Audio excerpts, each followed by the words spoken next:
Okay. You ready? Sure.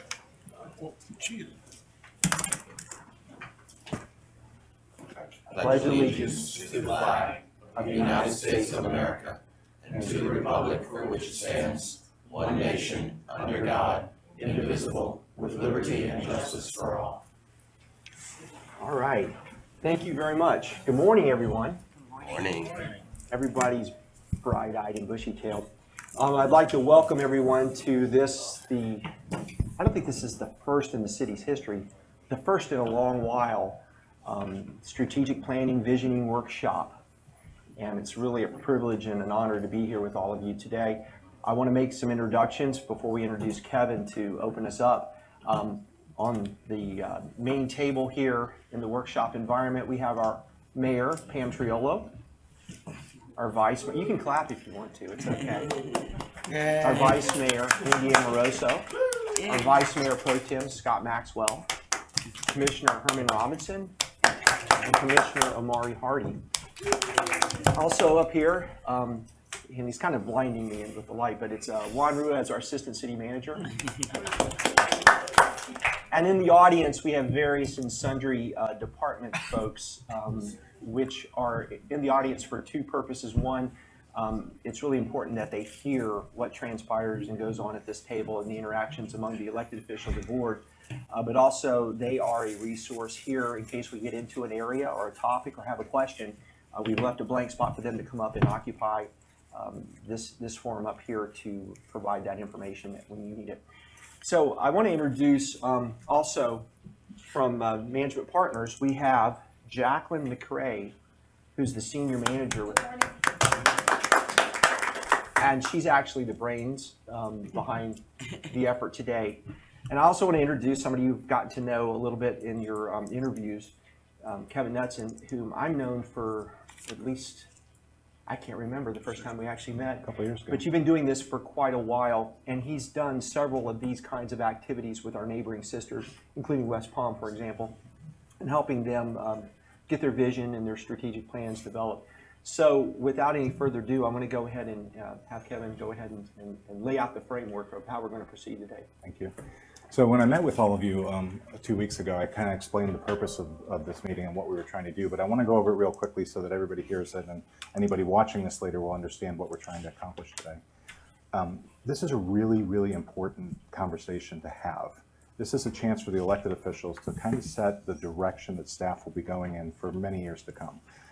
Some of the things we're going to be talking about are really long-term, big picture, 50 years from now, who do we want to be? And some of what we're going to talk about is really short-term. In the next 2 to 3 years, what are we going to do to move the ball down the field towards those goals? So we need to kind of identify where we're headed and what path we're going to take to get there. Now, the idea is that we'll come up with some short-term priorities, talk about what success looks like so that staff understands what you're expecting to see. And then staff goes back and does the hard work of figuring out, well, what are we actually going to do to achieve those things? How are we going to change our core services? What initiatives are we going to put into place? What projects do we need to do in order to make all this happen? And that's where the real work starts, because then it goes into the budget process and you have to kind of prioritize what you're going to do first and when you can afford to do things. And then secondarily, almost everything you're going to talk about today is really complex and it's going to require a lot of discussion over the months and years ahead to get it right.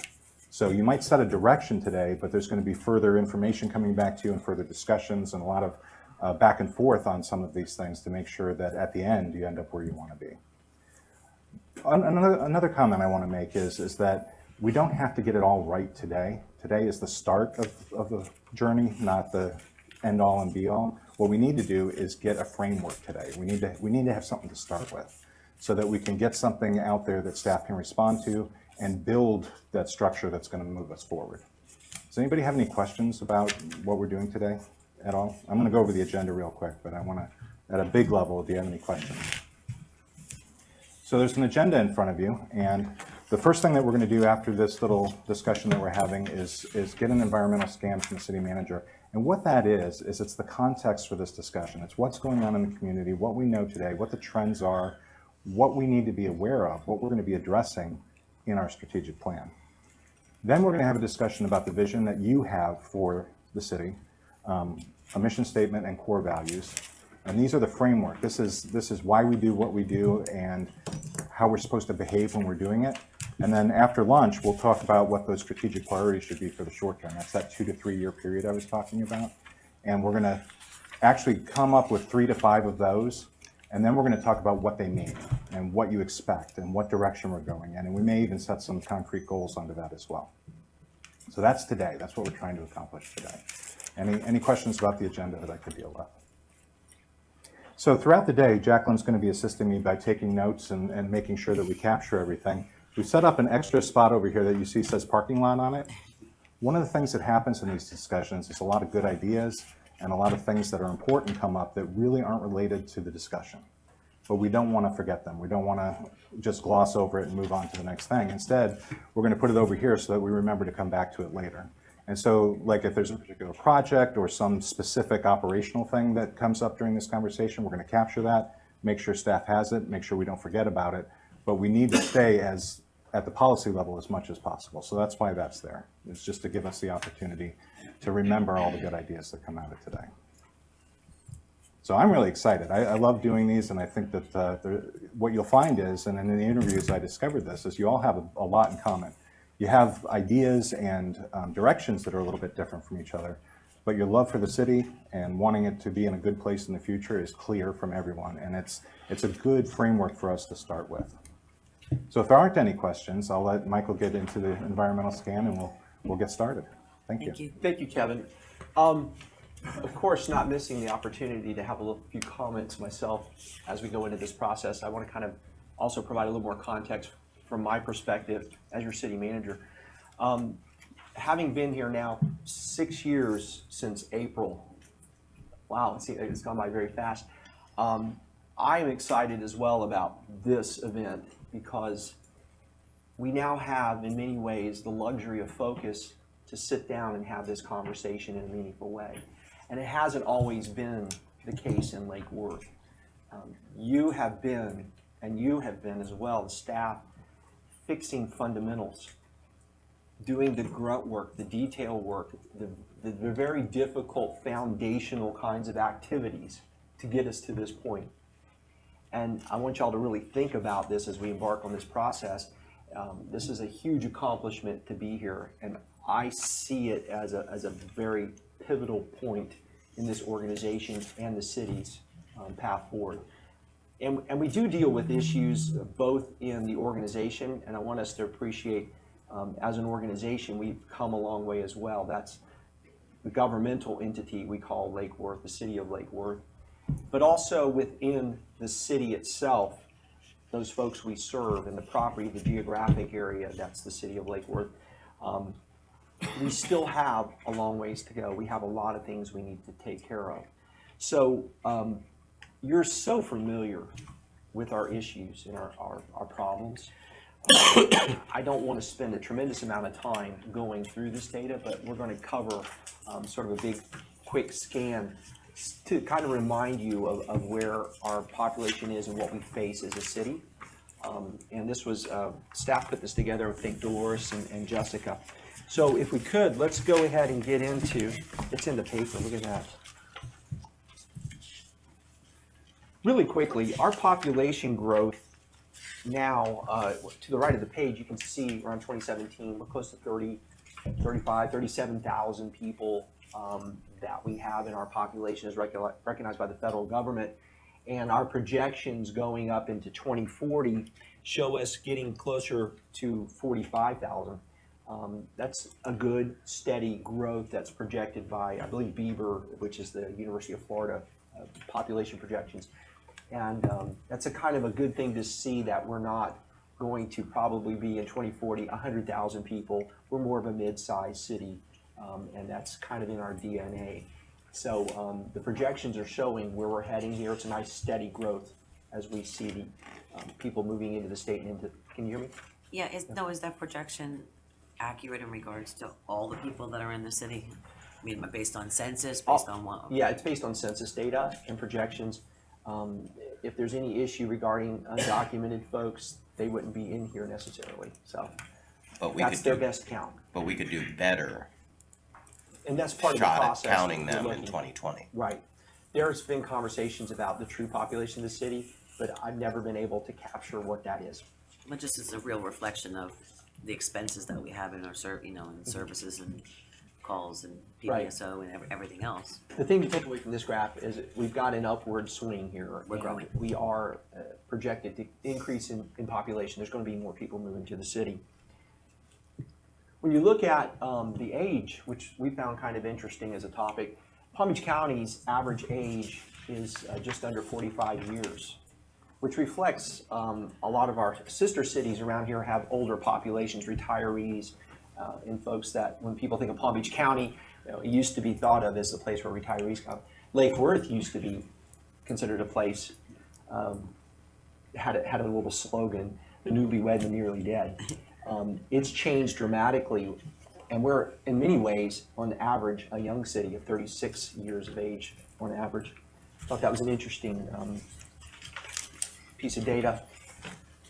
This data here is a little less rosy, and you have median and mean income levels here represented for both individuals and households. Now remember that median income, we basically take the income distribution of everybody and divide it into two equal groups to arrive at a number. That's your median. Unlike the mean, which is more of an average, which takes all the amount of income earned and then divides it by the number of people in the city.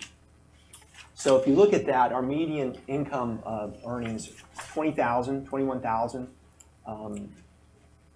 And then when you look at the mean, it's 39.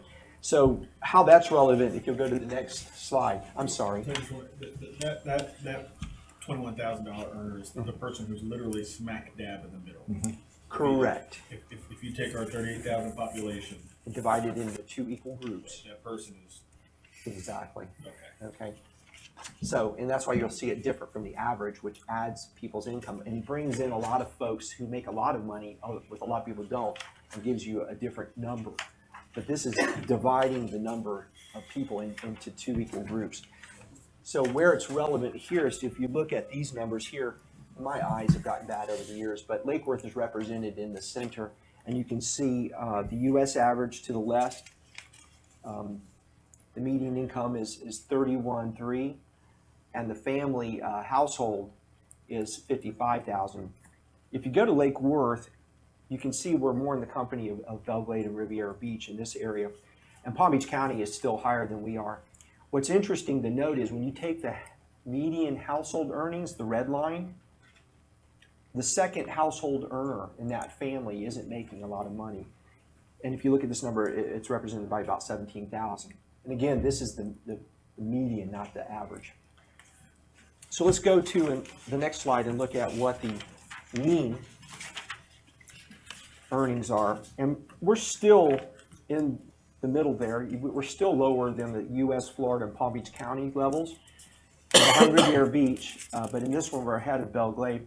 And we do have people in this city that bust the curve, that make a lot of money, that raises that number. But we still have a lot of folks that don't make a lot of money in the city. The average household income would be $50,000. That's for a family of four.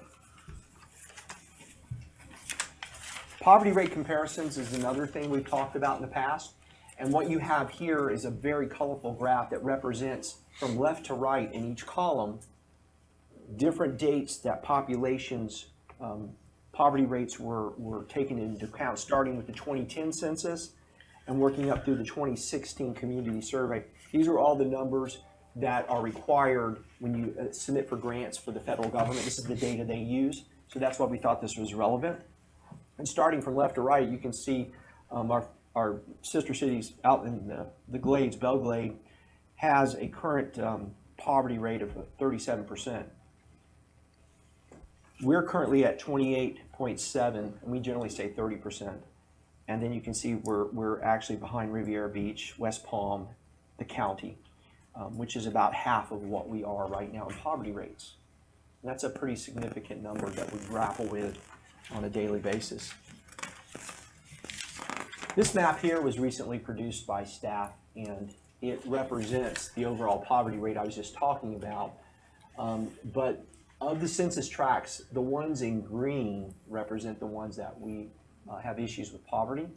I do want to mention that one of them was just sent to the Department of Treasury for the new qualified opportunity zones, which is part of the tax reform package that was passed through the federal government. And we're looking to see how to actually incentivize investment there. But the main point of this map is, with the exception of the red line that runs down the right of the map, which is federal highway to the east, those areas, those neighborhoods, those residents are doing much better than those as you go west and even further west of Dixie Highway. Something we already know based on the problems and issues we deal with. Education is another interesting indicator of how your population is doing and where we have opportunities to improve. This shows from left to right attainment of educational levels. Starting with the left, these are folks that have less than ninth grade educations. We have about 5,000 folks out of our population, it's estimated, are in that group.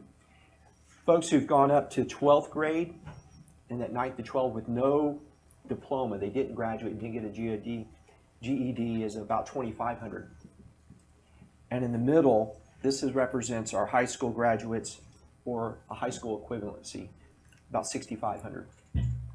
Some college degree, 4,400. An associate's degree, an AA, 1,800.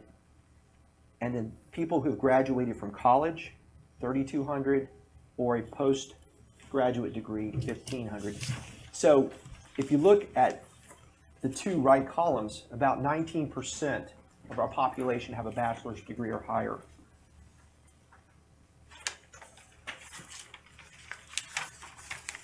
This is a very hard graph to read, so I'm going to just try to give you the highlights on it. It represents those same statistics we were just looking at, but it drops in the graphs we were seeing on the poverty discussion, where you have the United States to the left, Florida's next, Palm Beach County, and in the two graphs in the middle there, you can see Lake Worth is purple and Belgrade is blue. And then it drops off Riviera Beach, West Palm. So the two middle highest ones to the left there, this is how we stack up to other cities and the county that we're measuring against. And you can see while we're just below Belgrade, we're still at 20% in comparison to these other cities that are in our neighborhood here, who are much less, a fourth. When you go to 9th to 12th grade, no diploma, again, 10%, we're still leading the other cities. High school graduates, this is when you start to see a little more equaling out among the cities. And we are dropping, if you look, we're at 25%. Our cities have passed us in high school graduates. Some college degree, we're continuing to drop. Associate's degree, bachelor's degree, we're still lagging behind the other cities. And when you get into postgraduate, you can see where other folks are almost twice what we currently have. And their populations, West Palm obviously and Riviera Beach are bigger than we are. When you look at housing, on the next slide, this is an interesting slide where when we first started this adventure, we had a tremendous amount of foreclosures, abandoned, derelict properties in the city. And I can't remember the total number that we had said, but it was a real indicator of the housing bubble and the foreclosure debacle that was going on at the time, which starts to the left in 2010 and preceding that. But you can see as we've started to get our footing with each year, and as the macroeconomic conditions continue to improve, we've gone from 2,200 foreclosures down to just over 300. And that issue, for the most part, I think has been resolved in the marketplace and taken care of pretty well in our city.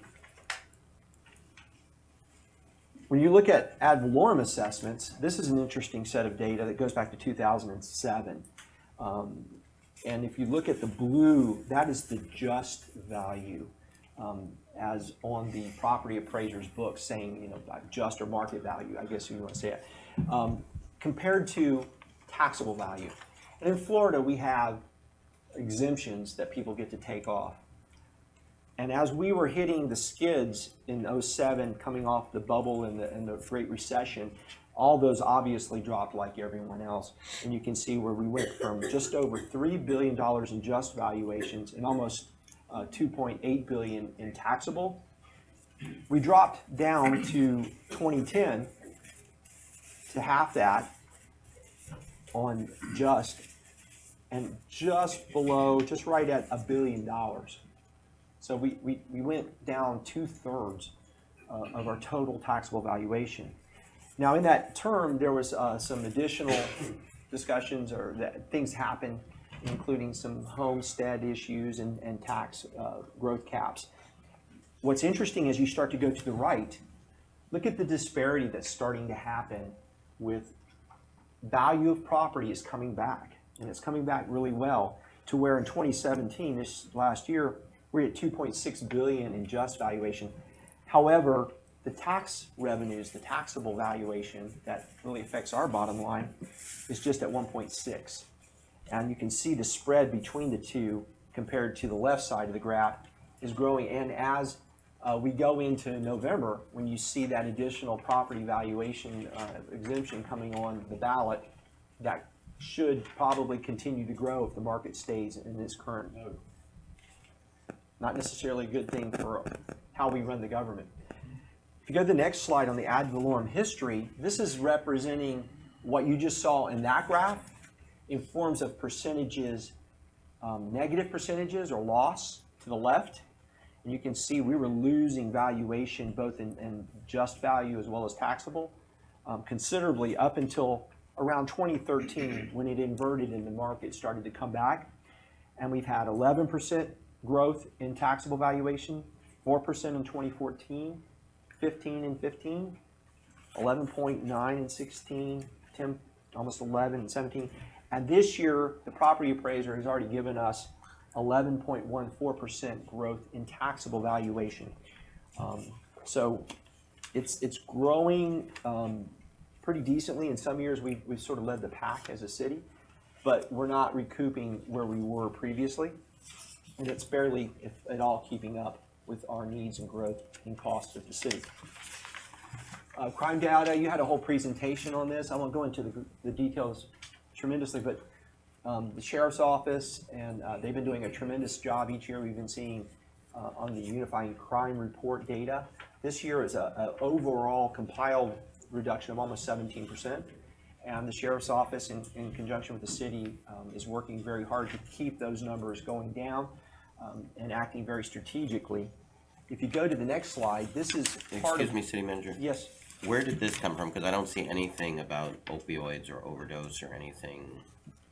This came off the report that was presented to you. It's not the complete report, Okay. but this was out of the UCR book. Like I said, I didn't want to get too detailed in all that. It was basically an overall reduction of about 17% this last year, Okay. including the strides that were made in the. Well, just moving forward, I think we need to constantly continue to remind staff at the city that it's still an issue and we need to try to stay ahead of it. Sure. Because we've made some great strides, but we need to always have that on the conversation side. Okay. Do we talk now or later? Well, what I'd like to do is finish this so that y'all can get into the conversation more. This is just sort of reminding everybody, and thank you, Vice Mayor, for that, kind of a bigger picture set of, and you guys probably already know this really, you wake up at night thinking about these things, but it's good to put them out there. On this graphic, we're very appreciative of the Sheriff's Office for generating this data. This is the heat map, and basically it shows where crime areas geographically exist in the city. And these are crime reports. It could be any kind of crime that's going to show up on the UCR. It'll show up here. It looks very much like the thunderstorms that have been rolling through the city with lightning. It's very much akin to that in those areas. And you can see right around City Hall and to the west of us and north and south, it's a big thunder cell. And if you look at down around 9th and F in those areas, you can see it there. What we're doing and working with the sheriff in a very comprehensive way is coordinating code, fire rescue, infrastructure improvements, creating new codes and laws, trying to come up with every and anything to try to cool those areas down so that we can redistribute resources among our police department. And we've got some exciting things, but this is very telling where we're having issues in the city. Approved projects that are under construction, you know most of these, and they range from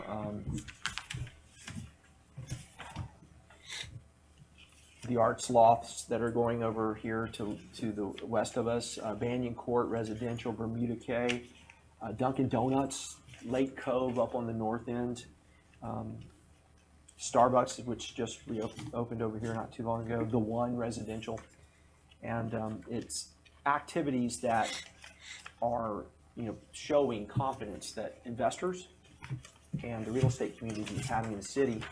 Projects in the pipeline. We've had conversations about these. We have a pharmaceutical capture that's investing in the Park of Commerce. Golden Roads Apartments, that's on the north end. Gulfstream Hotel is still out there.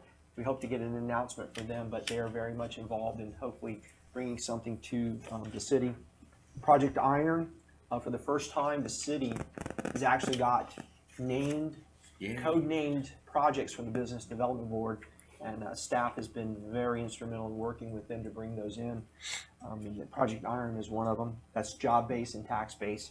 The Mid is up on around 18th on Dixie Highway. That's about 230 residential and a mixed use. And the Wyndham Hotel, if you've been up on 10th Avenue and Boutwell Road, the stem wall is coming out of the ground. So there's things happening that we're very excited about. What is Venetian Complex? I'm sorry, which one? The Venetian Complex? It's a, you got me on that one. Apartments behind the windows. Oh, okay, I apologize. We always call that the sort of the same project. There's apartments that are going to be behind that development on 10th Avenue, that one. Oh, gotcha. Okay, I apologize, I didn't. I hadn't heard that one. If you go to the next slide, this gives you an idea of the volume that we've been dealing with just since October of last year. In building construction plans reviewed, this is both residential and commercial, and these are folks bringing in their plans, getting them reviewed by staff and going through the process. We start off at almost 390 in October, and in May, we have reviewed 725 plans. That's a nice inflow, things coming into the pipeline. Would that include people pulling permits for renovations to existing homes? Yeah, it's all investments. And if you go to the next slide, you can see represented across the city. This is in this current FY, October to May, the building permits of all kinds being pulled in the city or across the city. We are having activity. But if you go back to one point, we had no permits, commercial permits of any size pulled. Now, I forget what year that was, William. 20, 11, 12, 13. yeah. Exactly. Okay, so we're seeing activity. That's a definite expression of confidence in our city. If you look at the building, electrical, mechanical, and plumbing permits actually issued, you can see here we've had a nice increase since October. We're now in May at 504 that were issued. Another indicator that's interesting, because we have a lot of conversation and a lot of hand-wringing over code and code enforcement in the city. This gives you an indication of cases that are opened in the last year by month. And you see some ebbs and flow. You see some points where we added some contract staff to help with use and occupancy inspection. And you can see the volume that they're doing each month here. In June, we had 558 total cases open for that month. Now, if you go to the next slide, while that's an opening per month, this is basically the load we're carrying each month as cases are processed. And sometimes they go to the special magistrate, sometimes they get resolved, sometimes they go for several bites at the apple, depending upon each particular case. So staff has to manage these over the months. And this is sort of the carrying load of all the cases together. And you can see they're processing about 1,500 down to maybe 1,000 here in March. It comes and goes. Code inspections. Oh, I got a different slide here. All right, I'll just leave. These are inspections that we actually go out on and both use an occupancy or cases that get cleared. So it's another indicator of the activity level of the staff and what's happening out in your city. I apologize, we didn't have any slides that were updated on valuations. One of the things I want to get to you as we move through this process and maybe even into the budget, it's important for you to appreciate that data we had collected on valuations, taxable valuations by property and the numbers. And y'all used to see those slides that had properties that were valued under 100,000, and it was significant. We hope to get that data to you as the property appraiser cleans up her files. She has some changes of her staff. But that is a good indicator compared to where we've seen them in the past of how we're moving and properties are being invested in. You also can appreciate the tremendous amount of investment that you have committed to in infrastructure as part of that foundational change in how the city does business. And it also is affecting the city both in value. We talk about roads not existing. You can't have curb appeal without a curb. We were missing 157 fire hydrants. All those things are giving confidence, but also improving quality of life. And that's an important thing not to lose track of. A lot of times we like to look at the numbers and see how they look, but part of our charge as a city is to improve people's lives for the better. And we had a lot of that to do in this city, and you as an entity have made the commitment. We have either underway, recently completed, underway, or projected close to $120 million, and some more is going to be considered over the next couple of years back into the infrastructure of the city across all different aspects. And it's something you can be tremendously proud of that you've been actively engaged in, and it shows true leadership. So what I'd like to do now is just read my favorite quote that I keep on the wall. And it may sound cliche to the planners in the audience, because everybody who's a planner, I think this is given to you in your first years of study, I don't know. But it's Daniel Burnham who quoted this in 1910. It was the Chicago Exposition. And if you've been to Chicago, you may have seen some of the buildings and the structures that are still there. I think they're museums, Science Museum, Sheds Aquarium, and different things I believe were built in that era. But his quote that is often said when you're talking about planning and visioning for a city: make no little plans. They have no magic to stir men's blood, and probably themselves will not be realized. Make big plans. Aim high in hope and work, remembering that a noble, logical diagram, once recorded, will be a living thing, asserting itself with ever-growing insistency. Let your watchword be order and your beacon beauty.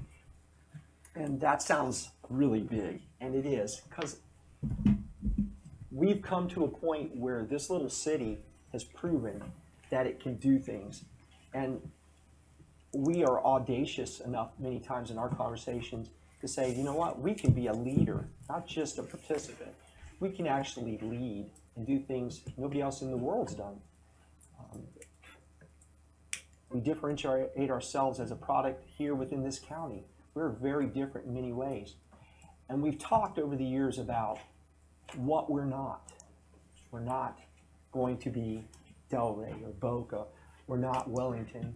And I really hope, it's my hope out of this conversation as we go forward, and maybe not today, maybe we'll get closer to this goal, as we start to talk about, instead of what we're not, what we are, what we're going to be, and start to really define that out as a vision. Because there's one thing that we really have to let people know in this city is, as you drive down the roads, as you drive down and see vacancy and derelict buildings sitting there, you see these big vacant, that is going to change. There are going to be significant changes, and I think some people have gotten so used to seeing the city as it is, when they talk about it, they kind of are comfortable that it's going to always be that. It's going to be a forever puppy. Well, puppies grow up, and it's going to be different. How we grow up and act is really where the conversation needs to be, because we are going to change. We have significantly changed from the city that was founded in the 20s as a land development scheme, boomtown, agricultural sales product to the audacity of people to design buildings like this one as an auditorium, build a power plant over 100 years ago.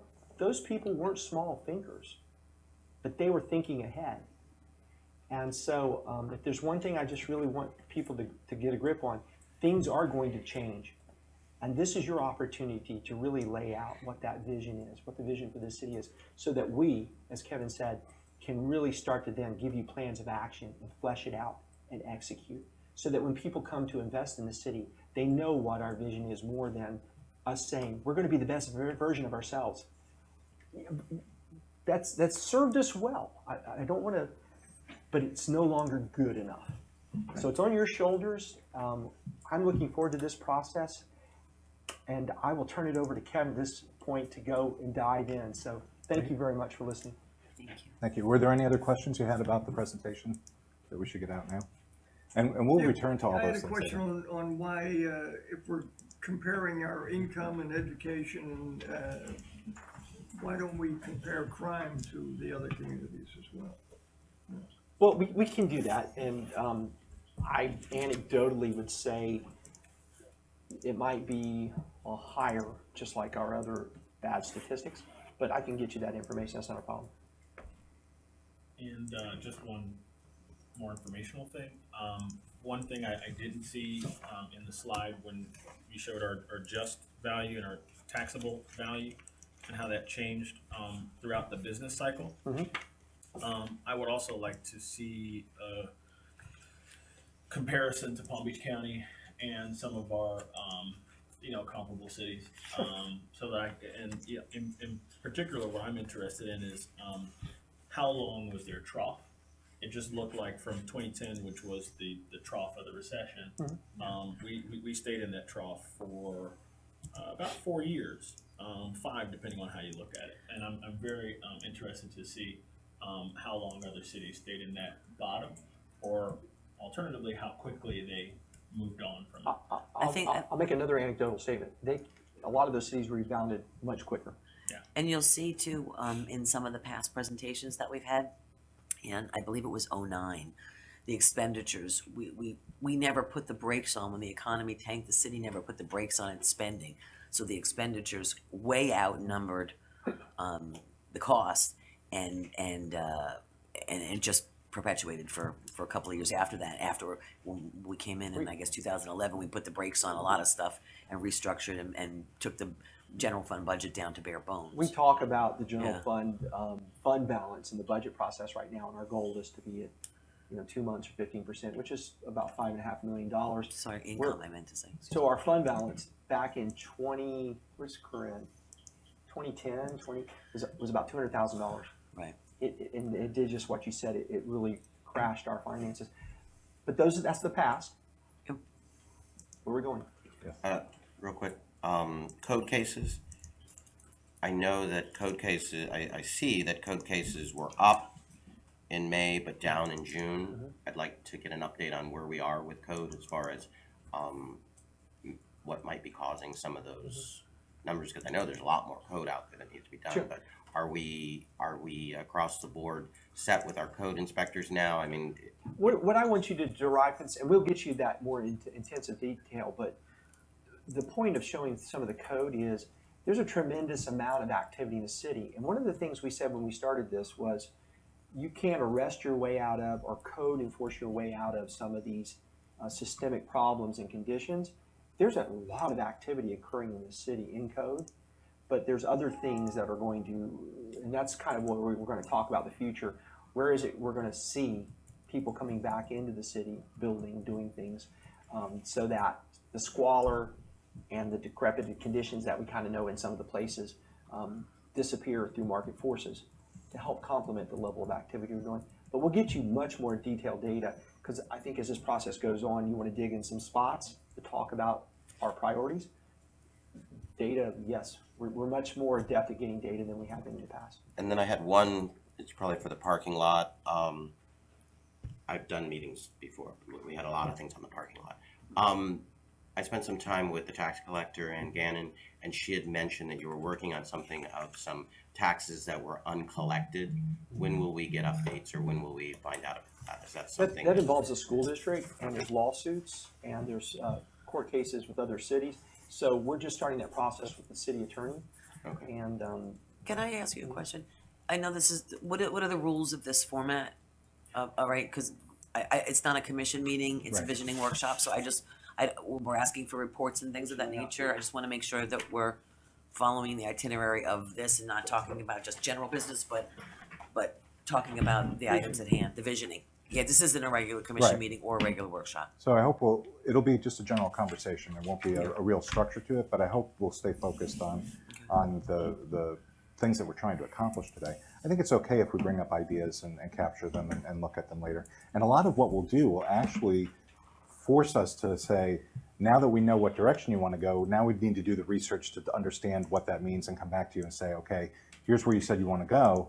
Here's what we know about it and what we need to do to get there. So it's fine, and I'm glad for these questions, and we'll capture them on the side here. What I would suggest is, at the end of the day, is management will need to look at that, see what resources it will take to get you the information that you need, and help them prioritize it and come back to you as you're working on the issues. And that way it's in context and makes sense and doesn't put undue burden on staff in a very short period of time. And we always want to be careful about that. So what Michael did, and I thought it was very informative, was give you kind of the facts and figures of it. Now what I did is I sat down and talked to you and tried to get an impression of what you all think. And I've put that together in a couple of slides. Now you'll remember I asked you what you thought the strengths, weaknesses, opportunities, and challenges were. I'm going to go through those first. But then the really important thing when we start talking about a vision for the city is, what are the issues that you see and how are we going to build a structure to kind of deal with those things? So I'm going to go through these in just about 5 or 7 minutes here. Whoop. Is it turned on the side? Well, that's a good question. I don't know. No, it is not. Thank you. See, that's why we have clerks. They're smarter than the presenters. So in talking to you, I got a number of strengths of what you see, both for the organization and for the community. And I put these in order of how frequently they were mentioned. Location and having a beach was almost universal as a strength of the community. Everybody saw that as one of the key things. The fact that you're very diverse in your community and that you're also welcoming to people of all different backgrounds and orientations was important as well. The fact that you really are concentrating on the small business, the local business, you have these restaurants and people who step out and try new things was a strength. That it's affordable. You know, you'll see that pop up again under opportunities and perhaps even weaknesses, but the fact that you can come in and get property here in the Gold Coast area, in the heart of the beach area, and be able to afford it is really important. The people in the community are very caring, and you've done a lot to structure your identity around the arts, which has been great. On the other hand, there's been a long time negative perception of the community. I call it the reputation, the things that people think about it when they think about Lake Worth that are currently misperceptions, because a lot has changed. People are remembering what they heard in the past and not necessarily understanding where you're at today. The fact that your property values are low, and I would focus more on the taxable value rather than the just value, because we saw the just values are coming back up, but that 3% cap is always going to hold you back, plus whatever new things that they do to you in November is going to hurt you as well. Several of you talked about the fact that a lot of times, instead of being focused on certain things and just trying to move them forward, that new things pop up and kind of attract your attention and take resources and time and energy away from what you're trying to do. And you saw that as a weakness as well. At least 2 of you mentioned that you don't have a Chamber of Commerce. You don't have a business community that can support what you're trying to do and go out and be ambassadors for the city as well. And then there was some mention of there's been some longstanding issues that have been difficult to address. I sense that even in the conversation where that was given as a weakness, that there's an understanding that that's changing now. So that's a good thing as well. The opportunities that you also saw were to actually exploit the diversity that you have, to all the different types of people and communities that are in the city as a whole. The affordability, again, is an opportunity. The fact that the economy has improved and people are able to invest provides an opportunity for you. And then I heard this mentioned as well, that using your canals and other things to make more attachment to the saltwater would be an opportunity as well. And then the challenges. The high poverty in the community is obviously something that you have to understand and address as you're moving forward. The lack of diverse housing options was cited as a challenge. Now, we saw demographics as both a strength and an opportunity, but it's also a challenge that you're dealing with a community that's not monolithic, that there are a lot of competing needs, that there's been a lack of investment in the past, and that the landlords who are renting properties here and who own them don't necessarily keep them up. So these were all issues that you all brought together. When I asked you moving forward, what do we really need to look at? And these again are in order of how often I heard about them. The number one thing I heard was infrastructure maintenance. And that can include both taking care of what you already own and building more and better infrastructure to support investment in the community. Parking came up almost universally. Neighborhood revitalization, using code enforcement to help enforce your rules. And then customer service was also a very common comment that I heard from you, that the city providing service to the community should be as high quality as possible. Beneath that, things that I heard a couple times or that didn't seem as important or urgent included what you can do to support the public schools to improve in the community. You don't have control over it, but you have some influence and you have things that you can do to support that. Improving your marketing, and I would broaden this to even communications in general, is an issue that a lot of you see, that you don't necessarily get your story out that well, that people really don't, that negative perception we talked about earlier has not been countered by the good story of what's happening today. Beach operations, the properties and the facilities that you own on the beach have some issues that you want to address. And then the whole idea of the impact of the environment and what you're trying to accomplish in your community, that was brought up as well. And then there were a couple other issues that came up less frequently that I wanted to make sure that we talked about. Retail vacancies, addressing the remaining crime issues, specifically drug use and prostitution, encouraging development, and traffic congestion. That is not everything that we're going to talk about today, but that is in general what I heard from you. So it provides us some context for what we're going to talk about later. And I'm going to bring these slides, these issue slides, back when we actually start to talk about the priorities so that we can remember what we talked about. Better print them on paper. Yeah, can we get a copy? On the Can other we screen. print them out? Absolutely. Yeah, Put it on one page. Just so we can make notes on our own copy. you bet. During the break, which is coming up in about a half hour or so, we'll get that done for you so that it's in front of us while we're doing it. Thank you. So one of the things that I want to accomplish today is a chance for you to talk to each other about these issues. So when we talk later about the priorities, I want to hear from each one of you what your perception is, what your thoughts are on these issues. And if we didn't capture something, we'll bring it up and talk about it. But before we do that, I want to spend some time talking about what does this all mean? Taken all together, all the things that we just talked about and heard, what does it mean in terms of where we're headed in the future? What are we going to do understanding that this is in our past? And so one of the things I'm going to have Jacqueline help me with right now is I want to capture some of the ideas that you have for the future, where we want to be. And I like to think of this as a 50-year kind of point of view. If you could transport yourself 50 years into the future, stand in the middle of Lake Worth, what is it you would see? What is it you would hope for this community? And anybody can just throw out any idea that you have to start with. All grade A schools. Good schools.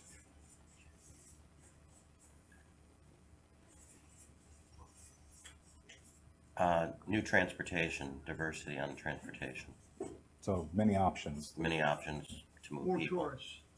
more tourists.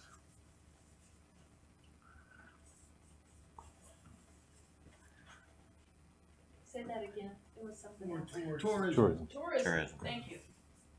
To be the La Jolla of renewable energy. Branding.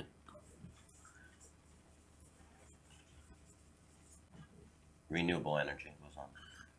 What was the? So to be the La Jolla of renewable energy. A more affluent population, a lower poverty rate. So we've helped our residents achieve more in the future. And I'm concerned about using what we've got as an excuse for what we can be, rather than, focusing on what we can be. Statistics are good. I think we all know that we're poor and we have crime, but, that's not an excuse. So don't define yourself by the statistics. What our problems are. I don't want to ignore them, but, you know, We perpetuate them by what comes out of our mouths instead of looking at what we've achieved and using that to catapult us forward. And we keep getting hung up on what we used to be, and we're not that anymore. correct. Yeah. I think it's very hard for us, though. I mean, now just talking openly, it's very hard for us being here since 2011 when those numbers looked that way, and focusing on, when they were still doing things in ledgers and we didn't have GIS systems and we had to staff entire departments. It's hard for us because that first 3 years was sticking our nose in the books and trying to create ordinances and policies and procedures and laws and everything else to try to just deal and get us up to speed with where we were. That we were there for so long that, we don't want to hold on to that. We want to let it go and we want to get on to the next phase, of our lives, but we want to. But to piggyback on that, I think that seeing these graphics, you can see where we started in 2011 and where we've gone. Oh, yeah. But I'd like to see, maybe if we could put together one sheet of accomplishments, because we tend to forget, when we go out and talk at meetings and things, and we're talking, we're like, oh yeah, I forgot about that, because we didn't do it. Did you know? Did you know? Yeah. So maybe if we could get a list of accomplishments, where we were and where we moved to kind of see it and remember, and then based on that, maybe start building on that. Well, these are the accomplishments, we've done this, but how can we take that particular item and move it to the next level? What do we need to do to, build on that? And code being one of them, crime being one of them. We've done great things in those areas, but, seeing it and working it, we might be able to get to a different level. Well, that's just what makes me crazy. Like when we had our unveiling of the solar farm, we sent a press release out, we sent whatever if the people came to do it. FP&L did some sort of solar movement that week. They beat us to the punch with their story, and nobody even came, to see what ours. That was a big deal. And that's where the marketing comes in, the better marketing or a different marketing, thinking outside the box to try to get, okay, so if FP&L did this, what can we do on the back end to come back around again and make it a whole new thing? Well, it's not about put it in a different pack. It's not even about FP&L. It's about, you don't put a press release out and have a press conference and then walk away. But the point is that in the future, your story will be out there. People will know these things, right? Right. To have our story. That's where we want to get. And Okay. at the end of the day, we're gonna have what we are gonna get, not what we. That's right. We're looking forward here. One thing I would like to see us do is to contextualize our situation. I think the city manager's presentation did a good job of providing us the context to understand where we came from and where we are today.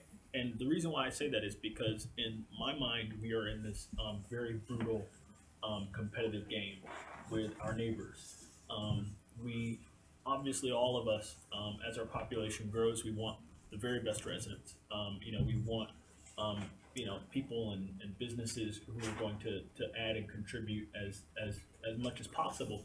And as much as we have achieved, our neighbors to the south, north, and west have not been idle during this time period. So, while we've been achieving, they've been achieving too. And if we don't understand what it is that we have done in the context of what they're also doing, and if we don't understand our own goals in the context of our neighbors' goals and in the context of our neighbors' objectives, then we could accomplish a lot, and it still not be enough to win the game. And that's something that's very important to me. We have to have a context for what it is that we're doing. Yes, and always remember that Me Too is never going to get you ahead either. Right. You got to figure out what is special about you and what you're going to do. Because it's good to know what your neighbors are doing, but go ahead. You were gonna say something? As a sports fan and as a mediocre high school athlete, my uncle used to have a saying. He said, if you come down the court and shoot a three, and the guy you're defending comes down the court and shoots a three, you're keeping both teams in the game. I think we have to have a sense of trying to not just improve.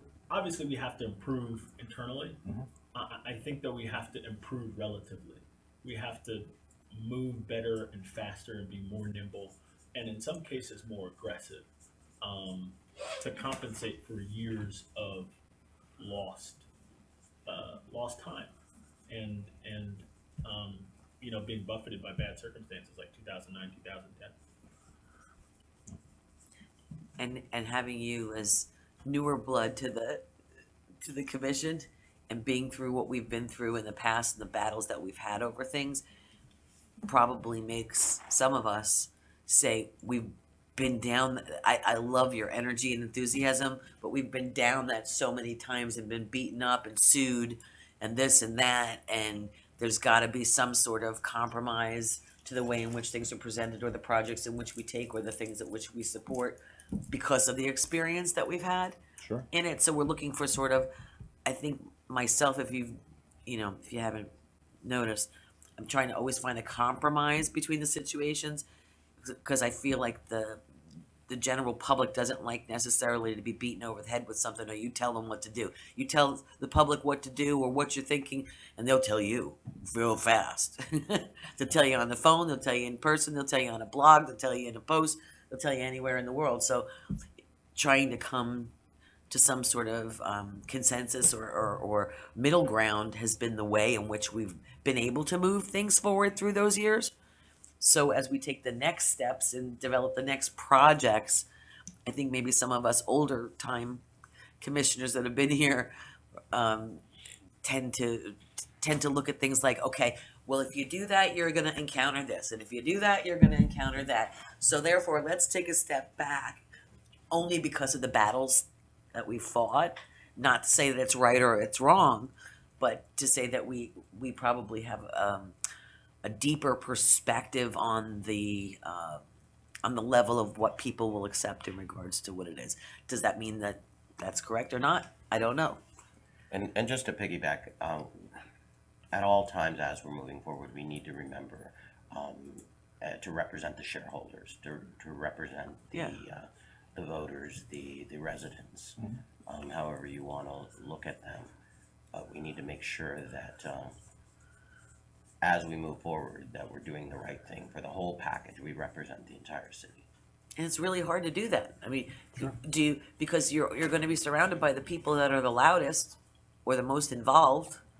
But is that a proper representation of what the entire community wants? Now, some people have gotten really good at knowing how to influence your decision-making process. Correct. And so they do it because they can.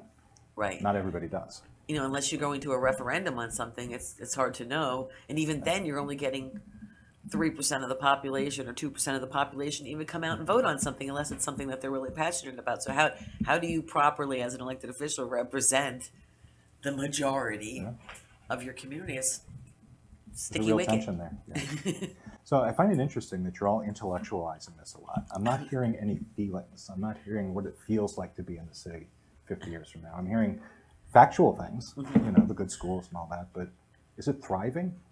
Oh, yeah. Is it a fun place to be? I mean, Oh, yeah. How does it feel to be in Lake Worth? Well, for instance, the other night I finished my massage that I always do on Sunday nights, and I took a drive up to the beach. And as I'm driving back, I'm like, we're fabulous. This is a great city to be in. And I can speak for myself. I will be here in 50 years. I've been here all my life. I'll be one of the ones still here in 50 years. And I want the walkable, sustainable, I look at what am I going to look like when I'm 50 years old? What do I need? And, it's kind of, hey, I'm not that old. I'll be here too. Yeah. Hopefully I'll be here in 50 years. He'll be Commodore the But, bury me in Bryant Park. What do I need as I get older to be sustainable, walkable, doable? What restaurants do I like? I love living in the downtown and being able to walk. And one of my favorite restaurants just went out of business because the landlords jacked the rent. But I ate there 3 nights a week.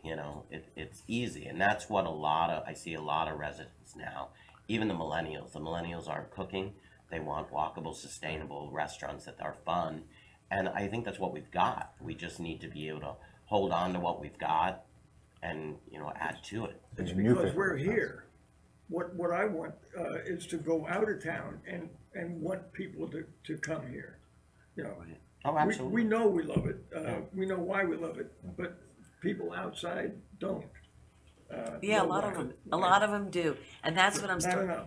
That's what I'm starting to. I mean, when I was sitting there watching HGTV, and almost fell out of my chair when I'm watching it, and they're like, "This couple comes to Yeah. this couple comes to the county." If you didn't, It's like house owners or something? it was Yeah. called Beachfront Bargain Hunts, Oh, there right? you go. And this couple, or Paradise, I forget which one it was, and but as you can see, I watched them all, and and they're talking. This couple comes, and they're from. He's from Australia or something, and she's from whatever. And they say, we'd love to locate in Palm Beach. So they go to a realtor on the island of Palm Beach, and they say, I'd love to find something by the water and this and that. And they're like, well, how much do you want to spend? And they said $350,000. And the realtor very nicely tells them, well, you're not going to find anything on the island of Palm Beach, but let me show you this bargain on Palm Beach, and it was $1.7 million. It was like in the slum area of the island of Palm Beach. So they're like, well, we want to be by the water, we want to have the beach and walk to the beach. And he starts to say everything that I've always dreamed of someone saying. Let me take you to this great city. It's in the process of a renaissance right now. It's right over the bridge. It has an amazing beach, a vibrant downtown. There I am seeing shop owners from our downtown. It's called Lake Worth. And I fell off the sofa. I was so excited. I'm like, everything I've always wanted to hear about is on national television, people talking about our city. And I just got so excited about it. Yes, we still have, because our messaging outside of this community is not good. People still think that our electric rates are double the cost of FP&L. People still think of whatever. And we have to let them know. And the people that come here, 8 out of 10 fall in love. The other two say it's not for me, and they go away, and they'll never come back. And that's fine. That's pretty good odds. But the marketing, the marketing, and years ago, we did some marketing in New York. We did, different out of the box things. And like the mayor said, people that are coming here, Europeans, Germans, Finnish, Canadians, New Yorkers, they love the city. They love what we're here for. And we just need to do more marketing. We need to do out of the box marketing. And the social media, we need to have a presence on social media, but we need to monitor it. We need to, Yeah, if you're gonna open the constantly push door, this out you gotta Yeah. be there. Yeah. Absolutely. I would agree that we need to market what we have. I do believe though that our product, let's put it this way. Commissioner Robinson was basically saying that we're not looking at our community from the outside in, right? That we're looking at our community from the inside out, from our biases, which reflect why we chose this community. Sure. Right? But there are many people who live outside of this community who we have not presented an obvious case as to why they should live here. And we have to do a better job, in my opinion, of making it obvious to the average person who lives outside of the city that this is a community that they want to choose over some of their choices around us. Mm-hmm. And that is going to be very tricky for us because, as Madam Mayor said, we are trying to strike a compromise. We're trying to keep everything that we have that we love, and trying to add everything that we love but that we don't have. Right. And that's going to be a real challenge for us. Well, it's interesting because I went to Illustrated Properties called me up in their corporate office, and it was probably about 35, 40 commercial agents that asked me to go up there and talk about it because they were getting inundated with phone calls from people that were looking to invest in Lake Worth. And they asked me to come talk about the vision of Lake Worth. I wish we would have had this first, but to talk about what's going on in Lake Worth and what are some of the things happening in Lake Worth, what are some of the misconceptions about Lake Worth, because they're agents who never stepped foot in Lake Worth before, other than Western Lake Worth. They were being called to come look at properties and even housing. They were talking about, they knew about H Street and the brewery. They knew about, I mean, the stuff that they knew and were informed on was unbelievable. I brought them every booklet known that we have produced and gave them to all of them so that they were armed with the proper information and numbers to call and all that kind of stuff. I was there for 2 hours and they had it. I got a call from another realtor group. They want me on the radio in 2 weeks on a Saturday to come do, sit in with them for 3 hours on the radio and talk about Lake Worth. It's like, it's catching, it's catching on. But my biggest frustration, the one thing when I first got here in 2011 was getting the darn Gulf Stream open. I sat on the CVB, I was a liaison to the old Lake Worth City Chamber, to the Convention Center and Visitors Bureau, and that was knowing that we don't have enough critical mass to support the downtown. Getting a hotel open was first and foremost. And we were very fortunate in that we got it out of the hands of the people that owned it and got it in, and then we ended up in our sticky wicket that we did. But now things are moving forward, and people are developing 2 hotels since we've been here on 10th Avenue. 3. There's a bunch of them banging around out there. Yeah. But not one of them's got their doors open. But not one of them has their, well, one of them does, the suites, that, 10th Avenue. Homewood. The extended stay, yeah, but again, downtown, knowing that feet on the street is gonna be the important thing, where I always say we're Key West meets Greenwich Village. And I thought it was really interesting to see that the average age was 36 years. And some of the things that I've been, stressed about when we're making decisions or policy decisions is sometimes we're looking at it like old people, we're not looking at it like 36-year-old people. Or whatever the median age is, or at least 36 to 46 or whatever, to remember that we're representation, and that's the representation of our whole community as we make decisions forward. Anyway. I'd like to comment, if I could, because social media and media outreach and PR has always been a concern of this group.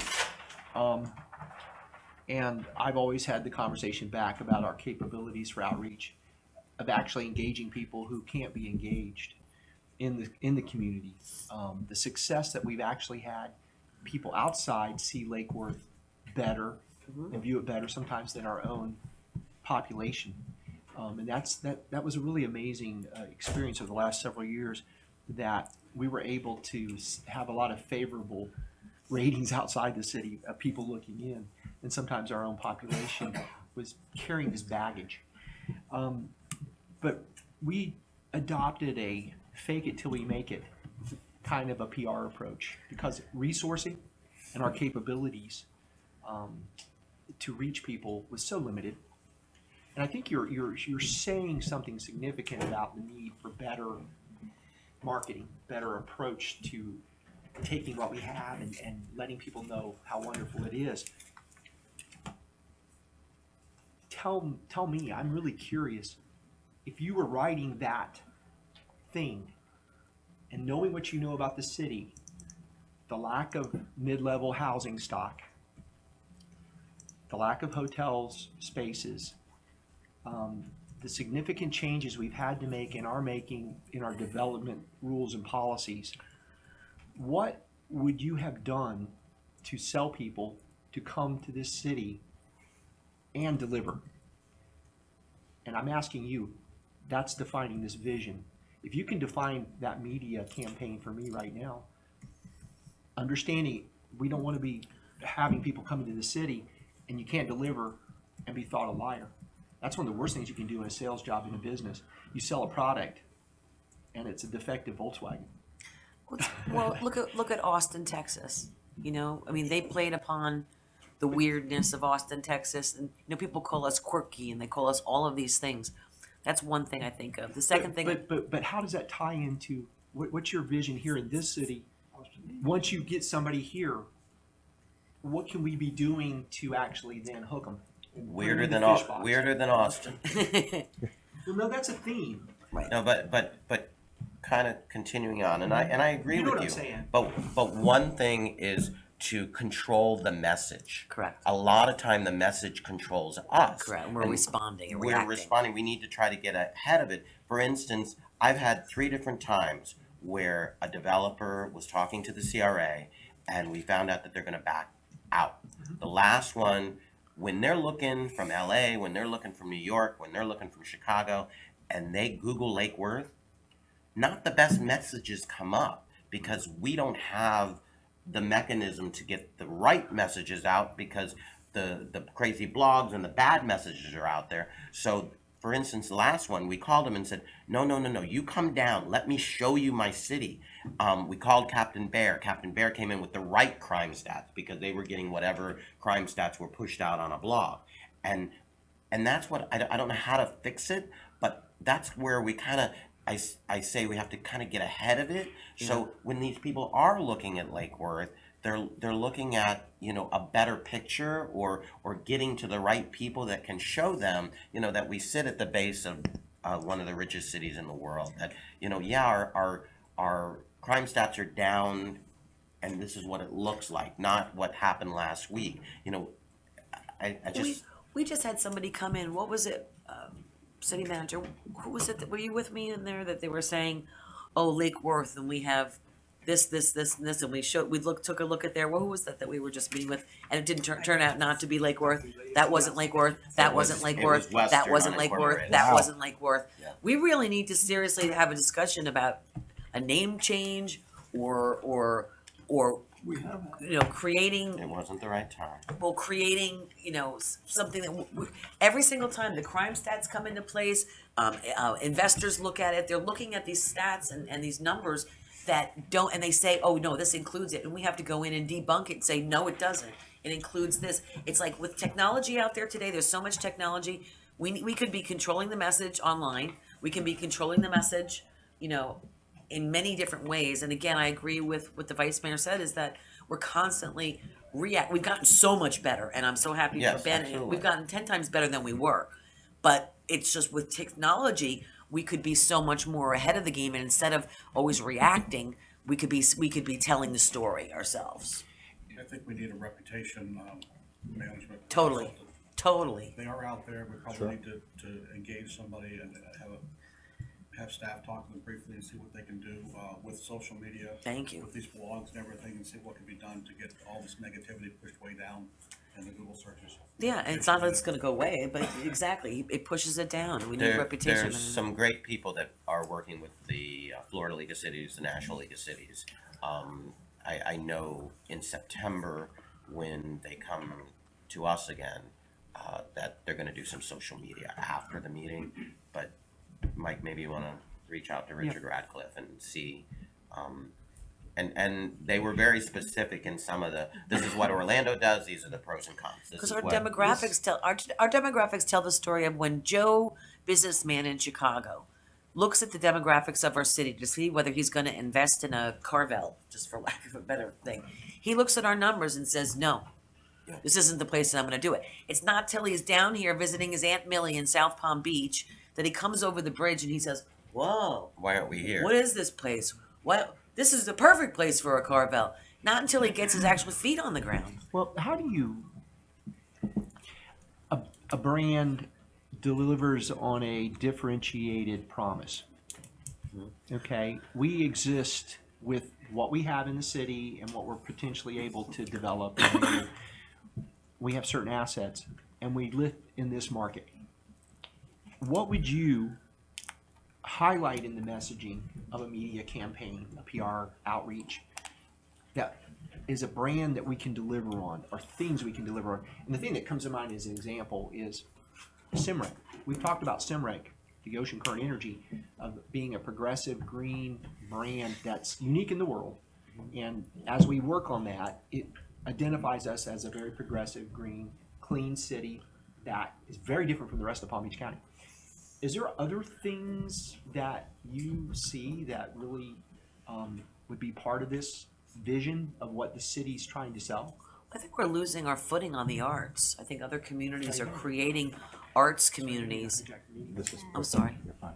No, I was hijacking the meeting from him. Oh, I This think, is what we're looking for. Don't I worry think about that, it. you know, like other communities are hijacking it from us. You know, we've said back when we were stronger, when we were struggling than we are now in regards to the arts, but other communities are creating these arts districts and pumping time and money and energy and media into them, and we're losing our footage as an arts creator.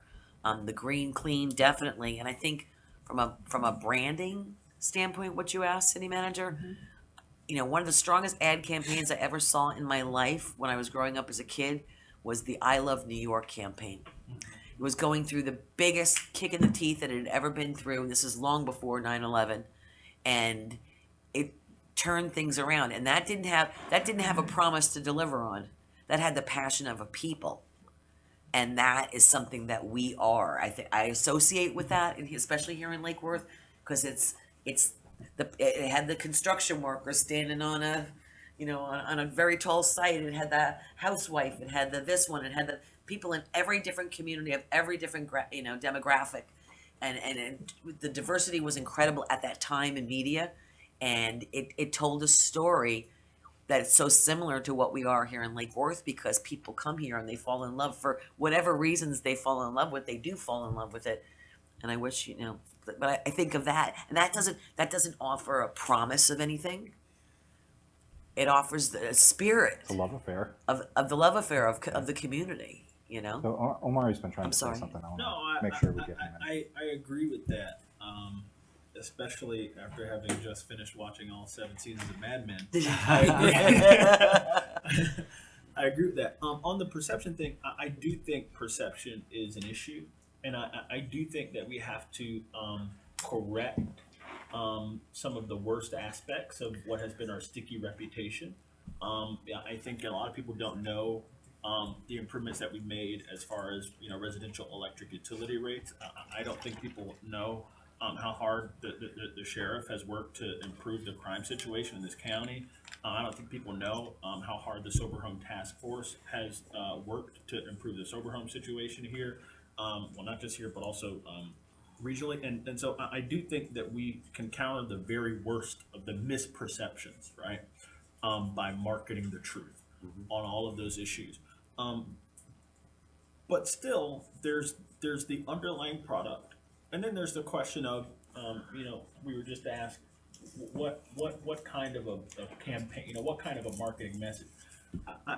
My question, I just wonder how fruitful it will be for us to double down on something we're already very good at, and that we're already very known for. I think basically what I'm saying is that there are diminishing marginal returns for advertising, continuing to advertise the quirkiness of the city. Yeah. I don't think there's a quirky person in Palm Beach County, or really if they're a real aficionado of quirkiness, I don't think there's a quirky person in South Florida who doesn't understand how quirky and weird and unique Lake Worth is. And so I don't think our problem is that people aren't aware of that side of us. I think, again, that we have not provided enough of a product and have not provided a clear enough message to the average Palm Beach County resident that Lake Worth is the place where they can be too. I've met people, I know people personally who feel, you know, Lake Worth isn't for them because, you know, maybe they're not an artist, or, you know, maybe they're not into, you know, maybe they just want something eminently normal. And we don't have enough of that product for them. And, you know, on the arts, I totally agree. I think other cities have really, I think, been a lot more aggressive about the arts. And I think we have to find a way to kind of claw that back. I'm thinking about West Palm. I recently took a Segway tour, and you know, the tour guide was telling me about all the art that they, you know, painted publicly. Northwood, and even Lake Park, Yep. are doing really, really amazing things, you know, in the arts. And so I think we have to really find that inner Michael Jordan and compete ruthlessly against our neighbors who are playing for keeps. Art is also music, in my opinion. And It's all for our books. And I Cooking. The performance. Bamboo Room used to be a draw. I'd love to see it open again. It's should buy open. It's actually open and for sale. It is open again. It is open again. Good. There's a new organization, but it's for sale. Is there a recording studio downstairs too? I don't know. Be great. The arts comments are really interesting because we've always talked about every community I've ever been in says they're an arts community. They just public arts, you know, they sell arts is the thing. It's the buzzword among cities. You go to the League of Cities, that's all you hear. We're going to be an arts community, but truly we are How's that working? trying to capture the gritty side of art production and creation, which is not the champagne sipping Exactly. arts gallery crowd, Yeah. the clean side of it. No, we're the creative, and I think that's something we can own better. But in those other communities, they are resourced to incentivize, to commission artwork, Yeah. to put artwork out there, and they'll drop $50,000, $100,000 in art in public places. And they have Theater. patrons and supporters and We've gotta- public-private partnerships. We've got to and figure all out kinds how of to, things. because if you look at our, if you talk about that as a strategic area, we're the last community with historic cred, with no naming rights on public spaces or buildings, or Mrs. Gotrocks has a collection of Picassos, you know, that isn't already named. Gotrocks. I was just- But, you know, but whatever. I think we might be at a good point Mhm. or a good new starting point with the Cultural Council. We house the Cultural Council that gives out multi-million dollars worth of, and they now have a new CEO. Mhm. So I think it's a good time to start and say, you know, what can we do to grow the new, you know, complement of arts, the new vision with the new CEO, and how do we fund it in our city with the help of the Cultural Council? Did we just, I think Herman and I were in Savannah, but there was an arts overlay in the recent LDRs, and we rejected that. Did we not? Do you want to bring William up and ask him any questions? Because staff is here for your resource or Come on down. Come on down. You're the next contestant. Why don't you sit up here, William? Oh. And you don't have to state your name for. State your name for the record. I'll just call myself the victim today. Yeah. Yes, on. Yes, we have written a proposed cultural arts overlay. To back up a minute, the city, in collaboration and support of the CRA and the Cultural Council, have completed a cultural master plan for the cultural area of downtown. It has been identified in our comp plan as an area of focus and emphasis for cultural arts in their broadest definition.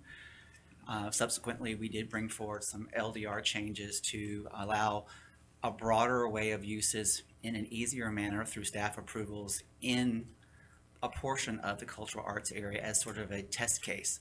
And it would have allowed people, artists, to live, work in their homes. It's an area right around the Benziken Arts Center on F Street.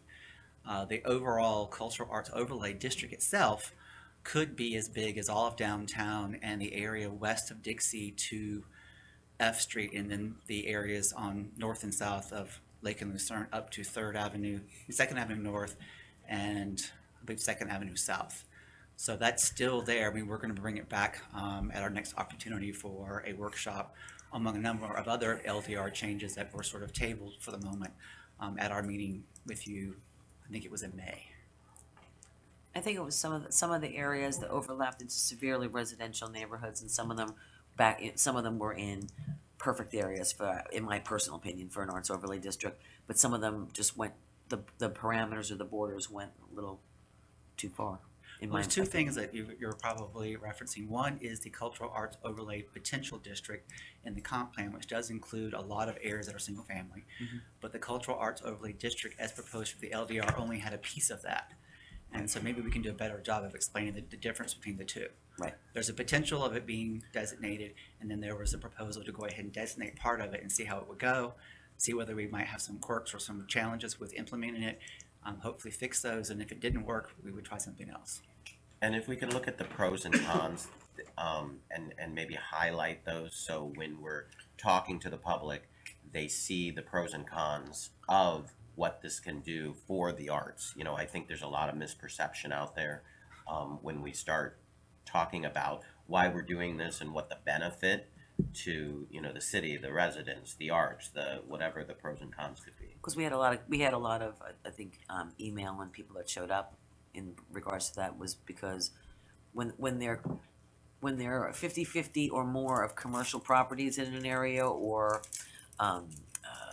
apartments or condos or whatever, the transformation was easier for people to accept when their street was completely residential and they purchased it with the intent of living in a neighborhood. That's where there was some conflicts, Different development patterns. different development But patterns. if you Exactly. go down, is it F Street is kind of the core, if you look at, drive down F Street. Yeah. Besides having the Benziton and Hatch on one end, you've got these little small, back in history, the 25-foot lots and and we're having a hard time seeing those loved and returned and redeveloped, going down and attracting artists that are getting kicked out of, or priced out of Miami, and getting them here. You can come practice your craft here in this limited area, and the arts has a development potential, because I don't know what else you do with them. In tandem with that, and I think Commissioner Rosa brings up an interesting point in reference back to Kevin. What the arts community sees as benefit and positive attributes, other segments of the community don't see it as such.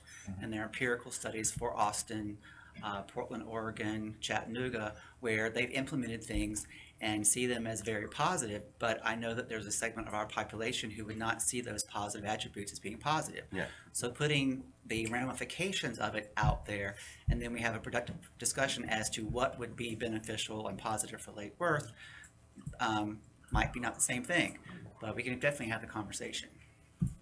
I think frankly that, what you just said, having an honest discussion about trade-offs, right? That more of one thing might mean less of another.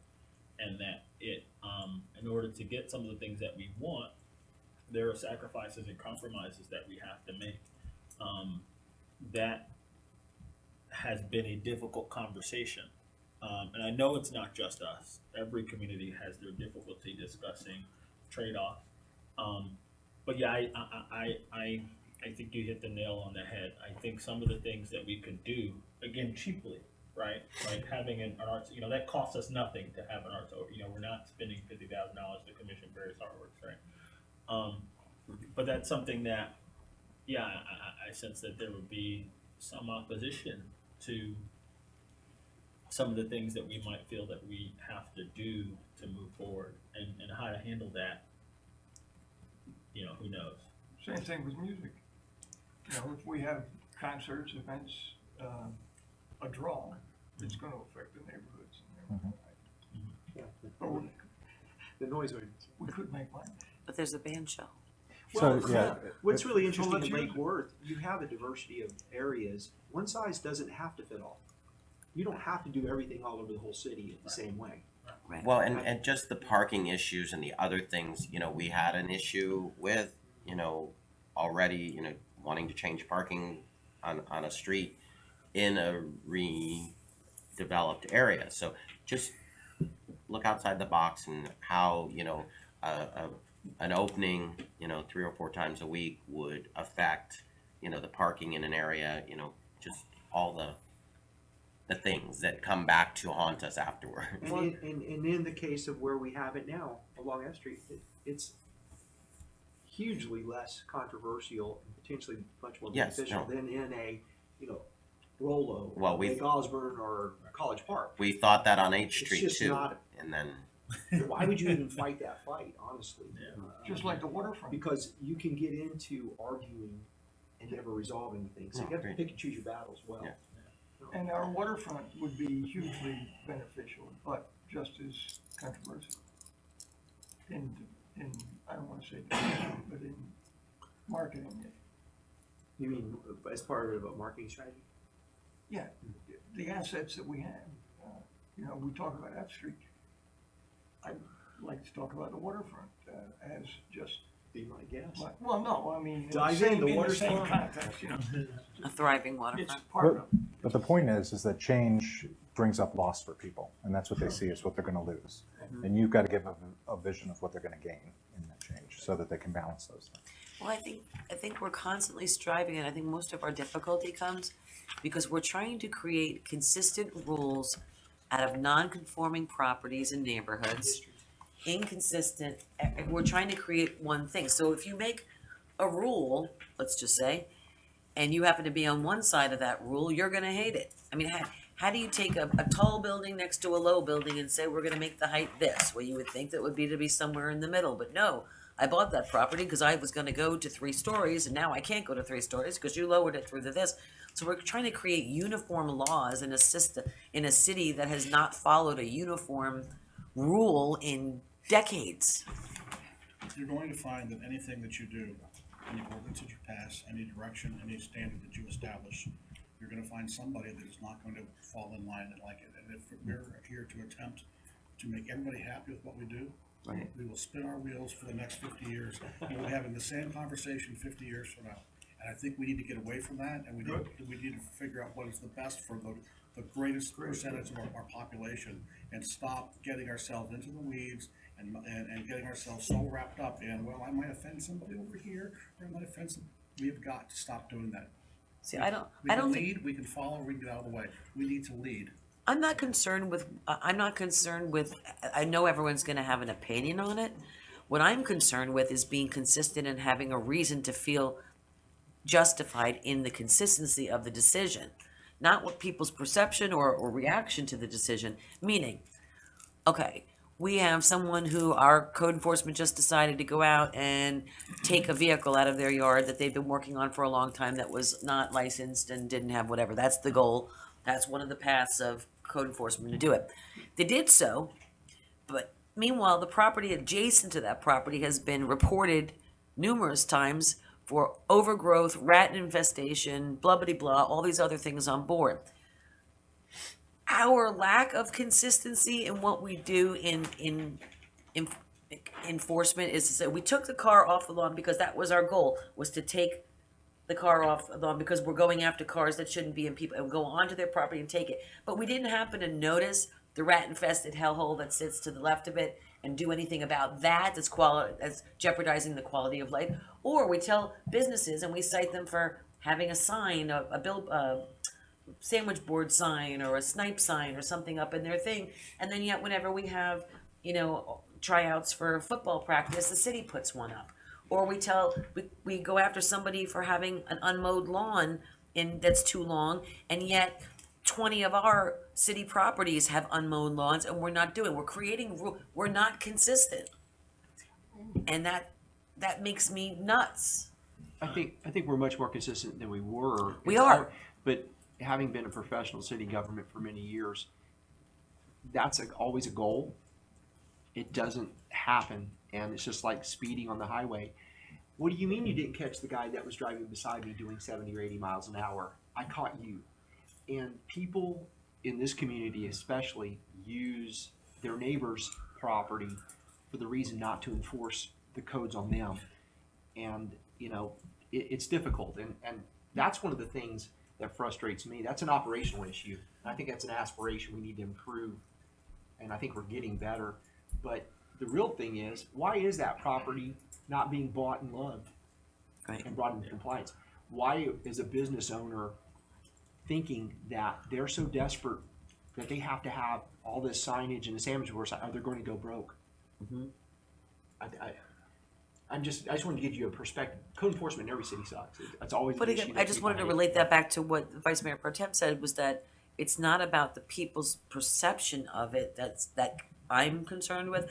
I get frustrated because I don't know how to make a consistent set of rules. But don't let people skate out of an issue that they've done something wrong because they are blaming inconsistency in application. And I'm not. That's a frustration. That's my own. That's my own brain battling itself, because it's how do I tell someone to do something when we're not doing it ourselves? Well, the response back to them is comply with the code, and oh yeah, we're going to go after them too. Sometimes we have to look at you know, how we're dealing with the public. I think we all do a really good job of being accessible to our constituency, almost to a fault. And I think that when things, you know, when you tow that car and the neighbor, you know, they have to know one of us, so they get with us. At the end of the day, what we're talking about here is execution from an operational standpoint, and that is the function of the city manager and the department heads. For us to get so personally involved in these issues, you know, one at a time, and I think that we have to craft policy around it, or we have to spend time dealing with it, is really not the best use of our time. We need to be focused on the policy that we set to the city manager that says, look, you need to have your department heads go back, follow up with your people, and put the check sort of the benchmarks and the checklist in place so these things don't happen as frequently in the future. You end up training your residents to come to you first rather than going to the staff member who could actually help them. Right. And That what happens you, a lot. yeah, what you want to do is say, that's a real serious problem. Here's who in the city can handle it. And that person should take care of it and then tell you what they did, and it's done. But we do, and it doesn't get done, and 6 months, 8 months later, it comes back to us, or they show up on our doorstep, in our private homes, in the supermarket, in a restaurant, anywhere else, inundated with texts, or any, So you're asking for I- follow through. Well, I That's get a that customer too. service issue. I get that too, and I get the same because I go to the same stores you do.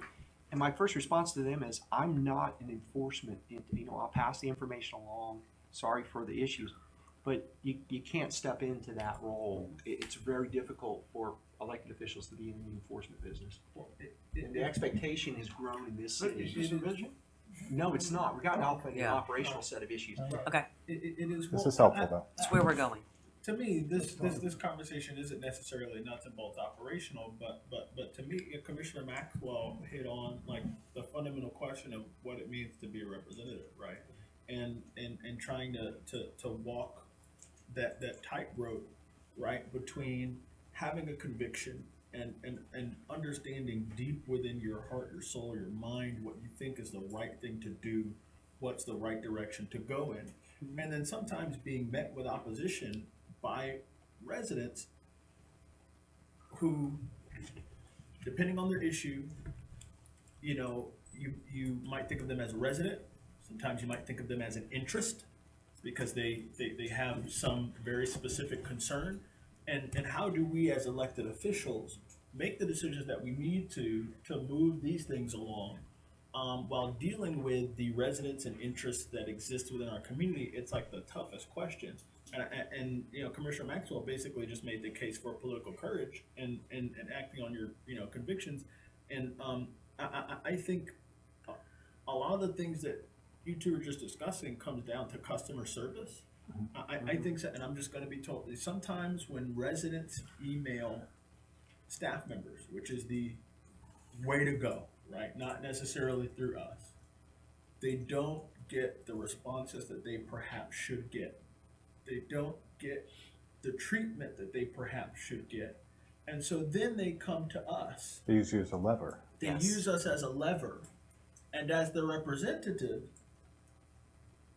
You're going to try and help. yeah, so I say, hey, CC me on that email because it gets treated differently. It does. And I think, you know, customer service was in our Yep. list of, Yes. of challenges, was it? That's something that we have to, It also was one of the main issues that was brought up. yeah, it's something that we have to address, and it's hard to address that stuff, and it's hard to get more even without resources, right? So, you know, we talked about having a customer service center. It's expensive. Yeah, It's expensive to have a group of people, and you know that we put in the budget, you know, workshop the list of things that were excluded from the budget. That wasn't on there, even though we all know that we need it, right? It's tough to not do government by triage, right? When you don't have the resource. So, you know, with code enforcement, when you guys first got into office, code enforcement didn't have the resources. And so things were very uneven because they were just doing whatever came through their pipeline, people complaining, following up on stuff. I did a bad impersonation of the greatest Floridian, or maybe the second greatest Floridian, Bob Graham. And I did a work day with one of our code enforcement people. And I just saw that how could they do proactive code work and really go through the whole neighborhood and be even-handed on a block or be even-handed in a particular neighborhood because they just didn't have the resources. And so I think one of the best things we can do to solve some of these and even going back to the arts, you talked about West Palm commissioning artwork. We don't have the money to be as aggressive as West Palm has been as far as developing the reputation as an arts community. We can't do that unless we, in my opinion, take a strategy that involves growing the tax base. It would be great if we set a goal. 2025, here's what we want our tax base to be. Right. When we consider LDRs, to tie the LDRs that we're considering and voting on to a target for what we want our tax base to be, that stuff is important because last night I was up late at night and I was looking at total taxable value by city, right? Riviera Beach is not a wealthy city. Their tax base is like 3 times our tax base. They have Singer Island. They have the They power. have- They have they the have power. the marina. They have the Sure. power plant. And have the Sure. power Got it, plant. yeah. Sure. So they're at $5 billion. We're at 1.4. Boynton Beach is at $5 billion. We're at 1.4. But Boynton's not a real city. Boynton's, but they are. It's 25 So- square miles. They're so. I would. So I how are we would gonna be. get there? Is what In we're 7 supposed square to- miles. I would be interested to see what their taxable value is per acre. That's probably the next step. But Boynton Beach is What it is audacious. at Congress alone. The retail that's at Yeah. Boynton and Congress alone probably funds the entire general fund. So- my thing is, Let me. people have the same expectations for us, though. Exactly. And- That's and- where the frustration Right. is. And either we embrace those expectations, right? And I think we all are. I think we're all saying that we want to provide as many services to our residents as any other neighboring city. We don't want to concede that we can't do what other cities can do. If we're going to accept those expectations, then we have to do what we must to be able to meet them. And I honestly don't know if we have embraced the sort of hunger that we need, to get there. And So what's that mean? Don't stop. What's that mean? I think we What's have it look like? What's I that think- mean? I think we should be setting goals for our tax base 5 years out, 10 years out.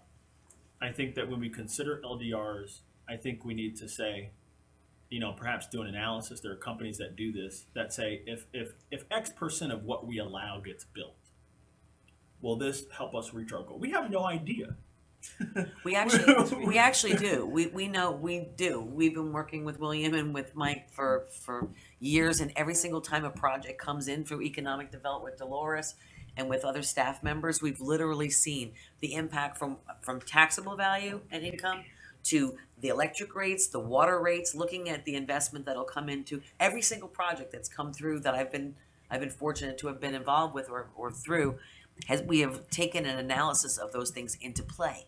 The problem When is the projects come in, when or when they're being proposed. To get them They here. might not even be coming here, but they're proposed. my question is, when we passed the LDRs just recently, right? We passed a set of rules that would allow X to get built throughout the city on various properties, right? We have no idea what the value of that is. And we have no idea whether what we have allowed to get built, right, will actually help us meet the expectations that the residents have placed on us and the expectations that we have embraced. We can't draw a straight line from these LDRs or any LDRs that we have passed to a tax base that will allow us to provide the level of service that the residents expect on us and the level of service that we've accepted from them. That's a level of sophistication that we don't have. I Because we think, in can't but- can't make plans to build it and expect them to come to it. We have to see who's going to be But this investing being in an the community. aspirational meeting, I know that there was an agenda item that we talked about that sort of addressed some of those issues. From staff's perspective, trying to hone in on what that looks like, three-dimensional, physical, as a city, What are your feelings about that? I mean, I know where you're coming from, and you're very, you've read some of the planners and looked at academically much smarter than I am, and I appreciate that.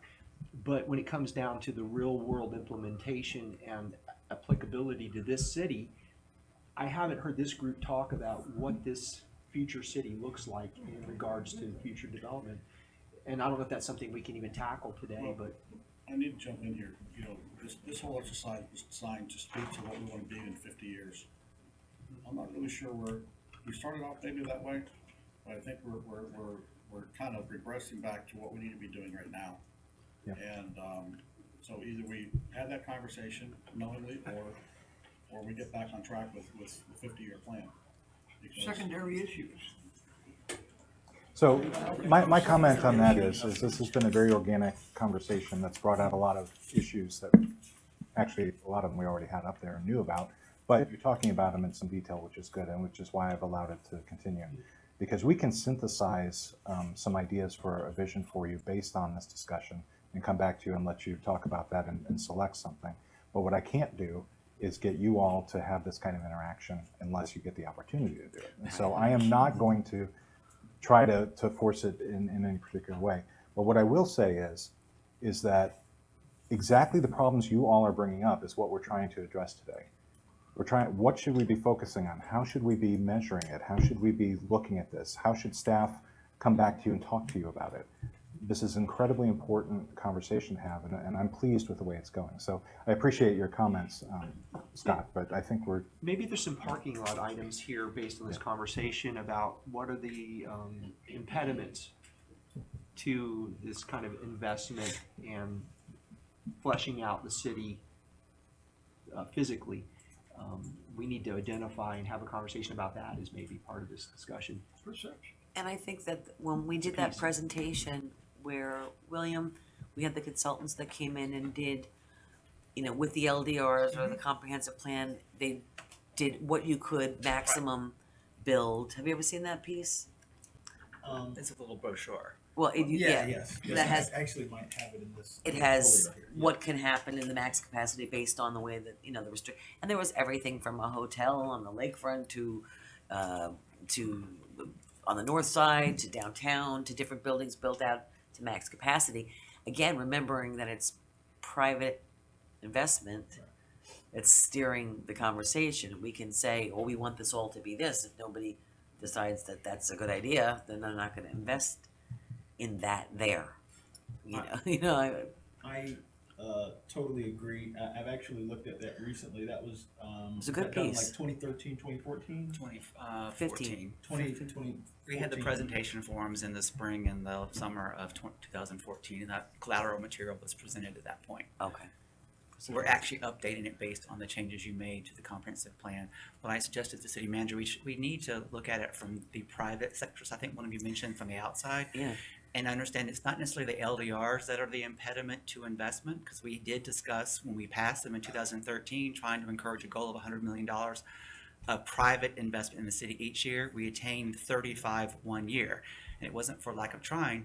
In talking to developers, we have some challenges that are outside what the city can do when it comes to investment risk and return on investment. And we can have a separate discussion on that, because that's what's really going to drive whether a developer will invest in the city or not. Is there potential return on investment? And that's where we have a bit of a challenge. Education.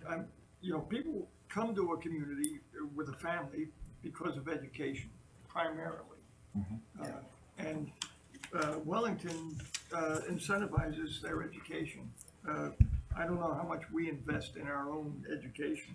I think we could do a whole lot better in personal pressure, call it, from our leaders to influence the Board of Education and the county commissioners. I would like to vision more influence on county commissioners and the Board of Education. Well, I want to make a comment on that. So I sit on the Business Development Board, and one of the biggest issues we have with larger companies coming is they're looking for a couple different things. Education is one of the biggest things, and employees. And where are we going to put our children? And employees. One of the biggest things is employees. And at our table, we have all the colleges, the schools sitting at our table, and we lose a lot of business because in 2 years, if we're going to build, can we get 100 employees that can do X, Y, and Z? And they're not getting it out of Palm Beach County, unless the local schools. So I think it's, yes, I agree with you, but I think it's a bigger scale. But William, stepping back a little bit, can we get an update from you that's very black and white, just, you know, pros and cons, and then also, because you had mentioned there's some things why some of the development's not coming here. So if we can kind of see some of those lists, and then also an update very clear that says North Dixie Highway, east side is 35, west side from here to here is 45. I know, because just to update us on, so it's not lost in a big book, that just update us. And South Dixie, you can go downtown, because I still have people coming to me and saying, you know, why can't they go a little higher downtown? Why can't they go a little higher on Dixie Highway? Maybe that will encourage, and maybe we need to take a look at all that again as we move forward. I agree with that, and what I'll say is I think that when we are trying to figure out why we don't have some of the things that we want to have, we have to ask people who are outside of the city, right? Sometimes people who have never set foot in the city, and try to ask them, you know, because sometimes a lot of developers, right, and a lot of business owners will pass on a city before they ever come here. And while it's true that if we can get them to physically visit our city, we have to be able to make a case on paper to somebody, to some analyst who's sitting in a cubicle, who has an Excel spreadsheet, who's trying to figure out which areas are right for opportunity and which areas are not. That process, we haven't necessarily, in my opinion, made the best case for. As far as schools go, we have to work hard to improve them. West Palm, though, has very challenging schools all throughout their city, where people are still choosing to live. Schools have some of the same grades our schools have, yet people are still choosing to live there in West Palm. Same thing with Delray. And then as far as us collaborating closely with the school district, one of the things that was excluded from our budget was a literacy coordinator. And I know, Mayor Pam, you've been all over that, right? You know, but again, some of the efforts that other cities have made to improve the schools, we literally can't do it without money, right? And that's not to mention all the other things. The 39% of the employees that we have who could go to another municipality, make the least amount of money that municipality is going to pay them for that job and get a raise. You know, all of these things, I think, you know, our product, crazily enough, is the land that we have, right? And trying to get the most out of that product is, you know, so that we can achieve the objectives that the residents have put on us, is our you know, one of the missions that we have to embrace. And I don't know that we've embraced a rigorous enough approach to figuring out whether the product that we're putting out there matches with the expectations that our residents have placed on us. I really think that when it comes to that, we should lean on outside people who are not familiar with our. Anyway. So what you're saying is you're more than the sum of your numbers. And city manager, one thing that he brought up that I'd like to see maybe a statistic on. Mm-hmm. What are the amount of people living in the city, but their kids are in a school outside the city? Because I get a lot of that. We love living in the city of Lake Worth, but our kids go to Dreyfus, our kids go to Bach, our kids go to the Christian school. So I'd like to see that on a graph to see, because If it's available, I'm not sure. well, yeah, we might be able It's to. kind of hard with private schools, but your point's well taken. So one of the things that happened during that conversation is we went flying by our break time. Yes. Not even stopping. I'm glad that you got up and took care of whatever you needed to take care of. I need to go now. Why don't we spend a few minutes just taking a break for a minute? Right. And then what we'll do is we'll get lunch and come back and work through our lunchtime Yeah. after we get the food. All right? Thank you. Wake up, Ed. It's electrifying.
pull, the men would go out and bring those big 100-foot seine net and pull it in, and the kids, we would clear the beach of all the critters. It was crabs, it was fish, it was whiting, and that was the most incredible experience, growing up, seeing that. But it's probably one of the worst things you could do is seine net fishing. So it's a good thing they outlawed it, but it was cool to see it happen, That place that we went, Michael and I found up on the northern coast, just south of Valdosta. We found a cabin up there a few years ago. That's in Georgia, right? It was on the Florida side. We drove up there. It was right on a lake, and we fished. That's nice. It was really, really nice. All right, so I want to kind of pick off where we left off, but I want to make a comment first. I said oh, I'm sorry, go ahead. One more time. I thought we were doing it. I just want to make a quick comment about where we're at in the process so that we're all on the same page. Are we ready?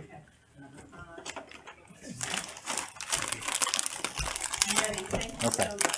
So I mentioned earlier while we were having the discussion that I thought it was productive and a good discussion. But I do want to point out that what you're doing is you're saying, take a left at the corner. Go down 3 miles and take a right. You're giving directions on what we should be doing, but you're not saying where we're going. And so we need to rise up a little bit and start to talk more about that. Now, I'm going to change the order of our agenda because I can see that there's a lot of passion about the issues. We'll talk about the priorities first.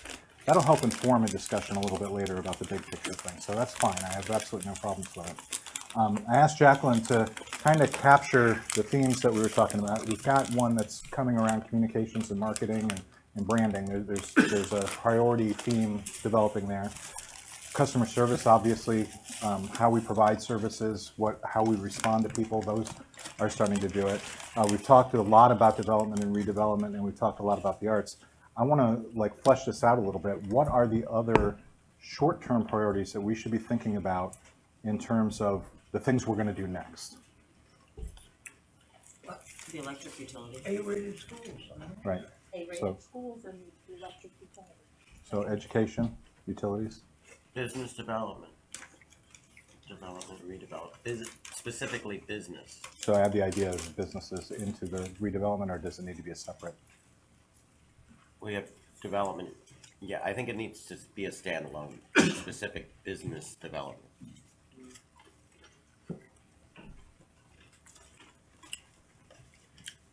Crime.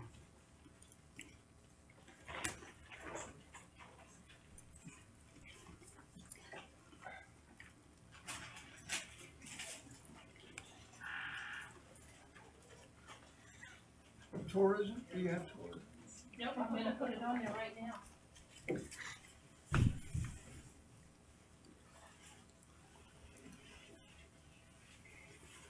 Now, some of these we're going to find, holy cow. I don't know if you guys can see what's going on down here, but Shane and HR can take the rest of the day off after that. somebody's going to have a coma. That's all I can say. Come around. We'll pass it around. That's all right. That's gotta be tough. Yeah, it's heavy. Trick or treat. Wow. There's a pile of cookies in there. What's in there? All right, just heads up, guys. You'll be unconscious in about an hour if you eat too much of that. We can put an order in for Red Bull. And one of the things I want you to notice while we're doing this is some of these might be high-level ideas that include other ideas, and we're going to collapse them and pull them together as much as we can. And we want to make sure it's things that we actually can do something about.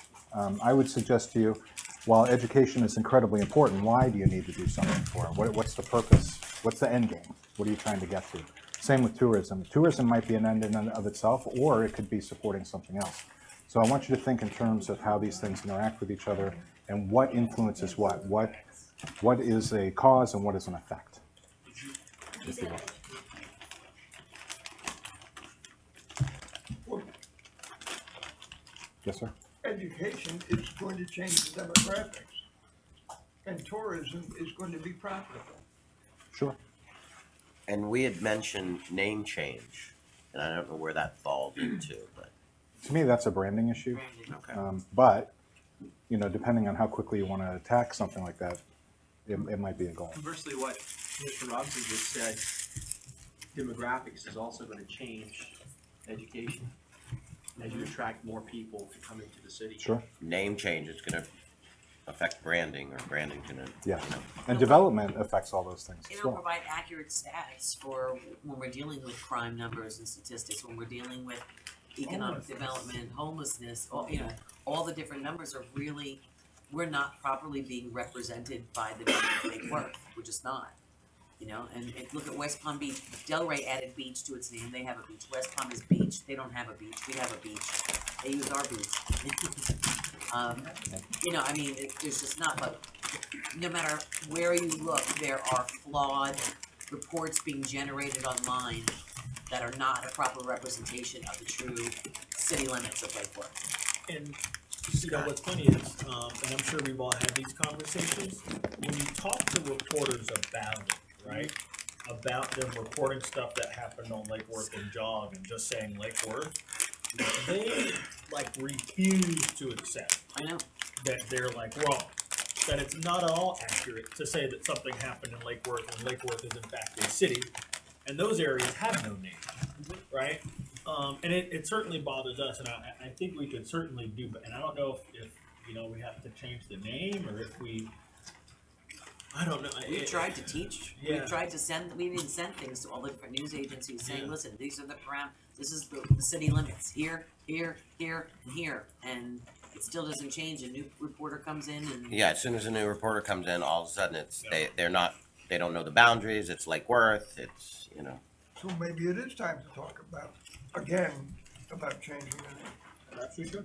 Last time it was addressed, it was probably in 2011 or 12 when it was our centennial. it was right during the 100-year. Yeah, and I think that people were hesitant to. Long Sure, that's bad timing. Yeah, Let's celebrate our history by changing our name. yeah. Yeah. Exactly.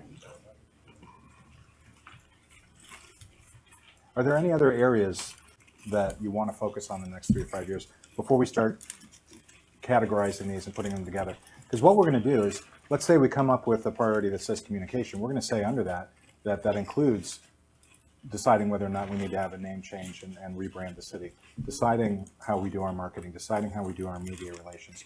We're going to talk about, what are the elements of that need to be addressed.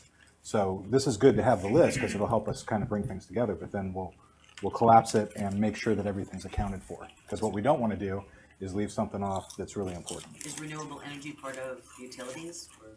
Or It could be. And it might depend. You're doing a lot of investment in your utility now. Is that the priority versus looking at these new technologies?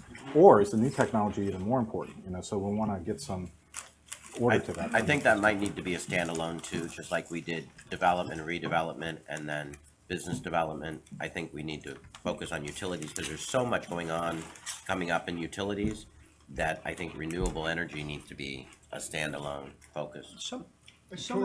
Tourism and the arts can be Sure. combined. Connected. There's some good. Some of the conversations that we've But had tourism isn't always the arts.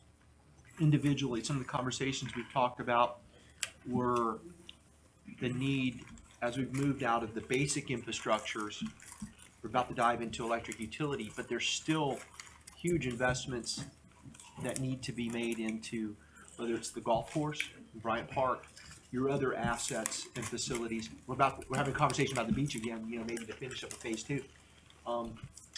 Whether or not those are your priorities as you put in the list, they're things you're going to have to confront, and how you do those are going to matter. So that's something I haven't heard y'all say, but those are transformational.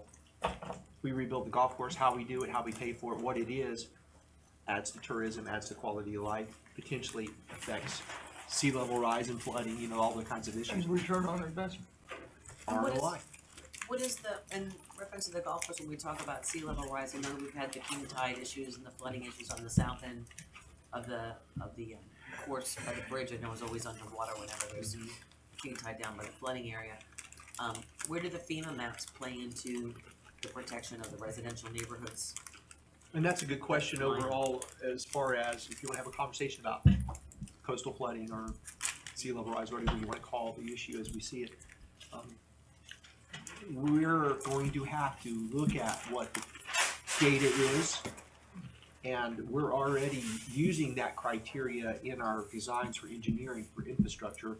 like if you go to the lift station number 4 that's on the golf course. It's built anticipating where the engineering says it needs to be for future years. But I don't know that we've looked at it really in depth as a city to talk about those investments in hardening the coast. Well, we shore. got scared when the FEMA maps came out, you know, when they basically said the majority of homes Yeah.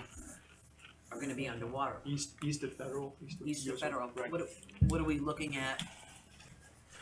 What can we do as a community do? Is that a priority for y'all? I think our residents would think it would be. Absolutely. I agree. But I think that needs to be, a workshop on its own to talk about what we're doing, what we can do. My biggest struggle when I go to these organizations and these meetings or whatever, everybody sees a problem, everybody identifies a problem, but nobody has a solution to the problem. And, with the exception of lifting Lake Worth on the stakes, I don't see, other than the little things we've done at the base of the bridge. We brought that to DOT's attention. They didn't even know that the bottom of the bridge was flooding, and again, We're installing flapper valves. exactly. There's a lot of basics that we're doing. But I still think we need to have the conversation and try to get ahead of it and be on the same national level everybody else. And as that far would, as our that would conversation. inform your conversations really if you do talk about redoing the golf course in Bryant Park. Because obviously you have opportunities to not only improve the facility, because it does need to be looked at, but also to incorporate things that are best practices in design so that you can mitigate the duration and severity of the flooding event. Where does urban density, right? Residential density fit in on? That's usually a discussion about development. And I'd like to actually switch to a conversation about what's the difference between business development, and what's the difference between that and development, and do one of these belong up here or do both of them belong up here? So business development, since you proposed it, define it for us. Well, business development automatically pops into my head because of the downtown issues we're having right now with the vacancies and trying to focus on business development. But again, it's just like a developer that wants to develop a complex in the city of Lake Worth. Sure. I can't make that business move to Lake Worth. Can I stroke you a little bit and say, yes, we got fabulous things and look, but I can't make them. But as we develop, like developers come to me and they say, what do you want to see? I want to see mixed use. I want to see livable, sustainable, but I want a retail element for my business piece of it. So I think it crosses over, but it's in the city of Lake Worth. It doesn't look the same in all areas. The south end businesses may look different than the north end businesses on Dixie Highway.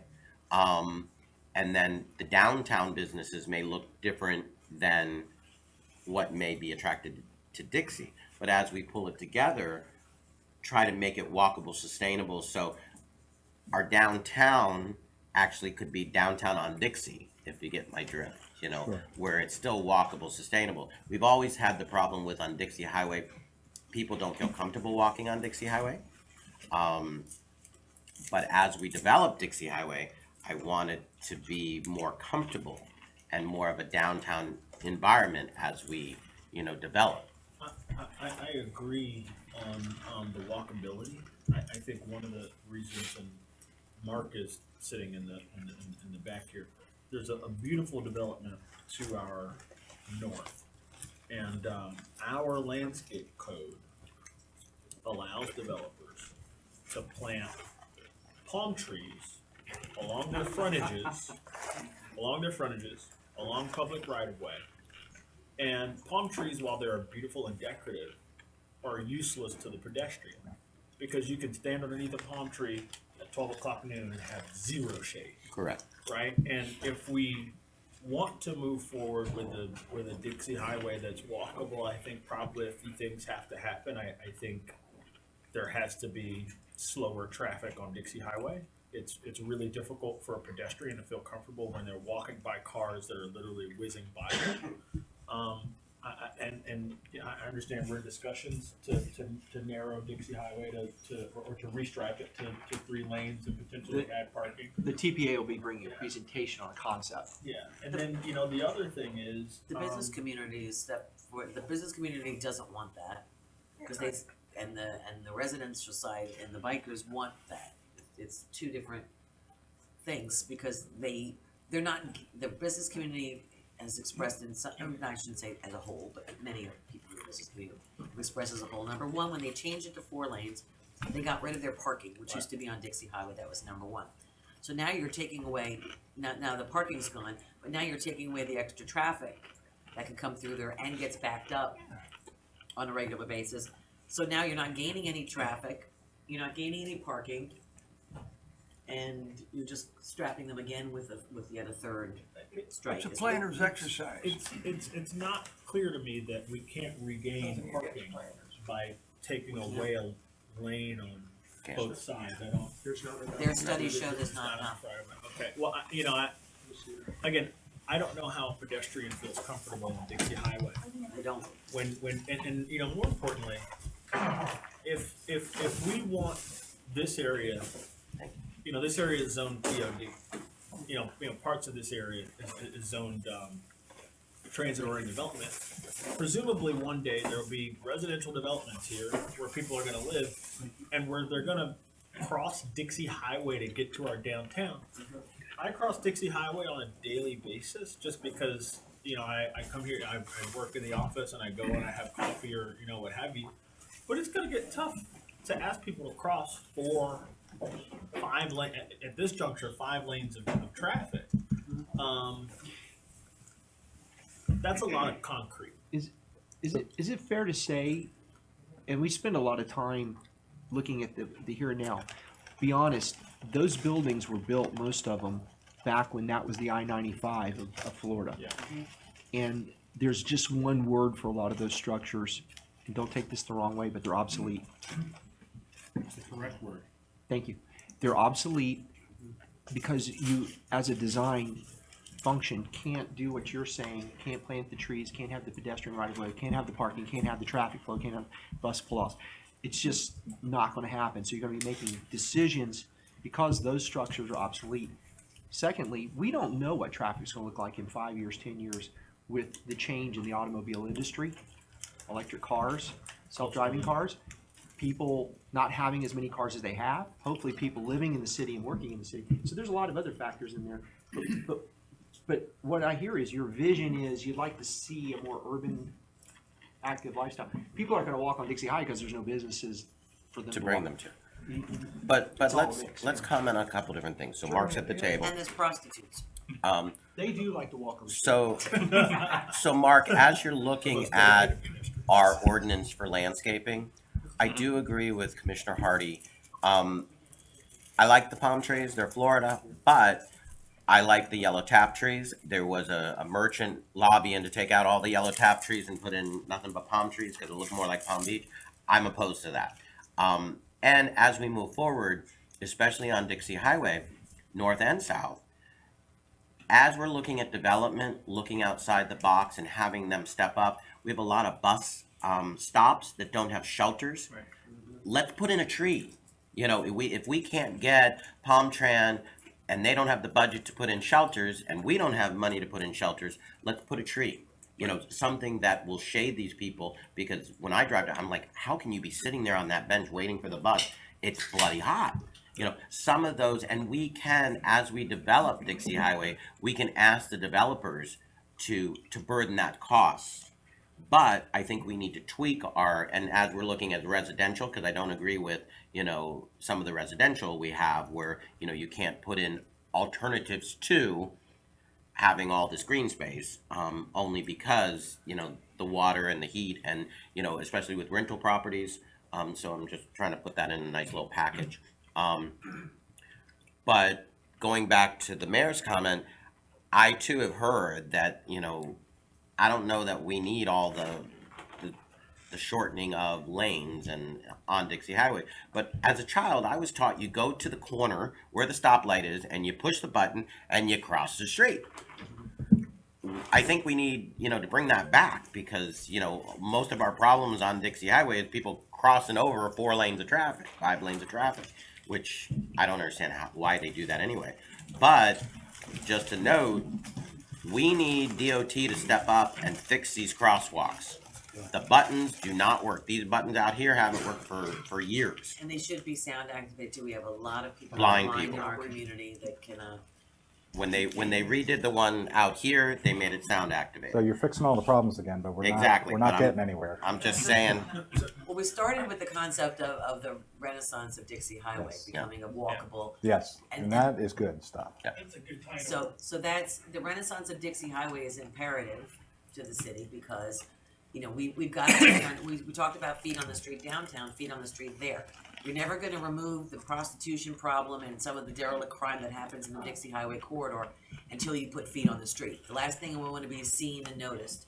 And the second you get, law-abiding people utilizing Dixie Highway corridor, you will see a lot of that crime element start to move out of the area. It happens inevitably. Yes.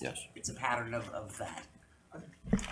Just listening to what you said and having sat through other cities doing this, Riviera's done it, North Palm Beach has done it, West Palm Beach has done it, Jupiter. None of them have a Dixie Highway that does that I've seen. And maybe William, you know better than I do, but I haven't seen any stretch of Dixie Highway that is successful like that. Their downtowns are. Have you seen Delray, Like Boca? I don't see masses of people walking up and down Dixie You won't, Highway for you any won't stretch. recognize them. No, Delray, I Boca. get that, but it's a different thing. Delray has a lot of residential, it seems, on Dixie. but why can't we? We've got the mid. Well, coming. that's a good question. I think I we mean, we need got to be the mid honest coming about with development patterns. We've retail. got courtyards, we've You- got the mid. You we've have got to have a townhouses. tremendous amount of density. White Apron Catering used to do a fabulous lunch every day, but he just didn't have Nobody's the, walking. the Nobody lives- walkable. we But have- with the mid across the street and with, I think we can create that. Here's you touched on it. You said you have to have tremendous amounts of density, right? So I just did some back of the envelope stuff using the information that was in our comp plan, right? Like our the single family neighborhood zoning, right, says no more than 7 units an acre, right? And interestingly enough, in the city, we're at 5.5 residential units an acre, right? Like the residential density for the entire city is less than what we allow on average in a single family home community. Even if you take out all the parkland, and even if you take out all the industrial land, you're still at 7.5 units an acre. And so we talk about what we need to make a vibrant area to support downtown business development. I don't know that we have reached and that we have planned to reach the critical mass of people required to support the businesses that we like to see. At 7.5 units an acre, it's tough to ask a business owner who has options to choose this place. There are some who are visionary, like the folks who own CWS, visionary folks who chose this place and said we can do it here. Angelo, who's a hero of mine because he's such a dreamer, who owns Paradiso.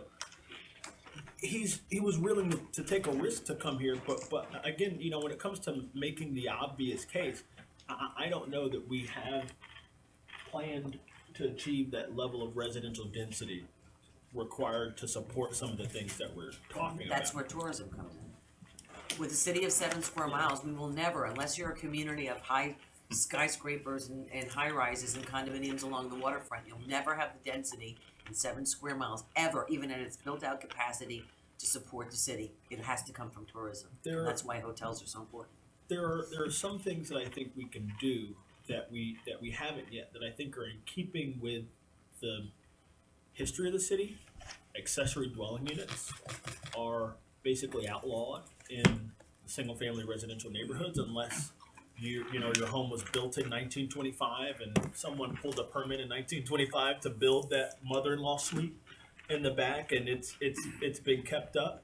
Other than that, if I bought, I have a constituent who bought a single family home. She's got a 50-foot wide lot. She wants to build a mother-in-law cottage in the back. We won't let her do that, right? That's easy density. It doesn't come at the cost of urban form. When you drive by that house, you still see one house. The cottage house is in the back. I think that that's, something we could do. The only thing I guess that worries me about tourism also is that it's hyper cyclical. I moved here from two counties that have tourism, but it's year round. And so, when my friends who I met here talked about the season, I was like, what are you talking about, season? You're telling me that people don't want to come here, year round. So there's already this annual cyclicality.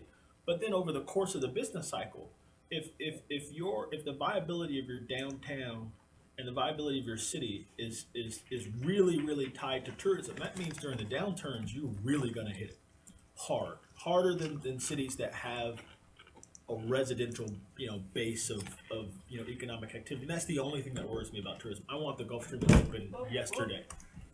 Sorry. No worries. It's just fine, it wasn't very much. Saves the candy. It's only water. Run But down. that's my only worry about tourism. Well, and to piggyback on the tourism, I agree we need more tourism, but we are a seasonal city, and I can tell you, it's like day and night.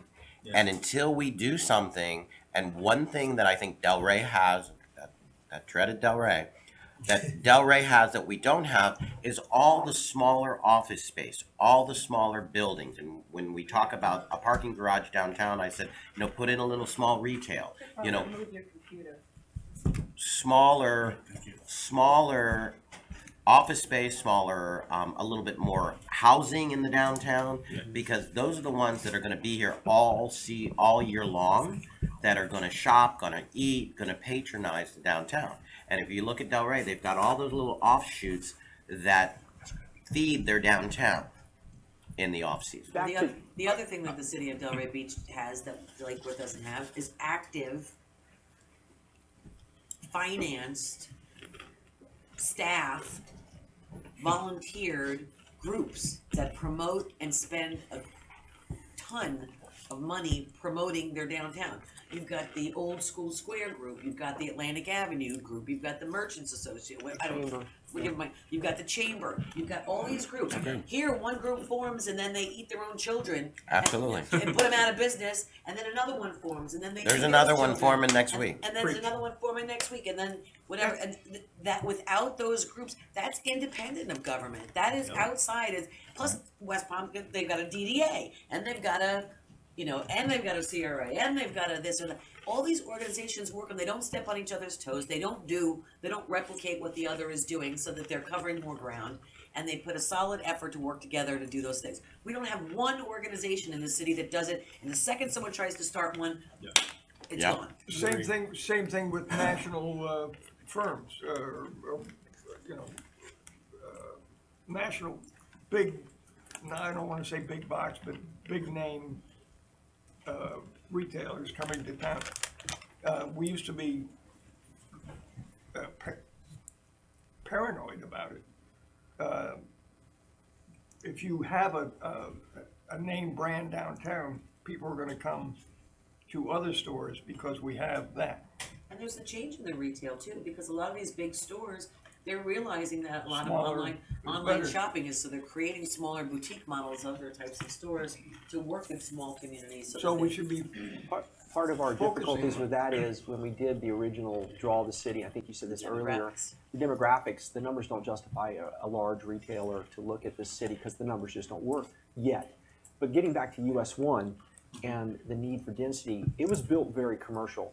And we're starting to see interest in infill that brings residential, where you probably will have commercial nodes along, and then the residential components, which will create that foot traffic. And William actually is creating the thoroughfare guidelines and has the conversation. I don't know if you want to add anything, William, to what you're seeing. Going back to what we developed on the Dixie Highway zoning, is that we do respect and they recognize that the east side is different than the west side. The east side is only one lot deep, whereas the west side can be 2 blocks deep.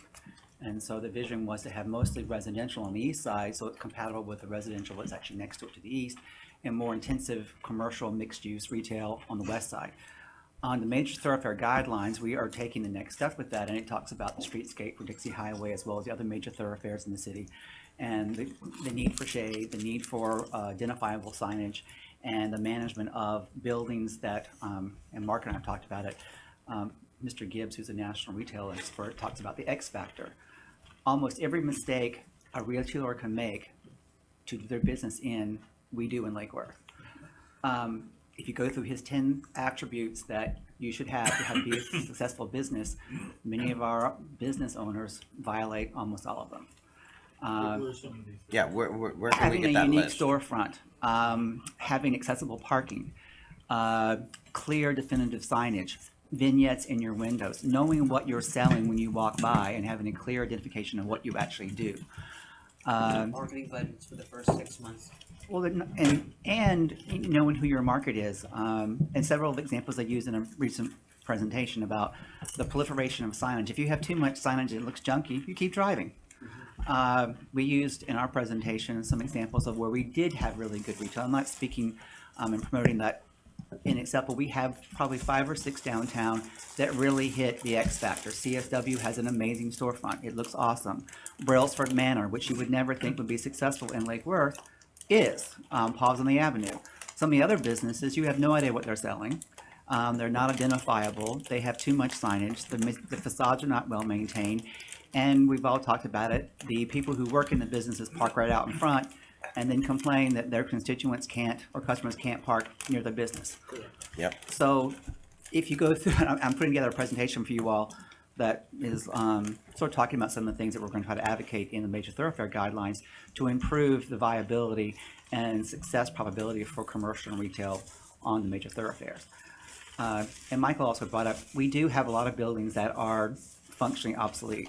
And our zoning code, LDRs, do reflect that we are pushing buildings back from the street to facilitate room to put in real trees. One of our constraints is like considering the right tree in the right place. In many places in the city, the only tree that's actually going to grow and be healthy is a palm tree because there isn't room to put in a shade tree.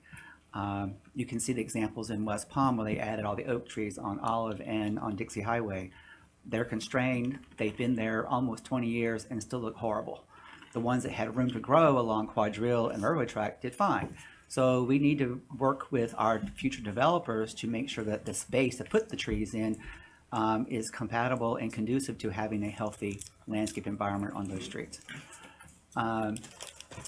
In addition to the major thoroughfare guidelines, we're actually talking about some of the density bonuses under the comp plan, and we can go in that later. But driving what Michael was considering the nodes, we do see that we need a significant amount of residential of varying types of housing options on Dixie Highway to support the retail and office and commercial that you want.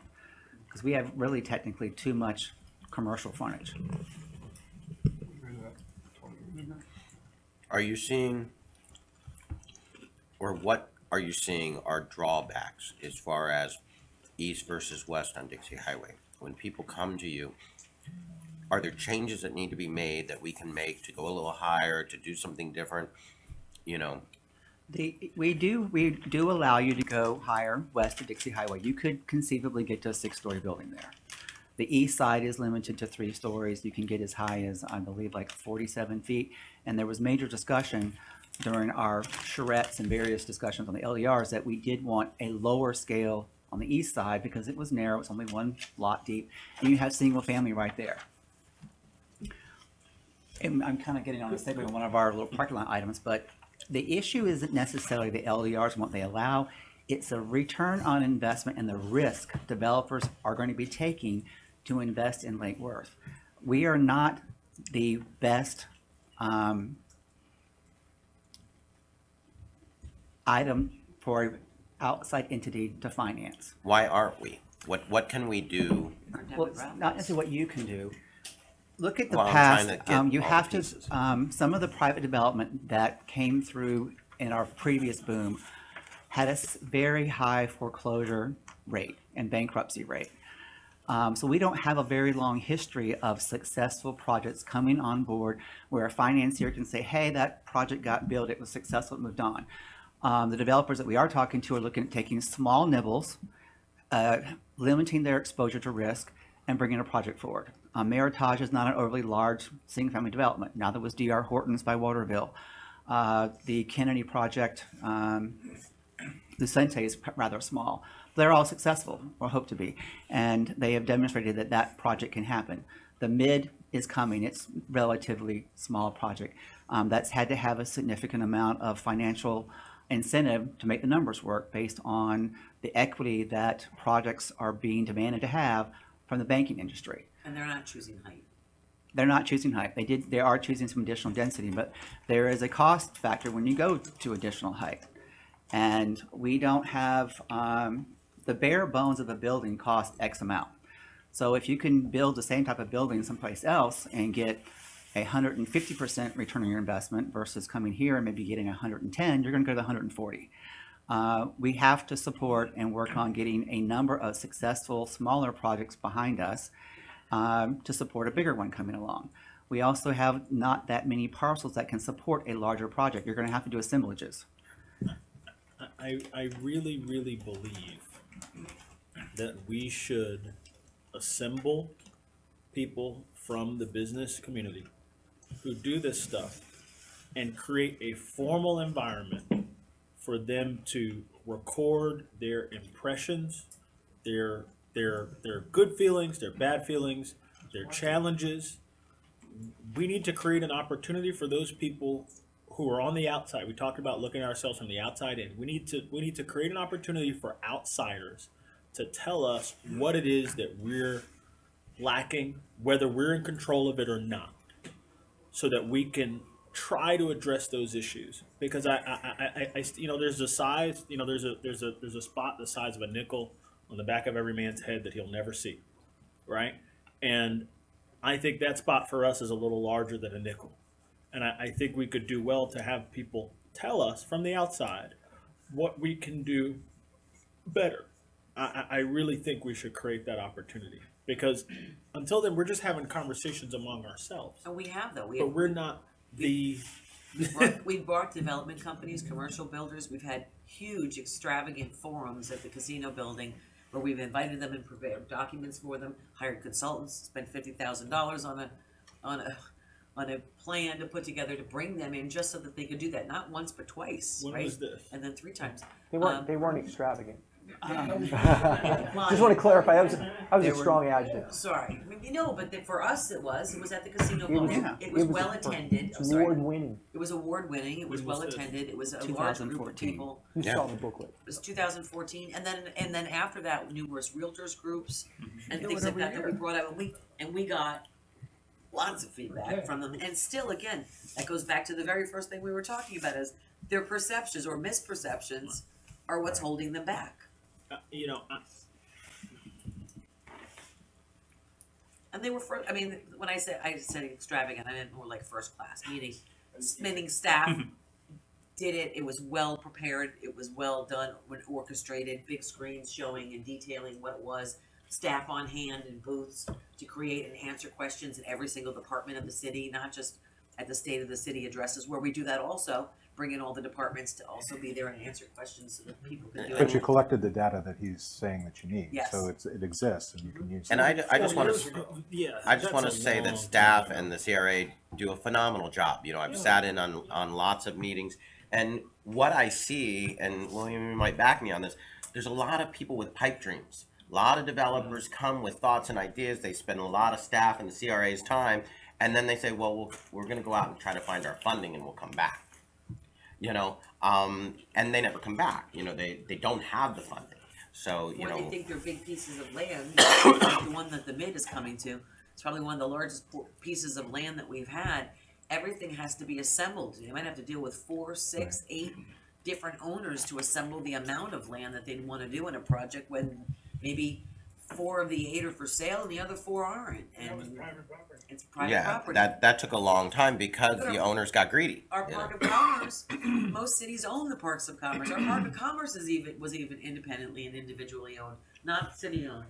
So, And that comes down to the incentives too. We're doing water, we're doing electric, some of those, but we don't have a lot of incentives. like trying to build incentive with your arms tied behind your back. One of the things that we do, and William, please forgive me. It never starts a city. But we, when we talk about incentives, certainty among people who do business is an incentive, right? Consistency. And one of the things that we do I think the idea behind the sustainable bonus incentive program is great. But what we're doing is we're making developers pay to get, well, not pay money, but like, we're making them jump through hoops to get the thing that we want in the first place, which is density. In order to get a density bonus, you have to do this. When if we really want the density and the development to occur in certain areas, can we not just give the developer the density rather than asking him, hey, in exchange for this density, can you give us this? In exchange for this extra floor, can you give us this? And after you get up to the third floor, now you've got to go back 12 feet before you go up to the fourth floor and to the fifth floor. In my opinion, and by the way, you've got to go in front of a board, by the way, to get those things approved. And there was one case recently where we had a board that acted capriciously around a particular project, right? Like, I think probably the biggest incentive that we can give is in certain areas of the city where development hasn't occurred, where, the way that we would like it to. Dixie, I'm thinking Dixie, between Dixie and the tracks, and 6th and 10th Avenue, and South Federal Highway, is to incentivize development by just allowing some of these things that we allow through the sustainable bonus incentive program just by right. So, like, rather than making them jump through hoops to get to the 5th floor, you just get the 5th floor. Rather than, asking them, to jump through hoops to get that extra density, just give them the extra density because that's what we want. Well, the problem is that that's what happened for 3 decades. And what you got is a big tall thing next to a little tiny thing, next to a medium thing, next to a small one, next to a big one, that's what we got. And we've been trying to somehow create a set of rules and regulations that deals less with height, but more with compatibility. I think, William, Compatibility according to the the other neighborhood. buildings, the neighborhoods, and what exists around it, you can and what's being built around it, even new construction. Yeah, so I don't think that tall buildings should be next to small buildings. But in the areas where we're talking about, like Dixie Highway, right? Especially on the west side of Dixie Highway between 6th and 10th, I don't know that I want developments that are compatible with some of what we see, some of the obsolete structures that we see on Dixie Highway. Yeah, no, But you're you not have talking about cases where the compatibility. developer leaves development on the table, which Yeah. is frustrating.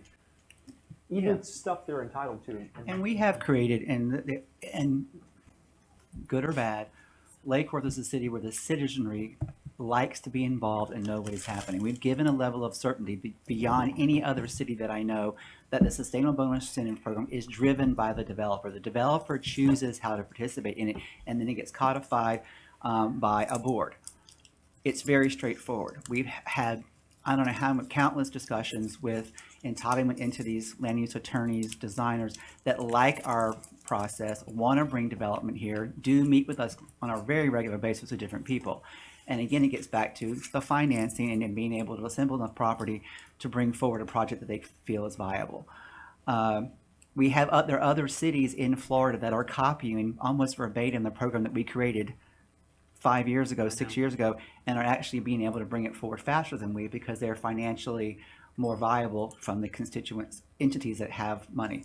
A lot of the projects that we have had, like Lake Village of Lake Osborne, Village of Lake Worth, those were self-financed. There was very little outside money. D.R. Horton has a huge backing, but that project is a very small project in context of what they actually do. And they said, after we do this project, we'd like to consider doing other projects and looking at more, but they want to do Right, and something. in D.R. Horton's case, they did look at twice the property where Meritage was coming in, but their cost of raw land per door, the numbers never worked, and so they walked away twice from that project, and then Meritage was able to make it work. But Meritage eventually, the owners did realize that they were asking too much money. But we're also at a point where, and I think, Mr. Amori brought up the 2014, we didn't have any clear direction from anybody until you all adopted the LDRs as where we wanted to go. And we were already well into the economic cycle that was on the upside before anybody could really know what we could do. And so projects were waiting to see what the LDRs were going to have in them, and then several of them moved forward. But we've got several that are entitled that have never come to construction. The Village of Valor, the Wyndham Hotel has taken 5 years to get to break ground. For whatever reason, the apartment complex approved next to it hasn't happened yet. Those are reasons that are beyond our control. And we are in an economic cycle where commensurately the values of the land have gotten kind of high, even for Lake Worth, even though we're still affordable. But the construction costs are also very high. So it's a bit of a challenge. It would not be the end of the world if we had some kind of correction where the construction costs came down some. Because the price per square foot to bring a building to market is pretty much the same whether it's a luxury building or an affordable building. And we are a market where it's more affordable, so the return on investment percentage is going to be less. Eventually, we do hope, like with the one, which is more of a luxury building, those kind of projects will come in, and they've done fairly well. But again, that's a very small project. It's 14 units. There are other buildings, only 11. And when it comes to compatibility and contextualism, those are types of buildings that people voiced as being in harmony with where Lake Worth wanted to go. And so we have recognized that on the west side of Dixie that most of that's obsolete. And that's where we have facilitated probably some of the highest height in the city as a possibility. But knowing our history with height, I do feel it would be prudent that we go through a process where there is some public discourse and vetting of the project, so that, and it also, when you leave it all up to staff, and we've faced this with the boat issue, it puts staff in an awkward position sometimes. So there needs to be a public interaction, because most of us don't live in Lake Worth. We want your best interests, and we believe in your city. That's why we work here and we come here and try to help you out. But the citizenry needs to be involved in what is happening with their city. And I think that process of a public hearing is important to hear those, because people's tastes and concerns for the city do change and evolve over time. I understand that we want public involvement. I guess, my position has always been, I would rather people vet the laws that set the stage for future development than politicize individual projects. That to me, We all would like that. yeah, but Commissioner Maxwell talked about leadership, right? If what we want is an environment where it's business friendly, I don't. There was a hearing that happened in this room not too long ago, where, in my opinion, the laws were disregarded by some members of the public and by some members of a board, and that's not a particularly good environment to work in. I would rather us have a really serious, intense discussion about what the LDRs are going to be, and then after that, stop, and allow the LDRs to work. But if we have LDRs that create a process for negotiation of each and every individual project, I don't know that that's the best business environment that we can provide. And if we can do better by leading, I think that we should. And it was one of the things, and Herman, I don't know if you were at that particular workshop when they were talking at Congress of New Urbanism. They had a whole thing about form-based codes and about whether you want to increase the by right process, right? And just have a really serious discussion about the laws, or whether or not you want to have a set of LDRs that allow people to just negotiate through every project, right? And the latter is a developer's nightmare because it increases the uncertainty, meanwhile, they're spending money, time is going on, and it's. Can I ask a question? I would like to hear from all of you on this. Just think of the Gulf Stream.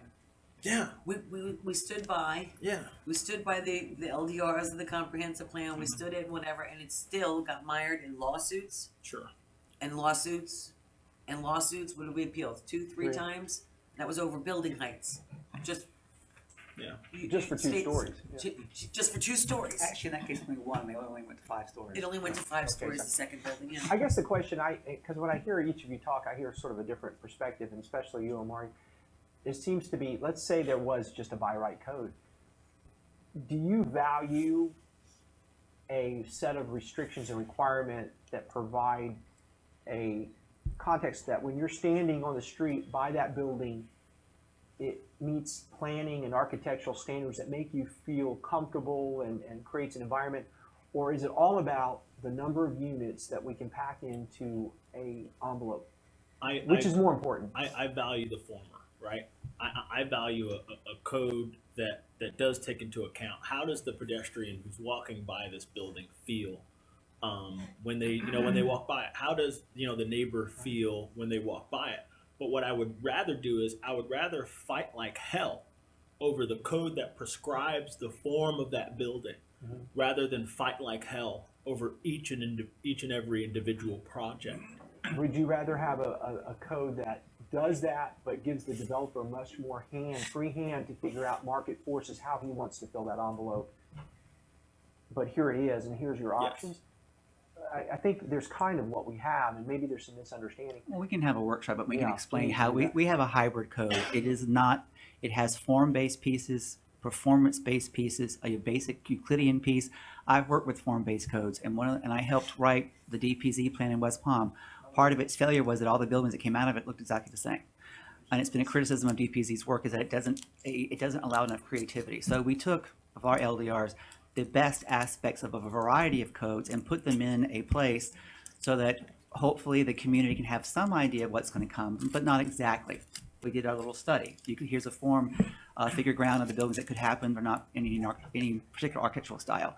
So they have an appreciation. Yes, we will buy off because we had already spent 7 years discussing LDRs by the time I got here. And so our goal was, and the mayor spoke on it numerous times, we got 95% agreement on where we were going. So people had an idea, yes, what's happening is going to be contextually compatible and harmonious.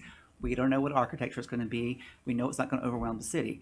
But then the next process is vetting it through our sustainable bonus program. We can do by right. Everything that's less than 7,500 square feet or 2 stories stays with staff, which is pretty large. We jumped from, I think it was 5,000 square feet was the biggest project you could do in the city, and it not go before a board, and then also to the city commission. We have a essentially mostly by right process that is the fastest in the state.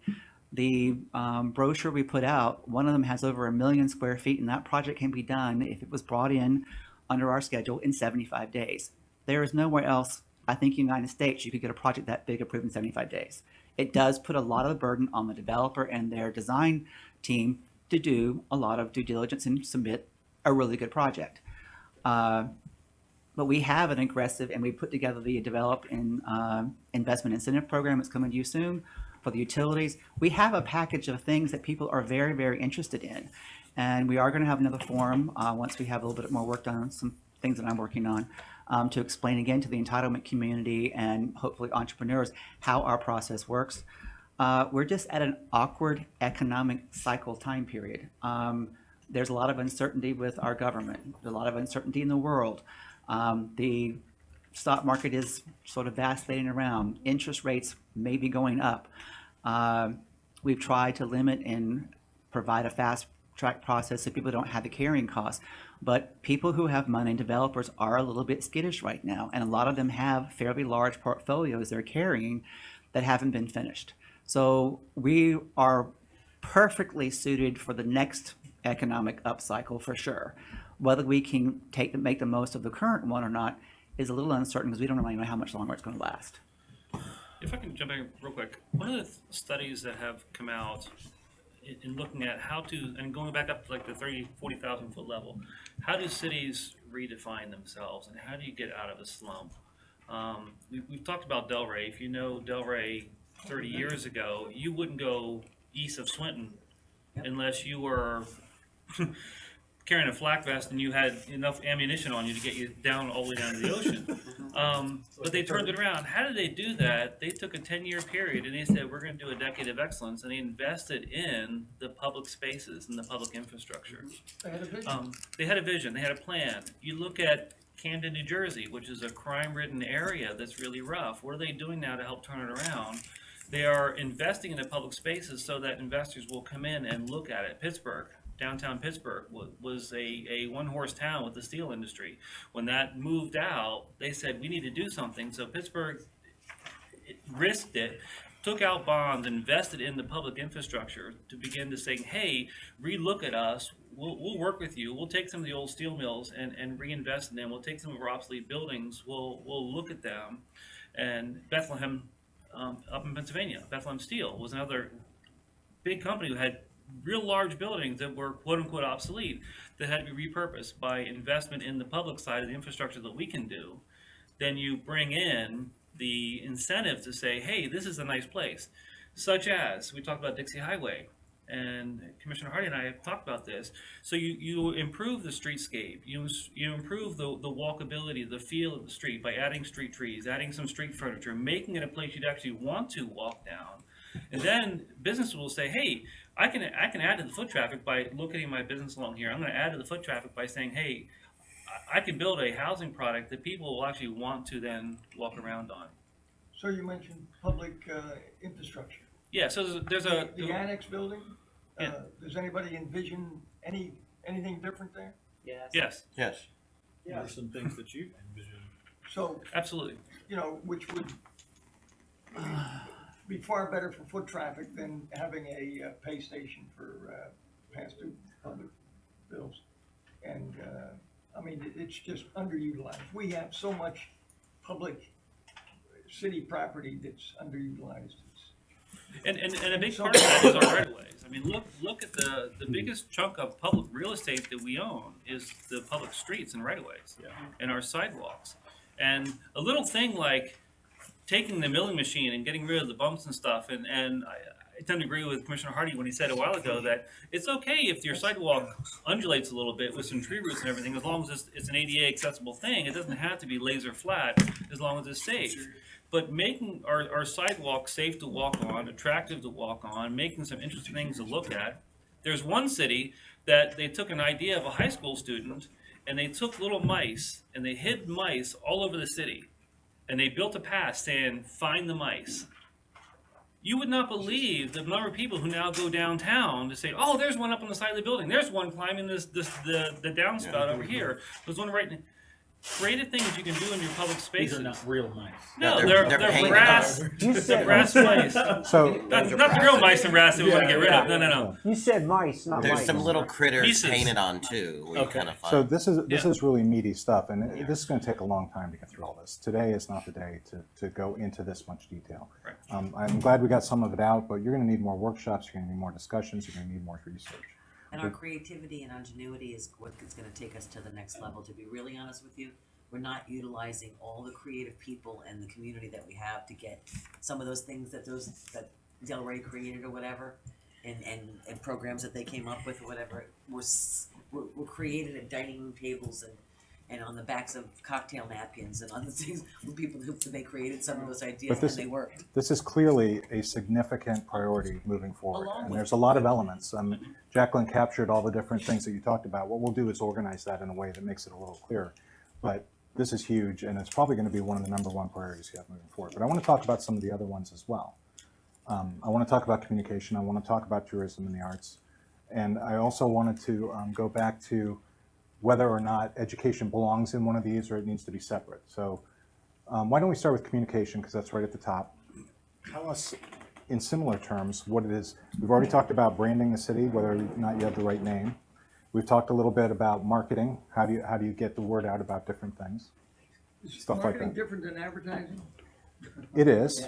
Yes, there's Well, I yes. wanted to, I Yeah. don't know. Advertising is when you take out ads and pay for your word to get out there. And marketing is all of the things that go around that, the events, Are we the, doing either one? well, we're going to provide some direction on that. What we're doing today is probably not sufficient, but And reputation management too, as Okay, a yeah. part of that marketing endeavors. so reputation management, branding, marketing and advertising, and understanding the distinction there. I heard somebody say something about social media and what you can and can't do today that needs to be looked at for the future as well, right? Yeah, we don't have a Facebook page And- outside of the casino. And the new Building ADA Facebook requirements, page. you might as well throw those in there too. That's driving us crazy. Yeah, there's a lot of If they're constraints. not new requirements, the lawyers have discovered how to sue governments. Yeah. God bless them.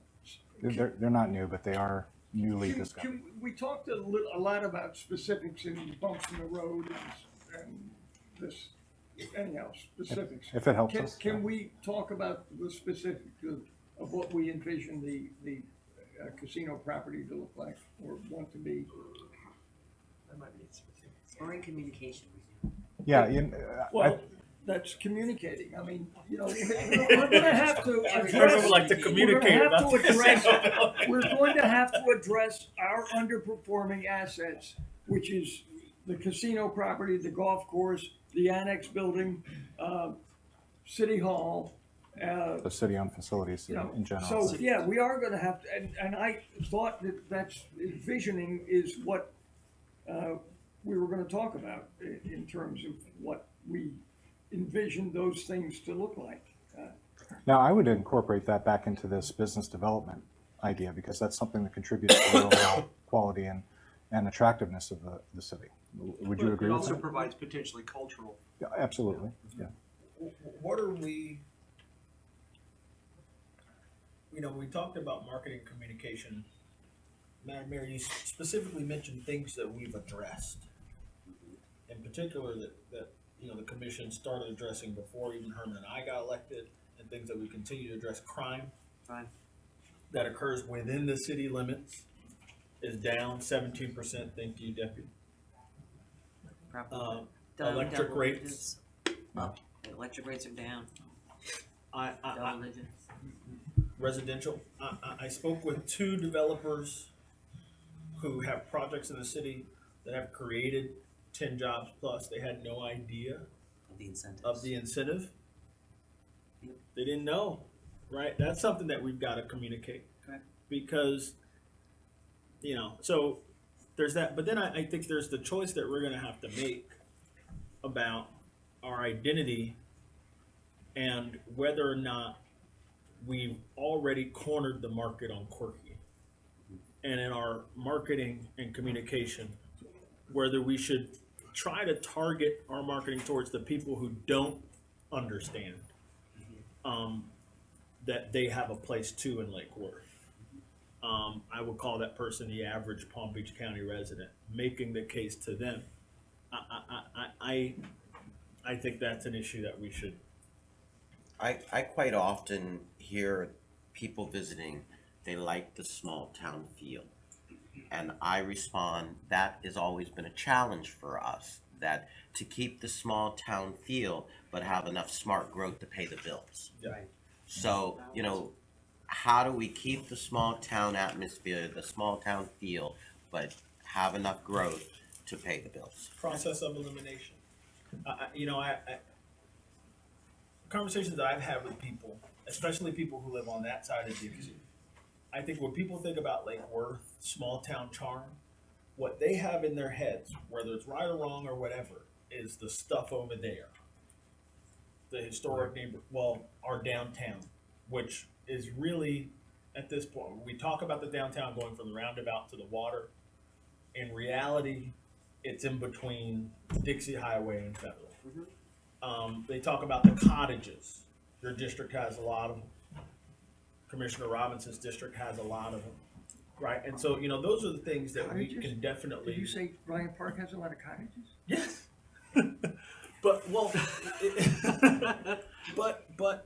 so if we agree that that's what the small town charm is that people love, and if we agree that that stuff has to be preserved, but if we also agree that we need growth to pay the bills, it can't happen over there, and it's got to happen elsewhere in the city. You know, where we're sitting right now, Dixie Highway, on down to I-95, on the other side of I-95, that's where I think we pay the bills. But And I don't. also, What are you saying? I haven't heard Yeah, you say you're much. quiet. I'm just Scotty. listening very contently, Why don't you? because I don't think we've addressed our number one issue. We talked about it very briefly, but we keep dancing around the number one issue, and that's how we would change our demographics. Yeah. Because none of this is gonna happen unless we change the demographics. 30% poverty doesn't get us where we're gonna go. Low levels of education is not gonna get us where we're gonna go. The fact that the economy is gonna be shifting here in the very, in the not too distant future isn't gonna get us where we're gonna go. We've gotta be planning. We've got to do something about the schools, but we can't do anything about the schools because we don't sit as a school board. Right. Okay? And so let's talk about our demographics, and let's be honest in our conversations about demographics. If we can do that, and we can be honest about what our demographics represent, and the negative and positive impacts those demographics have, then we might have a chance. We know what they are. Tell us. We just went over all the figures that we all know, you know, in the very beginning. We spent, you know, this is what we're talking about, or had talked about. We know the problem. How are we gonna change it? That's what we're here for. Exactly. Do you understand that the demographics are already changing? As the community infills, whether it's new businesses, new residents, we're already infilling across the board in many sectors. Fast enough? I don't think it's fast enough. No. And I don't think and I don't we think should it's continue to use it as an relative- excuse. Let's get, are we still a little bit of the fake it till you make it conversation, or do we have some means of No. measuring that? No, let's have a vision to change it. You know, if you want to talk about demographics, go ahead, because we already know what they are. That is the linchpin for everything we're talking about here. So- Unless those demographics shift, none of the things we're talking about are really. Well, you couldn't, Absolutely you couldn't agree with even you. say, you couldn't say prosperity here when we got elected in 2011, because that meant gentrification, and gentrification meant that whole was hell going loose, and Okay. you couldn't say a Sorry. renaissance of the city, Just and you let couldn't me say refer new to this investment. one next now. Go ahead. Don't, So, come but- on, we're thanks being for your respectful here, be participation. You know, respectful. we've got to talk about it. I understand, but don't be disrespectful. I have been disrespectful yet. I think Commissioner Mack. Give me time. It's early. He's getting warmed up. I think Commissioner Maxwell is right that we've been tap dancing around the demographic question. I think part of the way to change the demographic, frankly, is to have a product here, a housing product. Oh, God. Well, I've got the map here, and it's funny. I got 200 of these, and I hand them to many people. But anyway, we don't have very many housing products for people of affluence. There's just not enough options. There was a business owner here who is a reasonably affluent person. She was looking for a unit, a really, really nice 1-bedroom unit in and around the downtown. She didn't have very many options. So she had to leave Lake Worth, where she does business, and go elsewhere. Yeah, the vision that I have is of an environment where along Lake and Lucerne west of Dixie, along Dixie Highway west of Dixie, and in between Dixie and the railway track, we have allowed people and incentivized them as much as possible to bring in diverse housing types that we don't have. Like, people get that we have cottages now because of the efforts of people. You know, Commissioner Amoroso, you've been involved in this, the cottages and all that. But the other things, how do we attract that 35-year-old engineer at FP&L? How do we attract that 30-year-old guy who just got his MBA who's working on, what is that Bankers Row? You know, who's, How do you replace the existing I mean, some of the existing, and I will use this as an exception, not the rule, crime-laden apartment complexes that exist west of Dixie Highway. So if they can accumulate enough, we're gonna brand new developments are gonna abut up next to some of the units that cause some of the most police calls, PBSO calls. Am I hearing a general That's sort of private sector understanding development. that, and use the word affluent, and I think that may be the wrong word. We're talking middle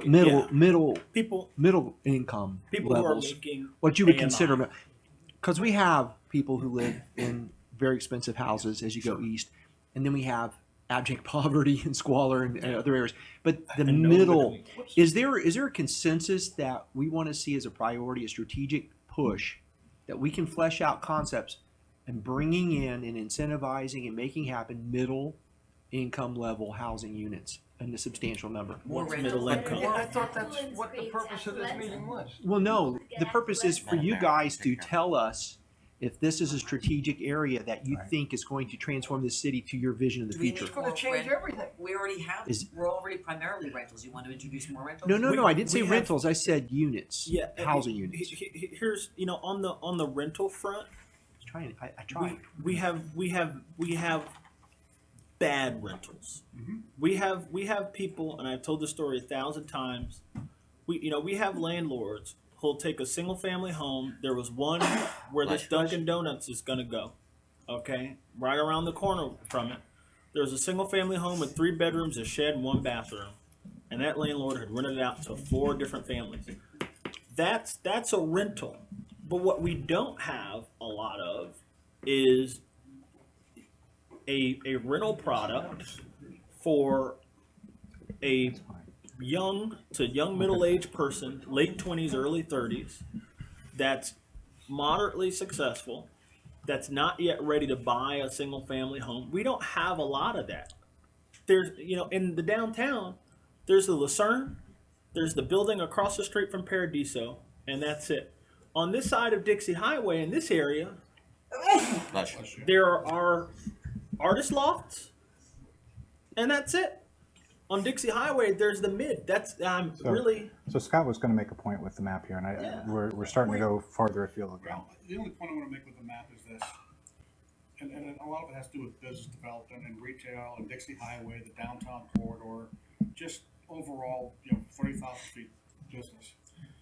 Most new businesses, any business that's going to move into an area is going to take a spot in the map, and they're going to put their pin right there, and they're going to say, there's a circle that goes around this pin. What do my demographics look like within that circle? Unfortunately, we only have half a circle to work with. Right. We only have a half a Because of the circle water. to work with because of the water. And when you draw that half moon circle around Lake Worth, what do you get? You get 30% poverty. You get low not a real good high level of education. All the things we talked about in the first segment of our meeting this morning, none of which are enticing for folks to relocate their business here. So the question I have The question is, what are we going to do to change demographics? Right. We also talked about our population. what levers do you have to pull is the question. There's a lot of different things. We could start by talking about the 800-pound gorilla in the room. The poverty is a big part of that. But How the are you other gonna part- change it? I thought we were supposed to. If we can't change it, then why are we having this conversation? We can change it. You can't change If it we by have a drips big- and drops, because your drips and drops evaporate before they're able to accumulate much of anything that you could use. I agree.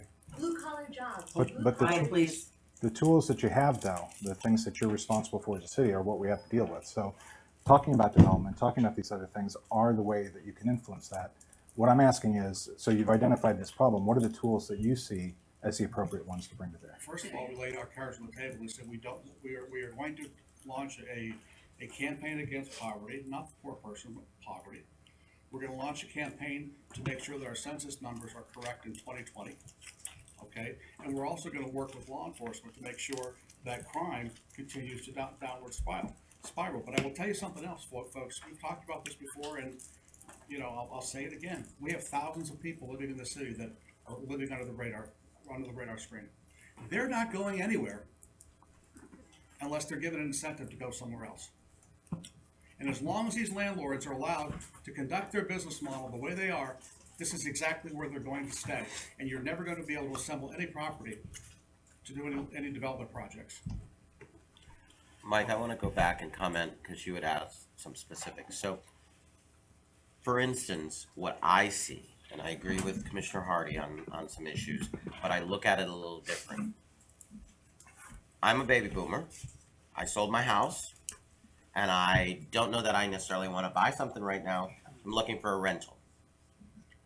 I really didn't find anything in my price range. It wasn't in the city. It was in my price range because everything that we've done for the last 7 years have brought the numbers up.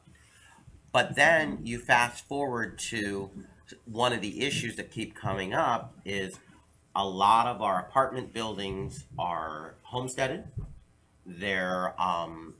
They've been there for a long, long time. They were bought at a very low price. And that's the only way a portion of our residents are able to live in the city.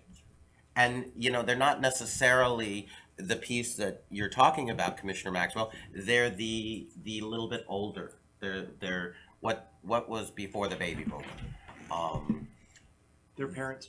The parents. But those are the people that are living in these apartments that are homesteaded, might be double homesteaded, under 25,000. But the only reason they're able to live is because it's economic. A lot of those people are selling their homes, which are bringing up home values in the districts, but they're moving to the towers. The towers can only house so many people, and that's the rate that they need to pay in order to live. There's two markets. There's You know, two there's markets a in the couple community. different things we're There's a talking market about. that you look at when you go online. Right now. Okay, if I'm looking for an office rental, whatever, I go onto LoopNet, or if I'm looking for a home, I go onto Realtor.com or Apartments.net or whatever it may be. You go on there, and there are those. There's another whole market in this city of things you'll never find online. That's word of mouth through the people, the majority of which probably aren't even legal rentals. Mm-hmm. That's $500 a month, $400 a month. We had that issue in front of Starbucks. Whatever it is, yeah. I mean, there's a million homes that were purchased by grants that were single-family homes provided by HUD funds that were transformed into multifamily properties that have been illegally housing people in a violation of state, local, and federal laws in our community for decades. And that's a whole underground market of rentals that we don't even, anybody who's looking for it doesn't know where to look or doesn't know somebody is never going to find out about those rentals. The only reason we Hundreds of find them. out is when there's an issue. Correct. The only time we find out is when somebody gets hurt or something happens in it or somebody gets screwed. Yeah, or somebody By pulls it landlord. up and That says, happens why over aren't they time. paying? Can I ask a question? Maybe more specifically, if you were telling me, Mike, go out and market Lake Worth to new residents, and I would say, okay, what groups of people do you think we would get the biggest ROI that would get Lake Worth and come in, fits our character, but would bring, with them coming in, a new vibrancy. We think of the next generation retiree, the gay couple, the artist. I used to say, like when we worked on the cottages, we said that's started in Roger's living room. A bunch of gay guys sitting around and say, how do we get the old gay guys? There was to gay come?" guys in Roger's living room? Wouldn't man is north. Well, and we said, And they're coming. what do they want? And they're coming. Well, they want the cottages. And then all of a sudden the next living room had 50 people in it, and it was all diversity of everybody that lived in the neighborhood selling the cottages. So it went from one to another. But like the downtown merchants, we had the same conversation. We need to do more to market. But what are you marketing? Right. Just like Commissioner Hardy said earlier, you're marketing, come to our beautiful downtown historic district where half our stores are empty. And where you can't live because there's no and there's no hotel. And so before, I agree we need to market, but before we market, we need to figure out what we're marketing it and how we're marketing. And that goes back to Commissioner Maxwell. So, it's got so many different working pieces.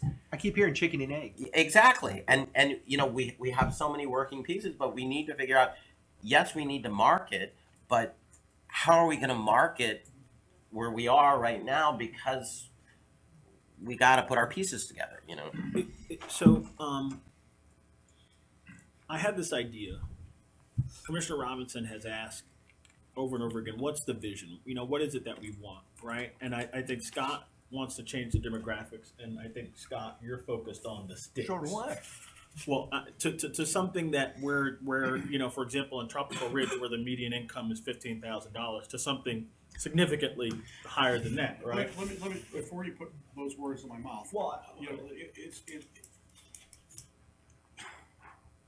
in order for us to thrive and survive as a city, we must have the revenue yes. to do the things we'd like to do. Yeah. Okay? We're not going to achieve that if 2/3 of our city, or a significant portion of our city, lives in squalor. Okay? All right, so does that mean change demographics, or does that mean change landlord? Does it mean a little bit of both? I don't know. It might be a little bit of both. Okay? Or for us to invest in ourselves. No. I'm not investing in a slumlord's business model. No. I'm going to invest in getting his butt out of town. That's what I'm going to invest Good. in. Good. Okay? But if you look at what we've done in the Park of Commerce, 30 years in the making, getting 250,000 square feet of flex space.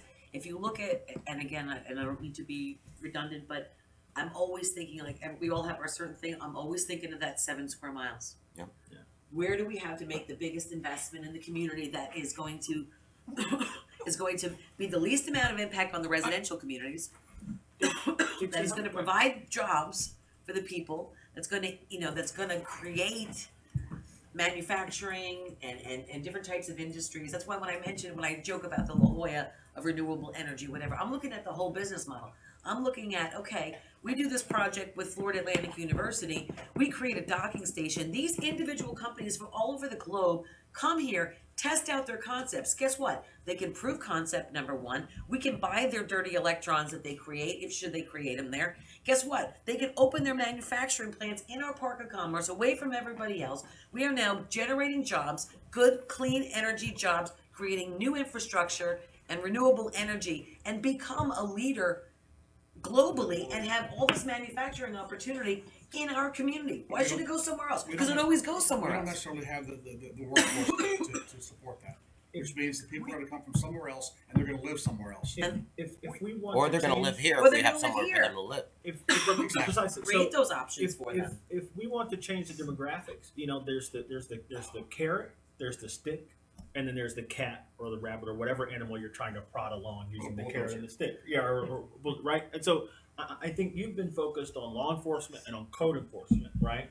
Law enforcement to focus on the bad actors, code enforcement to get the landlords out that don't need to be here. And I think I've been pretty focused on the carrots, which are land use and development incentives. I think both are necessary, and I would really like to see us experiment with a priority development sector where we basically draw a line around an area in the city, and in my mind, that area is between 6th and 10th, between Dixie and the tracks, between 2nd Avenue North and 2nd Avenue South, and we say inside of this area, South Federal Highway. we can add South Federal Highway, and we say inside this area, developers, you can get this by right? All the stuff that we make you give us stuff through the Sustainable Bonus Incentive Program, just give it to them by right. By the way, provide all these development incentives that we've been developing, water, sewer, electric, right?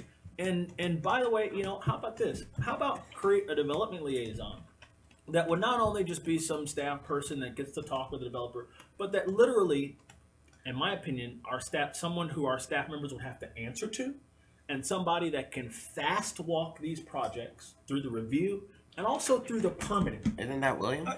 I think if I could just chime in, Yeah. you're making an assertion on a theory that's going to all of a sudden unleash a pent-up demand of development to come into the city. It's the only thing we can control. Well, no. There's the carrot, and there's the stick, and then there's the cat, which is the developer. And I think maybe he what doesn't you're wanna go stumbling where on we want is to go. the way we are currently set up. We have a tremendous amount of no control. That's our nature. We don't have motivated sellers. We have all. But here's what we do. That we can create those contexts for good things to happen. But until we have 2 or 3 successful projects, until the Gulf Stream or the Mid gets built, financing, and we've talked to developers, financing to get these things done without a proven project ahead of them Well, and Mike, is Can difficult. I just think that we are all in agreement that code and crime are a vision that we would like to eliminate. Yes. And that we would like to solidify our incentives for development. Well, Can I just and throw in a increase them. third, can I just topic of our assets, our community assets of the waterfront, the oceanfront property we have, the intercoastal property we have, the authentic downtown that we have as a third issue or topic that we're strategically we should investing be in it addressing. and Should be dealing with addressing. those assets, yes, underperforming assets, Well, if you Not- look, grossly not underperforming. performing.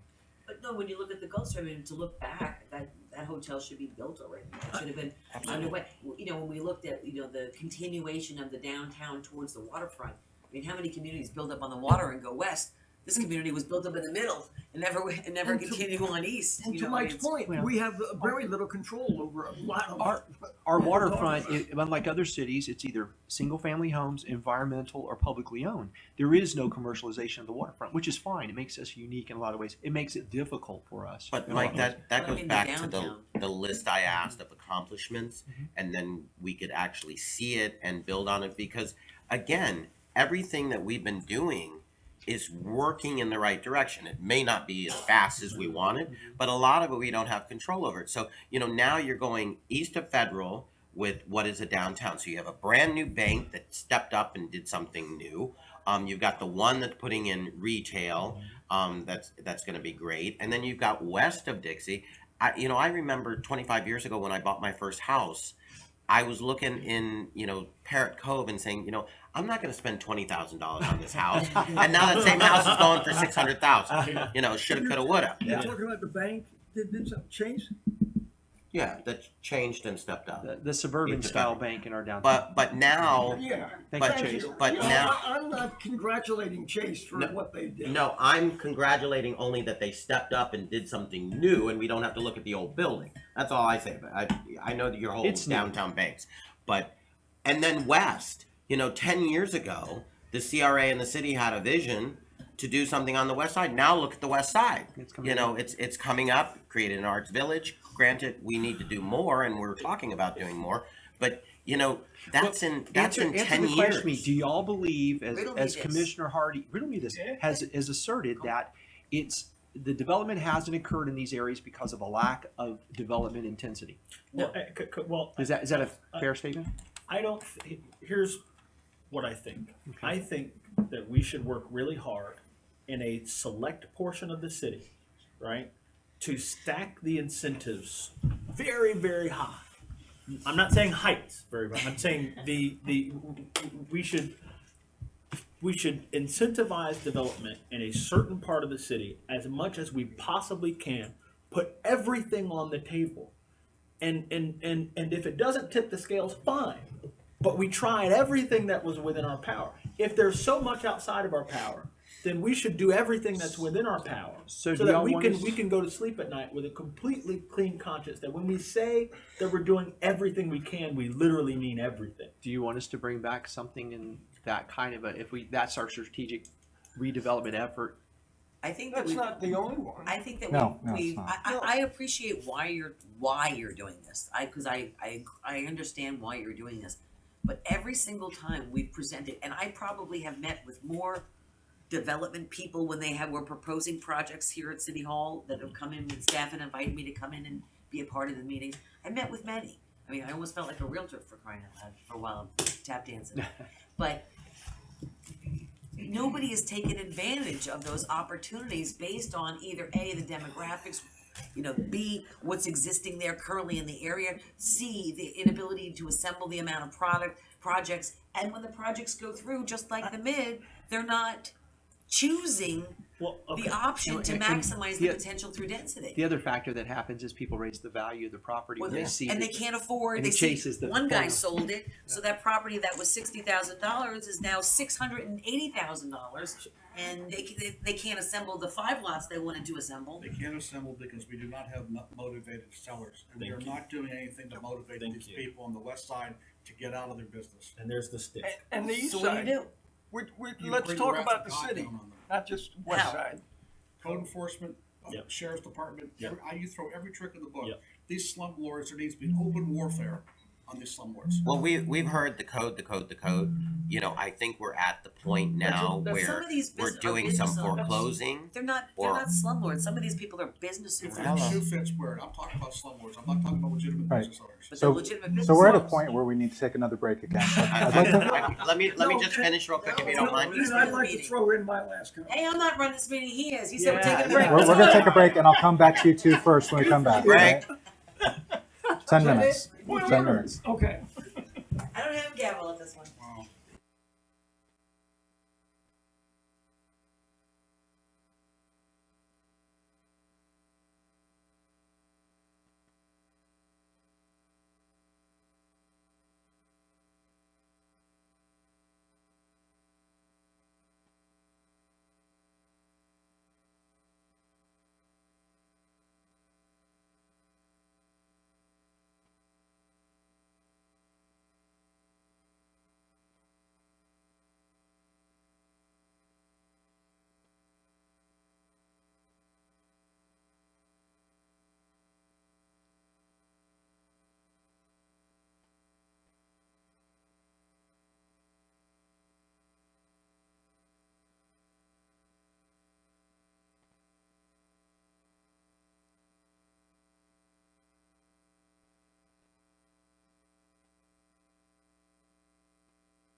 fit you in next door to the medical marijuana. I'm smoking a cigar after this. So I promised, thank you.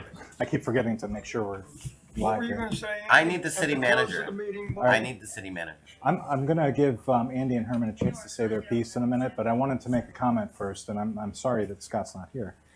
So am I. I am hearing a very clear vision coming from all five of you, articulated differently, but it's all the same, and that's that we want to lift ourselves up. Yes.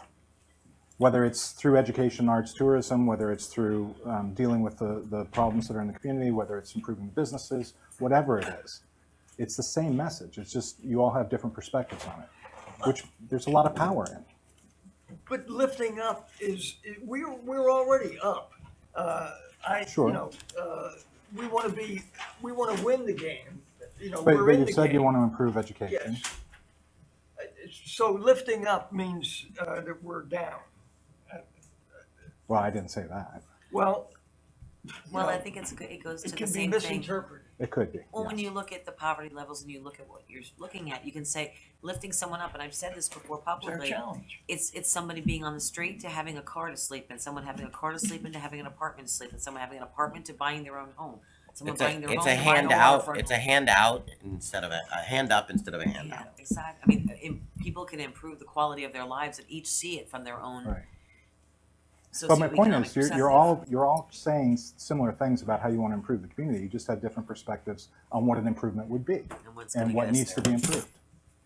And then, So Andy, yes. city manager, going back to, I think we have a clear process through code for foreclosure. I know we've gotten closer, we're very close, and we've threatened with foreclosure, and, sometimes just the threat of foreclosure. But I'd like to get a little bit more aggressive there, but have a clear plan that if we do indeed foreclose, that there is a mechanism that we don't become the scumbag landlord, that there's a mechanism to get these properties back on the tax rolls as quickly as possible through the process. But 90% of the time, a threat of foreclosure steps these people up. But I think we need to be very specific in our code and moving forward in identifying that is the need in the case and moving forward with it. Because it's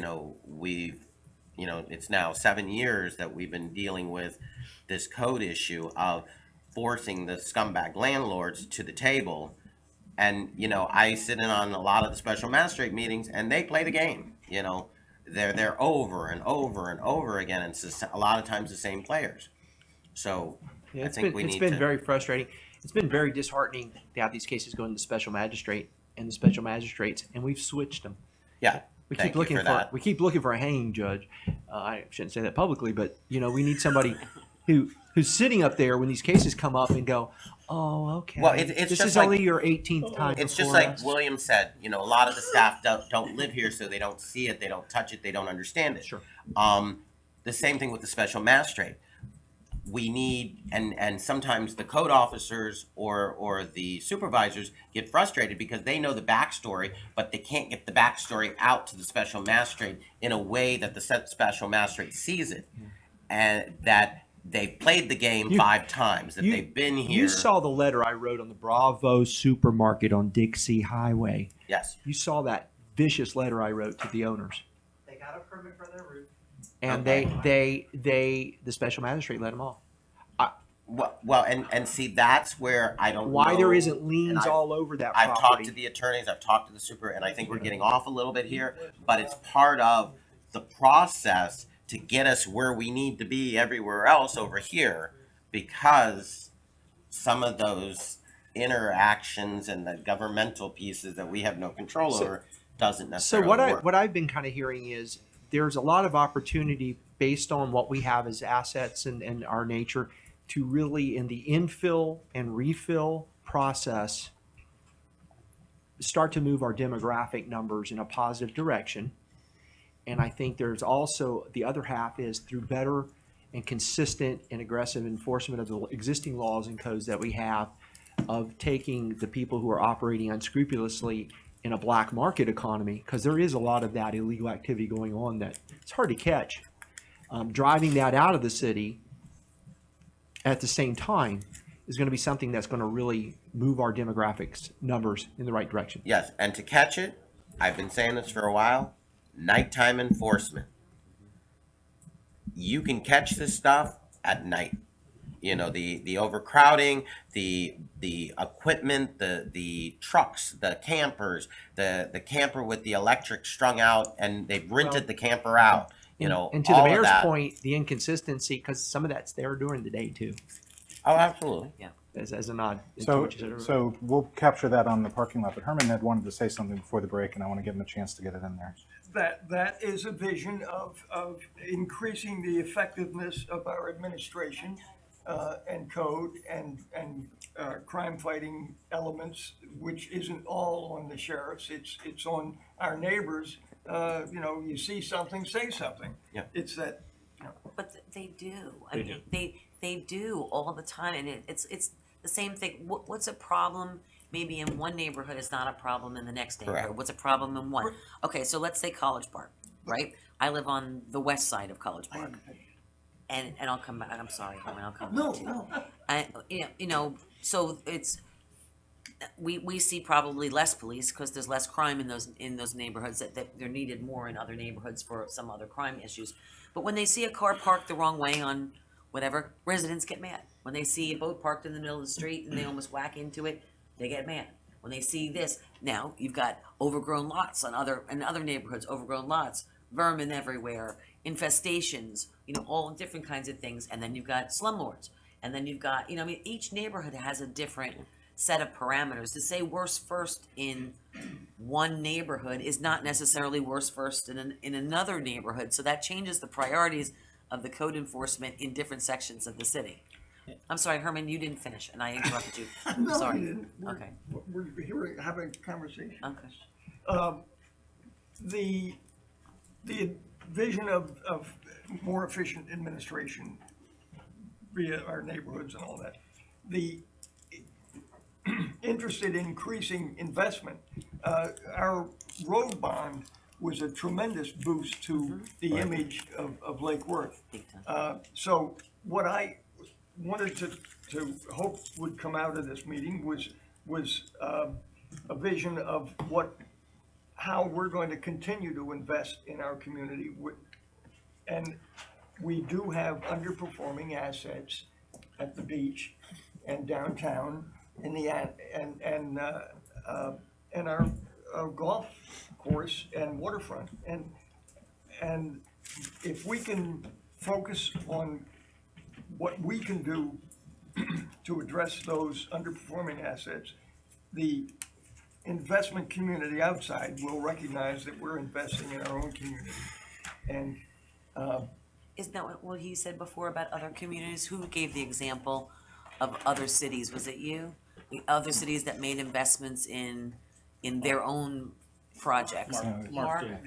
And instead they made those investments the in their mice, properties. yeah, identifying the mice, yes, is part of it, I guess, but I was looking at something a little larger. No, I mean, they made investments. In terms of, yes. Well, I in think terms you of need to investment. appreciate, and this is something to tout, we said earlier, you have almost $126 million in play in infrastructure investments that you're making back in the city. And we're talking about a whole bunch more with the electric utility here in the coming years. So you've got a lot to be proud of that you're moving that needle. If you And think, that will foundational. encourage investment from the outside. if you think about it though, it's like, look at some of the areas where we have maybe garbage problems, right? When there's one spot, I happen to know one spot off of 12th Avenue South, and I don't know if it's G or H. One person will dump a washing machine.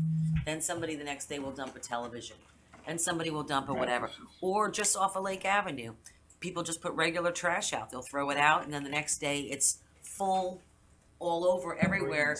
It breeds. You allow these things to happen. The same goes, and that was the study that I read thoroughly in Chattanooga. When they gave communities, the business community, residential community, they gave them like a toolbox, so to speak, of things that they could do to increase and enhance the fronts of their stores. When you said the consistency of storefronts and what some of them are doing that others are not doing, you gave them some tools to play with and stuff that they could build out of very inexpensive materials, window boxes, or different types of things. They gave them this toolbox, and they started to see how some of the most impoverished sections turned into these, like, when we put when you talk about CDBG grant funds, talk about putting in the greenways, the roadways, well then, through other projects and the LED projects, streetlights, traffic calming, all the trees that are going in now. And I lovingly call it the garden district, with all the greenways that have been putting, those types of things perpetuate, and down by Tropical Drive and Barton Drive and the streetway projects. The one thing I've mentioned before is that when these street projects go in, maybe these two streets, I'll just, say 10th Avenue North and 11th Avenue North, they're getting paved and they're getting a lot of infrastructure problems. The problem is 12th Avenue North didn't fit the criteria. And so it looks still cruddy, even though it's structurally sound. But you've got two brand new streets after it. And that's when I had discussed, is there a paving project that we can do so everybody can feel the love in the neighborhoods? Because once you start to see your neighborhoods improve, I know people that were completely against the road bond that live on North M Street, North L Street, North N Street, completely against it. And now the streets are in and they are happy as clams. They're not so happy going through the process, through the construction process, but they also see and have a renewed sense of Good investment. of neighborhood. I agree with that. I think my feelings about roads are well understood. And to do that stuff, we need revenue. And we have some penny sales tax money that I'm a little jealous of the process that has been used in other cities to decide how that money gets spent. There was a conversation that happened well ahead of time. They made a decision about all the money. They bonded that money out, and they're committed to a program treating it as a lump sum and spending it as a lump sum. And I don't know that we've had that same conversation. And I've said, and I believe that roads belong in that conversation, because like you said, there are some roads that didn't fit the criteria. It may not for another 10 years. Right. Or right, that maybe they missed it by a little bit. And over the next 4 years, these roads are going to deteriorate, right, in their quality, and they're going to get more expensive to fix. And we're going to be stuck down the line trying to fix something that's more expensive and worse. And meanwhile, the residents' quality of life is suffering during that period of But time. you're already getting that, hey, I pay taxes and I'm not Right. getting it on my Right. street. Just to clarify At that least make story it look so nice. so it flows correctly, we had the road PCI index created, and at the same time we happened to be putting our $40 million bond issue. The county decided to put the sales tax issue. Right. So we had made a list and we turned it into both programs because we didn't know which, if any, or both were going to pass. Mm-hmm. Somehow both of them passed, and it wasn't that we weren't prepared. It's that we were focused on our own program when the county came as Johnny come lately, which actually gives you a lot of flexibility in assessing where you're going to spend that money, because you're going to have that conversation, and you're looking at the beach, you're looking at yeah. So it wasn't that this group wasn't prepared. It was a fluke of timing as much as anything. So, but it gives you a lot of flexibility, and you have been very clear on spending it in the roads. So. Andy asked for a list of accomplishments over the last several years. I would certainly like to see that list. I think, though, that list should be a part of a package detailing the accomplishments of some of our competitors as well, right? So while we've been moving along, So is everybody else. our neighbors are moving along as fast or faster. Do y'all really want to have just an academic exercise on that? Because what's the purpose of generating that data? What are you going to do with it? It's like saying, I don't need another school project. It's like saying, what's the purpose of, Peyton Manning watching film, right? Every year, look, We every need year, to see it. We need to to- touch it and Yeah, feel it. we need to. We only need get to- bits and pieces. Here's the frustration from. I'm going to express the frustration. How about I create the list? The list is there. I've Oh, written the list well. out 1,000 times. Okay. I've talked about it in neighborhood meetings. We have hashed State of the these. city. It's basic. It's in the state Are of you- the city speech, for the love of Are God. you saying that you've been updating But your it's in resume? different. You're getting rid of me that easy. It's not something we can see. But- we but- talk about it in pieces. But Yes, it's part of the did you know. I'm going to but- go out. I'm going to go out to some prospective person wanting to move here, a retired couple that wants to move here, hey, we're catching up on 40 years of neglected infrastructure. But did you know that we have done X, Y, and Z, and we talk That about would it. scare and the we- hell out of me. But- if I was looking, you know, But That's a vision. but it's part of our it's part of our marketing. It's part of our conversation, and the right conversation, where they did X, Y, and Z because of this. You know, it's hey, where are you going with my candy? I think people are going to say, hey, I want to move here because this community has these things to offer. But I'd also like Not that we're catching up on the basics. I'd like to Where's he see going? This guy's the best politician in the room, He's I feeding swear to candy, God. candy to the masses. Mike. I'd also Handing like out to candy to see your wish list. I'd like to see staff's wish list. What is staff lacking? What does staff see as priorities? You know, And I appreciate that, You know- Vice Mayor. And we have a lot of conversations over the period of time. And we're lacking, we get caught in the You get pull stuck and with tug us. of, the political hey, piece why of it. can't you be doing this stuff Yes. without everybody understanding that I sit in staff meetings just this last Wednesday after we have a commission meeting. We talk about issues, and one of the big issues I'll bring up is the performance measures and benchmarking of data. I am so freaking data starved in this city on how things are operating. And I should be able to come to you and guys and say, in this function over here, here's how we're performing. It costs this to deliver this service, and this is how we benchmark against cities in the state Well, of I'm Florida. data starved too because I can't remember everything that has been accomplished And I what have more to we need to go, build on. yeah, that looks about right. That's Because what I'm we're doing. data starved. And we're data starved because the organization hasn't evolved technologically, policy and procedure. You know, we're running and operating.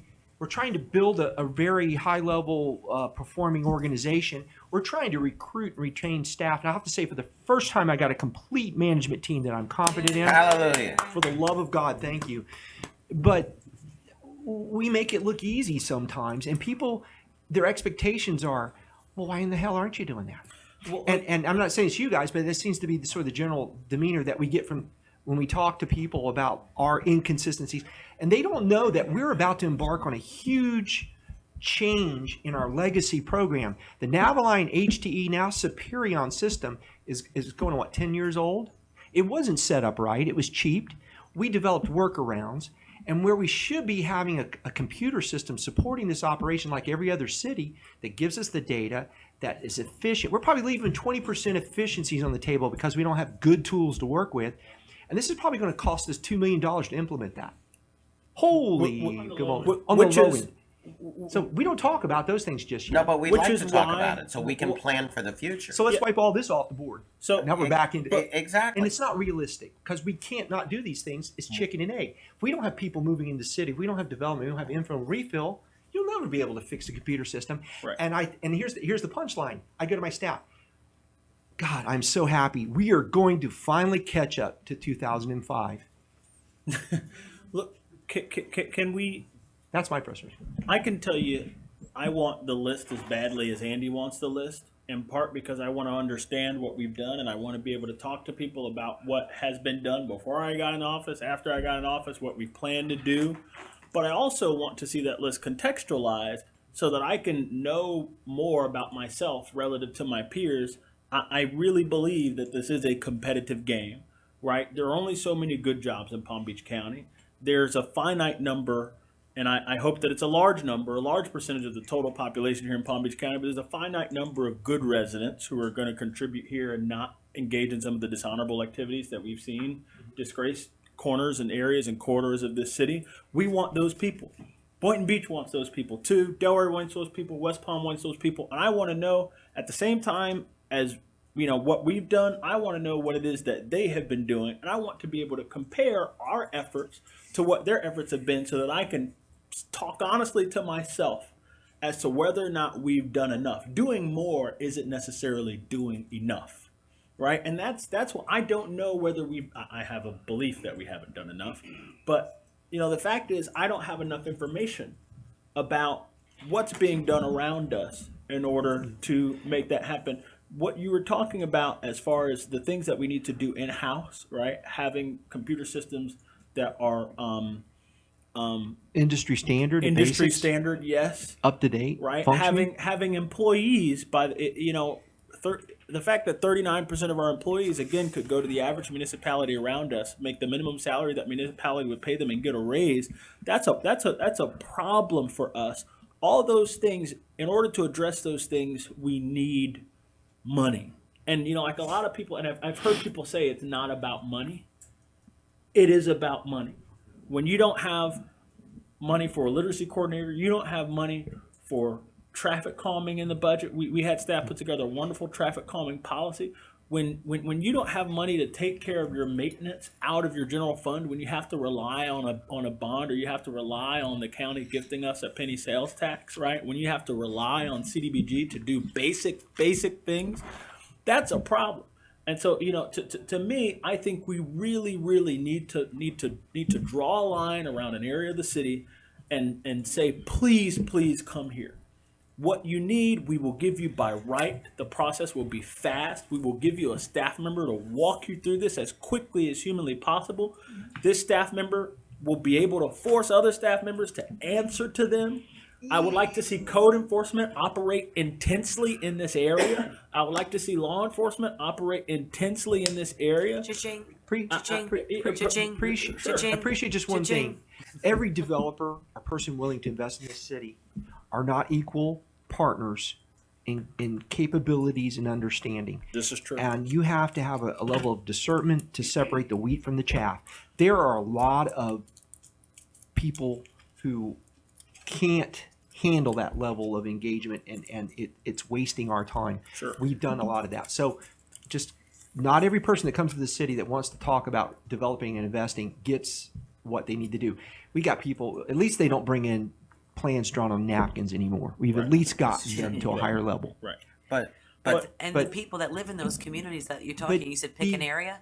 Get ready for the battle of the people that have been living in those homes for 60 or 70 years, whose families passed it on from one generation to the next. If you're violating the code, Please share. Don't huff. Share. Because we're not talking about, Well, then speak up. I've already spoken.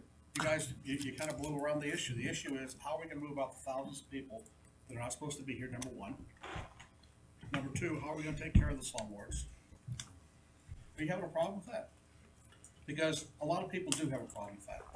And that's what's gonna hold us back. We are not gonna transform the west side of the city. If we want to use it as an excuse, yes. It's not an excuse, it's a reality. It's reality, okay? And we need to start dealing in reality. Okay, not a fantasy world. And I just want to make a comment. We need, and this is totally off point, but as code does their job, we need to allow staff to do their job. When they come to us, we can't backpedal. I can't tell you how many times I've called code, and I look at it differently now. I call and say, what does this look like? How have you, I don't go into it like I used to, because quite often they'll say, well, another elected has said back off, or another. Absolutely cannot happen. We have to allow staff and code to do their job based on the laws that are on the books. Yeah. When somebody comes to us, we can hear them, we can, get involved, but we can't stop code and staff from doing their job. But code can't be arbitrary. And you can't have, I have numerous stories from people, oh, I know so-and-so in code, and he knows me, he takes good care of me, she takes good care of me, this one or that one. This one doesn't get enforced, that one gets enforced, this one doesn't get, I this think we've person. moved through that. We haven't. But It's still going on. I would take exception to that, and I don't think that the people maybe telling you these stories are genuine in what they're telling you. And if there is any staff member out there that's inconsistently or either taking direction from different commissioners on things, I want to know about it, because I want to bring him in and have a little talk with him at HR. Well, Well, you know the examples that I brought to you.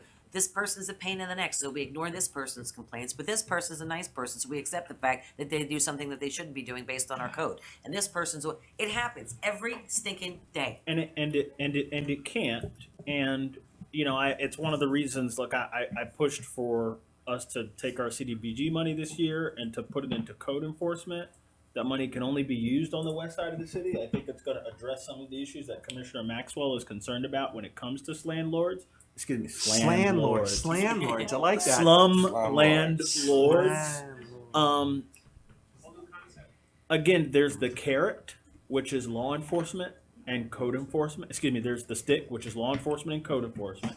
And then there's the carrot, which is a set of land development regulations that encourage people to do work in the city, that grease the wheels for developments in certain areas where we feel like it's not controversial. We can use the process of elimination. If you can't do stuff over there, perhaps you can do stuff over here. And in addition to that, there are incentives that we put into play: water, sewer, electric. And I personally, again, time is like a bureaucracy's biggest asset. You know, it's like, you know, most bureaucracies move slowly. If we can find some sort of mechanism to let people know that if you do work in a certain part of the city, your project will move faster than it's going to move elsewhere. All our projects move fast. We move faster than most cities. Sellers with code enforcement and with land development regulations that You don't understand code enforcement well enough, with all due respect. Code enforcement is not an event, it's a process. Yes. And if the property owner does not want to comply with their property, there is nothing in Florida law that compels them to comply with their property. The only leverage we have is a potential foreclosure on some level. And that, in all probability, is not going to happen. So the bottom line is, code enforcement is not our answer to get people motivated to sell. What do we have that's within our control? Damn little. Well, there's a lot, I think. But for that, you know, if we have a small sword, we should swing it all the more violently if we're attacking a problem. And if what we're admitting here is that we've got a really small sword, we should take it really, really seriously. Well, I would never admit to the size of the sword. I don't have a gavel. But I point agree. Of order. I agree with you. Somebody needs to march himself down to HR. What you do with it? What you do with it matters. And Romans in the high day of the Roman Empire had the shortest swords because they had to get in close. I think we have probably a lot of tools and changes. Mayor, you said that at the beginning. We've got a lot of things in our armament, in our quill to pull out and shoot at these problems, and we're trying our best to do that. But I just want to caution you, it's not the only thing. It's one of many things that you have to do to change over. Because we have, let's look at it this way. If we had the same statistics as Belglade, right? We have a complex. But We Belglade have a Belgrade complex. doesn't have the location. And we still, above all, because of where we are, the amenities, the history, the coolness, the location next to successful communities is what's going to really transform this community. So let's be honest about this. Having a home run, a Hail Mary pass, something that's all of a sudden going to come in 4 or 5 developments and transform us overnight, probably realistically isn't going to happen. Is it? No, but what Commissioner Robinson's talking about, though, is our assets. We can focus on our assets. Correct. Focus on our strengths and Well, build on all the them. things he's mentioned are going to cost us money. Right. But And it's we're going gonna to spend be it all Everything, this time? all of that costs money. exactly. We can bond to get money? So infill, Zoning does how not to cost money. maximize infill and refill, and how to get people to buy and love these small single-family residents, and then taking these people who are unscrupulous operators in the city that are skewering our numbers in a black market economy need to be driven out. But our creativity, That's and I three mentioned things. before, our creativity and ingenuity has been what has gotten us to make progress as slow as some of you may think, but as fast as it really could have taken through the course of is that creativity. When you mentioned, okay, what's going to make people come up, say, west of Dixie and buy some of those homes? I proposed an idea 5 years ago, which was when the cottages was being finished up, or 3 years ago when the cottages were being filmed, and said, go down, let's do a pop-up show at Art Basel, Miami. All those artists, there was a whole block that was being bought out by Ferrari or something like that, that were live-work lofts for artists in that community that lived in that community for 50 to 60 years, many of which baby boomers and older, and said, let's go do a pop-up show in there, bring the cottages book with us, talk to these people and say, hey, listen, you've got Benziton, the Hatch, then it was still being discussed, you know, a chance to show your work, you know, do your work. You'd be in an arts district area. You'd be able to have a cottage in that area, your own single family home for the same price, if not less than you were paying in Miami to have that live work loft. And you can start your life here. And we didn't take advantage of that project. That was something we were doing through Cultural Council, but that's something that could have. You will learn, if you propose a project, you must do the project. Right. So it's your project. We'll all stand behind you. Let's do it this year. Come on. Well, that Do was it. through the Cultural Plaza, the Cultural Council. But we can still do it. Why can't we do it every year? Have our art piece and try to get into Art Basel. Events. Let's do it. Well, we need, Events. well, Or other we events. need a venue in Events, Art Basel, and that Other was our events. connection to have a venue to do the pop-up show, because it's extremely expensive. And Well, let's look at We putting can- it we on can our sell And our that's a city. piece of it. arts. what I'm saying, That's a the water arts. tower, right? We had a time on a water tower where you go to Hallandale, it's a beach ball. You go to this one. We're this creative community, and we're not even taking advantage of our own assets to use them to our advantage to make ourselves stand out very inexpensively without a big budget. I want to get into You know? the Guinness World. More on the billboard. We have a billboard that we could use periodically. You're right. All those are great ideas. All arts. And that doesn't cost us any money. Absolutely. It doesn't cost us any money. We've been using those types of things and creativity and ingenuity to get to the level that we're at without the money. Could we set a goal for taxable property value 5 years, 10 years, 20 years down the line? Can you And predict a then- recession? Could we, obviously when you set goals, you imagine that there's going to be a recession in the future There will be. over an entire business cycle. This includes the up, this includes the down. Can we set a goal for what we feel like, to take. Continue that chart. Yeah, so no, but when we set the goal, we shouldn't just pick an arbitrary number, right? We should ask ourselves, okay, what level of service would we like to provide for our residents, right?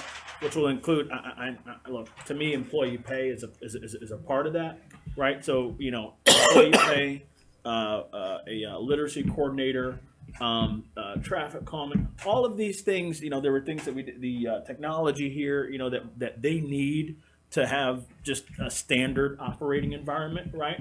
Include all of those things and say, how much is it going to cost us on an annual basis to run the city that we know it needs to be run in this way? How much is that going to cost us? And what kind of a tax base do we need to do that? And then from there we set a goal. And then from there we look at the LDRs and we say, are these LDRs going to get us from where we are now to our goal? I don't know that we've been through that process. And I think that the LDRs are a tool, obviously, to shape and influence the physical environment, but also to help us achieve our objectives as a city. We need a tax base. And it's not clear to me, we get tax base by having projects in the city that end up being worth something. It's not clear to me that we know that we can draw a straight line from the LDRs and land use plans that we have right now to a tax base that we know will provide us the level of service that we feel like we have to provide. We've already spent the money to develop something. Go ahead. I think it's a little off point. City manager, can we determine how much property tax we're taking in at the local level by census tract? Wow. Commissioner Maxwell, we would probably need to look at that with the property appraiser who can group those valuations within each district, but that's not something I know I can answer right off, but it's something we might be able to do. I think it's very plausible with GIS. I think that's something we need to have down the road, because you Hear can't have a that. conversation about where your taxable value is gonna be in the future if you don't know where your weak spots are right now. I can almost tell you, and Don't we find we- We property know. tract? we strategically started this process by focusing first and foremost on the industrial park. The Park of Commerce was your biggest return. It was your biggest ROI at the beginning because those properties subsidize residential. There's no homeowners association. There's no historic district. There's nothing out there. We had to fix the infrastructure. And the developable land out there is coming to an end because there's large swaths of land out there that's not conforming that eventually need to churn and change. Around some of the other areas, if you want to talk about the TODs, in this corridor through here between Dixie and the tracks from 10th Avenue and 6th Avenue, again, it's obsolescence at its best. You've got old schlocky car businesses in there that have been operating legally, illegally and such. You're starting to see that transform, and you'll probably see a nice tax base through there.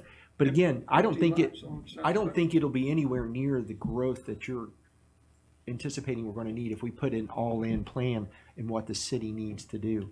Because the other side of this is, as we start to balance out the general fund, we were going to start to look at backing down the dependency on the utilities, because they need to have retained earnings to keep investing in themselves.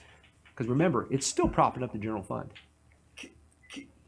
When we're More bad talking about news. statistics, can I ask the difference between income on tourists and expense versus income from residential development? Residential generally cost money Depends for on the what services kind of you residential. provide. Yeah, so why don't we Most days focus average. on tourists? Well, tourist is good, because if we get hotels, for example, you'll fill the businesses up downtown because there'll be flow. So Half the year. But to say that we're would not be a vision. focused on tourism, it doesn't make sense, because we've been desirous of getting hotel heads and beds in this city for a long time. We actually have developed a thriving vacation rental, Airbnb, VBR, which none of them are legal. And we've also Okay. built with our But visitor wink, wink, center wink, wink, the nudge, nudge. connection with Palm Beach County, Yeah. and we're in all Palm Beach County's literature now. We were able to get it ourselves into the Sure. airport. But we in the still new don't have the renovation. benefit of them staying here, and Correct. I mean, we've had this conversation. That's the annex building. So we are focused on it. We've been hit pockets, as you know, individually and with people trying to get hotel rooms in the city. May I ask the city manager? Yes, you may. What are some services, and I've thrown out some, but what are some services that you think we should be able to provide or would like to be able to provide in the future to our residents that we cannot right now because we simply do not have the budget? And about how much additional revenue? This is a question that we need to be about. How much additional revenue would we need to be taking in every year to go from this level where we are right now to that next level of service for our residents? Well, here's one of the things that's missing in this conversation is generally a governmental entity will survey the residents Right. and the businesses to find out what kinds of things they're looking to have here. And of course, it could be pie in the sky. Well, we did that not that long ago. We maybe need to do it again. Well, we need to be more And then we need to comprehensive and do something regular, after and it needs to that. fit stuff. But there's going to be things requested, and it ranges from we need the trolley to come back to give people internal mobility. And about how much would that cost? We actually had the trolleys are paid for through They're- the they're- TPA. We just don't well, have the you have to operating dollars. operating dollars. That's the So hard. it Yeah. does cost. Yeah. So Those kinds of things. That's I a mean, there's a cost. wish list, Right. but at this point in time, those things we've had that conversation. We don't know that that's appropriate. well, I- but, I- but, see, but, I but we don't disagree even with know. that. Yeah. We And don't even I've know been- how much. I disagree with that, and I want to say this, and I'm sorry, Mike, I don't mean to No, single you out, but this is a conversation, and this is where my frustration lies in, is that years ago, we had a conversation, I brought this up publicly before, so this should come as no surprise. We don't have enough critical mass to create a parking plan. Now everybody's screaming about not having any parking downtown. If we were doing it then, before we had the critical mass, we would be in place right now to deal with it. The same thing with the trolley, with automated cars and Uber and all this kind of stuff. Back when we had the trolleys in the past, they were not utilized by people of every age demographic. Now, the routes that they used to come through and go downtown on Federal Highway and from the towers and whatever to the supermarket, whatever, people would utilize a trolley system now more than ever. You can't base a trolley system on the towers. I'm There's not enough people living the in residential, the families within our communities, I'm the gonna say stops that. it used to make on Federal Highway and Dixie Highway. You're subsidizing that But the you hell could out of say- that. There are no north-south, there are no connectors in downtown. There's nobody to ride it. But you Yeah, can so- also I say disagree that with you Uber is wholeheartedly. gonna lessen the But- interest in parking structures. Maybe, maybe not. And the only reason we're talking about parking structures, guys, we wouldn't be having a conversation about parking structures except we got money. On the We have need. on the trolley bid. We've always had need, and there's perceived need. And if you remember the study, and as we talk about it, there's Businesses are not relocating downtown because of the lack of parking. Businesses are not relocating downtown because of they don't have, so all the businesses aren't able to attract from outside the area, like a restaurant or a What bar. does that mean?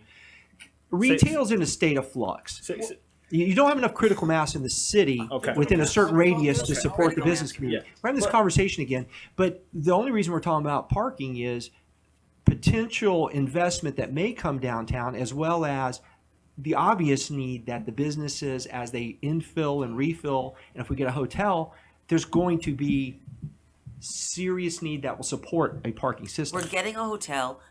We might get 2 hotels. We're getting multiple investors that are buying up buildings downtown. Maybe they're empty right now, or maybe they're soon to be empty, but they will be full. And when the hotel and the tourism comes into town, they will be full and will again be a double mass. Here's I think the number one issue, right? I mean, so like, we can talk about how a trolley might be cool, right?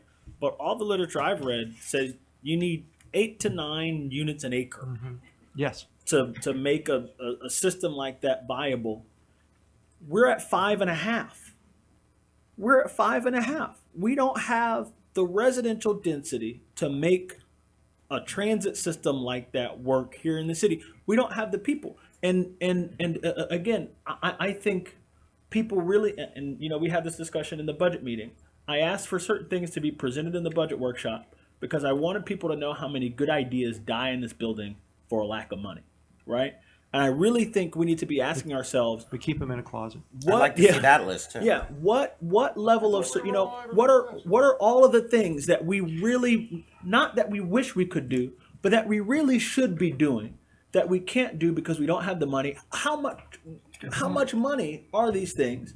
And then we need to set a goal for tax base so that we can get there. And then we need to make sure that the LDRs and the land use plan that we have will allow us to get to that point. And I understand that there's no guarantee, right? That if you create an envelope for development that is larger than what we have right now in certain parts of the city only, I want to be really clear about that, in certain parts of the city only, it's not certain that you're going to create that tax base, but we're certainly not creating that tax base right now.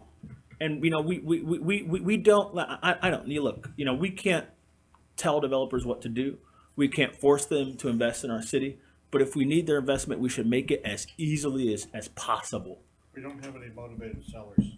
We can motivate sellers using law enforcement and code enforcement, right? And it's not going to motivate every landowner. What are we going to do differently with those 2 tools that we're doing right now? We have not, look, there are properties that we could begin foreclosure steps on. We haven't even begun. That puts pressure on. No landlord wants to go through that. But why are you assuming that every person who has land is a bad landlord? Because You're talking about there are some- very many. There's a lot that are. In my neighborhood, there are so many single family properties that have been bought up by somebody who lives in Wellington or Connecticut or what have you. And they literally, to them, that property is a check, not even in the mail, but in the P.O. box, right? And so they don't care about the fact that they got 2 families or 3 families living in that single family home. They don't care that they've rented out those single bay storage units to people who are doing stuff in them that they shouldn't be doing. They really don't care.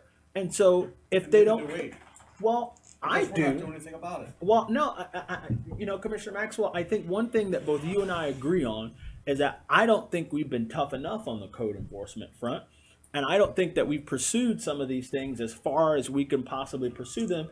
And insofar as we can give you more resources for foreclosures or what have you, we should be taking things all the way. I'm going to be at code enforcement on this Thursday to deal with some to speak my piece about 2 properties. A couple of things we need to interject in this.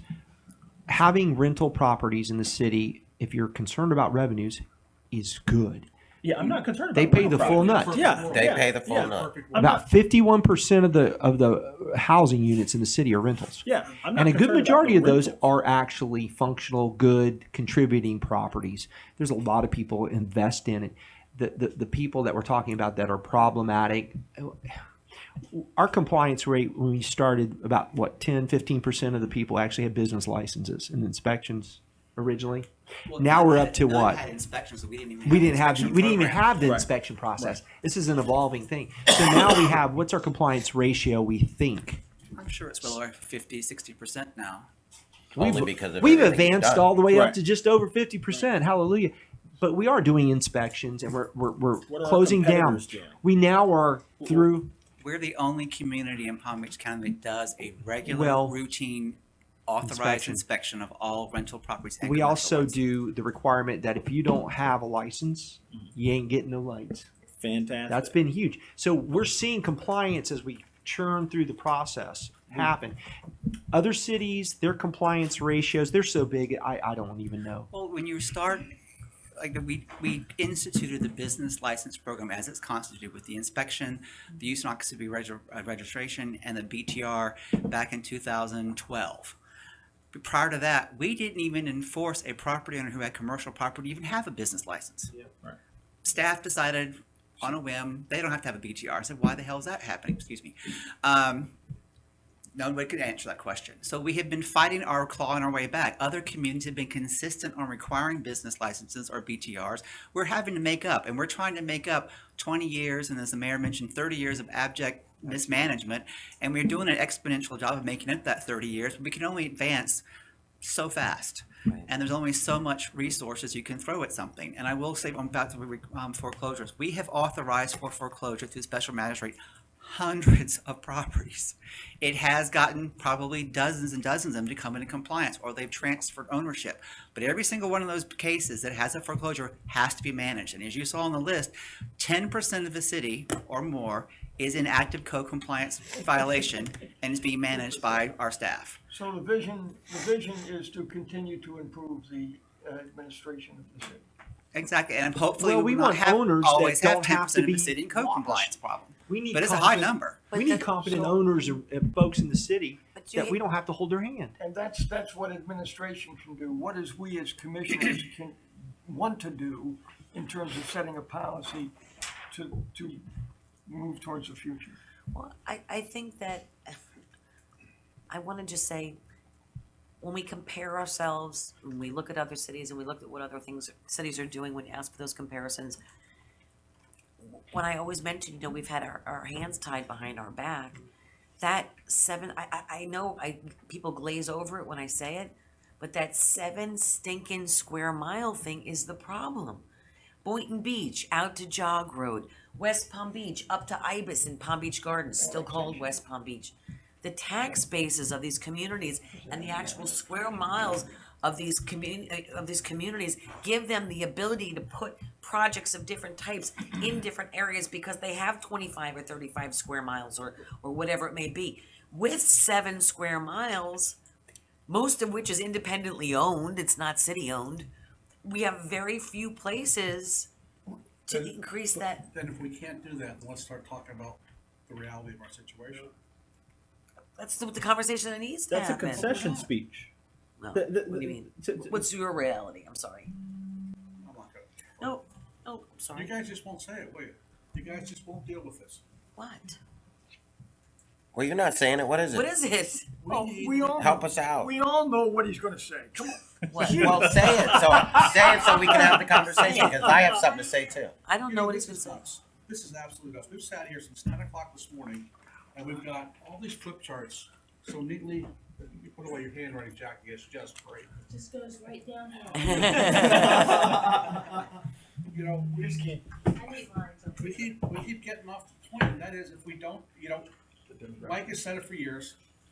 We've all said it. We have to change demographics, but nobody is willing to say what we want those demographics to look like. But what would be the recommendation to change the demographics? If you could change the demographics, how do you do it? I thought that's what we were here. First of all, we don't have an environment where we welcome folks that are not supposed to be here. Okay. Oh, that's bullshit. Is that what you said? Let's watch it. please. Okay, so We're in a so- live commission meeting. I know we're alive. That's what one of the commissioners said. Okay. Okay. So if you both could, of we you. need to deal with this. if you could change the demographics, okay, say for instance, tomorrow you could change the demographics. Who would you put in there? How would you put somebody in there, and what does it look like? I can. Let me speak to that. Yeah. Okay. I have probably said this dozens of times. you know, when you look back on the history of our city and you look at, you know, at least in my 35 years in Palm Beach County, and you look at the redevelopment of the coastal communities, most of the coastal communities have done a remarkable job of reinventing themselves. Lake Worth has stood still in time, okay? And part of that reason is because of, as the mayor said earlier, a long period of poor management, poor governance, let's call it that. But the other part of that is Lake Worth somehow has become a default repository for the poor and the indigent. And the other communities and the county are perfectly okay with that. So when everybody else was improving their game and folks were displaced, they came to Lake Worth because there were no rules, because everything was cheap. And now they've taken up residence, and here we are, 25 years removed, trying to figure out how to fix it. And then we squabble over whether somebody's going to be upset over their boat. It's not the boats we have to worry about. It's the broken windows, it's the fences, it's the pothole-ridden streets, which we're addressing. It's all these basic things that many of our communities around us enjoy that we haven't quite gotten there yet. Okay, but we absolutely refuse to talk about the number of people we have in this city and the drain that it's causing on our city services. Okay, and on top of that, we turn around. Do we have a statistic on that? We have the same statistic that speaks to historic preservation and the value that comes with that. We do have a statistic on the cost that he's referring to. What cost? Don't put the same man in a spot. I don't know we have statistics. I know that the cost for police services, for example, because we have a lot of calls in certain areas where these conditions exist, is a resource sink for us. That makes sense. Andy, Commissioner Vice Mayor Amoroso asked a question. Wow. You know, I felt Can like be I more was specific. no. You know, I felt like I was anyway. Vice Mayor Amoroso asked a question. He said, "What does the resident, if we're going to change the demographic, what does that resident look like, right?" And so right now, to me, as far as just household earnings, right, I want someone who's earning closer to AMI, which is $67,000, right? That's the average household or median household income in Palm Beach County, right? I want that person. That person probably has a higher level of education than our average resident. This means people with bachelor's degrees, people with master's degrees, people with professional degrees, doctors, you know, lawyers, you know, whatever, right? That person I want. The fact is, outside, do you mind if I borrow my map again? What's this, your map? Yes. I thought we all have one. Sorry. Well, you know what? You know, you can have one because guess what I've Yeah, got? you said you had 200. 200 of them. Now he has 199. Here we go. Okay. Outside of this part of the city, there's not a lot of spaces for these people to go. They don't have very many housing options unless you live in these neighborhoods, which we all know: College Park, Eden Place, Parrot Cove, South Palm Park, downtown Hey, I'm in the green. Jewel. I'm in the green. I'm in the well. Yeah. No, Are you in the red. green? No, you're I'm in the green. You're on the red. Okay. Okay, you're in the green. Half of College Park is in the green. What I would say is, Just be accurate. okay, but You're gonna call out a neighborhood, be accurate. you're still in an area that is significantly more affluent and where people of means have many more options than on the other side of Dixie Highway. Every city has that. Yes, but every city, other cities have more housing. It don't look like, you're talking about 9 out of 11 census tracts have a poverty rate that's higher than Palm Beach County. 8 out of 11 have a poverty rate that's greater than 20%. Not every city has that. And in addition to that, every other city doesn't have the hang-ups that we have about creating space for people of influence. We have, you know, the idea to me that the Lucerne is controversial just blows my mind, because so many of our prominent residents who live in downtown Lake Worth live in that building. Without the Lucerne, there are some people who contribute to our society who wouldn't live in this city at all. And so, you know, my question is, it doesn't have to be that big a building. It doesn't have to be that tall a building, right? But how can we create an opportunity for developers to create a housing product that a person with a bachelor's degree, master's degree, or a business owner, whether you got a degree at all, or someone who's like a police officer or firefighter, how can we create housing products for those type of people? We don't have enough of it. We have to have motivated sellers. Sure, and we can do, look, we can't compel them to sell, but there are things we can do incrementally to make it harder for them to operate here in the city.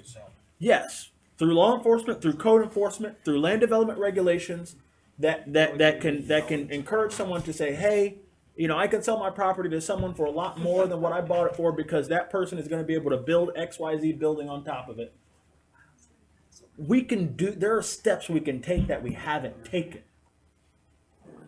And I think we should, you know, if we're going to talk about demographics, you know, I think that we're gaining infill of people in the community, like was mentioned earlier, because of that small town charm or those things that all the people mention, regardless of what their idea of small is. You know, like I made a comment one time that I never saw a 45-foot skyscraper in my life because people saying 45 feet was a high rise. Yeah. And yeah, so I mean, depending on what your perception of that is. But we require buildings over 30 feet tall to step back past the third story. Well, here's the thing. It's because of the density of the land and what it's built up against is a lot of the issues of the step backs. Because you're building commercial properties and apartment buildings next to single family homes, and that's where a lot of the setbacks are involved in. Lake Lucerne, Dixie Highway. If there's a single family home on Dixie Highway, Behind it. But yeah, but We're talking about those setbacks are on the neighborhoods that back. Let me finish. they're on the frontages too. If I'm not mistaken. Yeah. Yeah. Yeah. There's no, you know, if I've got a building on Dixie Highway and it's facing Dixie Highway, it's not facing another single family building, but we require an additional setback after 30 feet, which costs more to build something like that, and it takes away from the square footage. And so I look. Well, the thing was to create. I mean, there are some very great examples of architecture that you can see when people allowed for height in communities.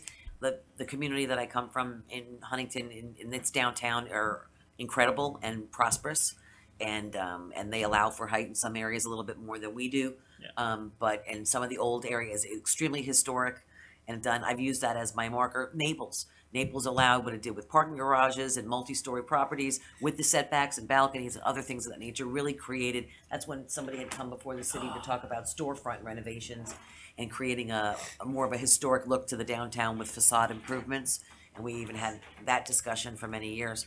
I even forgot where I was going with our conversation because he got me going. Well, before we go to break, I need to mention, because you had mentioned something about the downtown, and I saw Scott shaking his head, and I think he kind of is on the same wavelength as I am. I am personally affected by what's going on downtown, and I can tell you that I constantly say everything that I say and do from City Hall eventually may price me out. I have no problem with it pricing me out for what I call smart growth, but my rent went from $2,400 to $4,200 in 1 year for 1,200 square feet. The taco woman behind me is paying more than I'm paying now. For 900 square feet, she's paying $2,500. You know, that's before you even open your door. Right. And her rent's going up in October because the leases, this particular developer only goes year to year. So she'll go up another $350 in October. That is not smart business in my, that does not help sustain. And, the city manager and I argue all the time, it's growing pains. I've been here all my life. I've seen ups and downs. We've seen good landlords, bad landlords. I'm out of the picture now. I'm gone.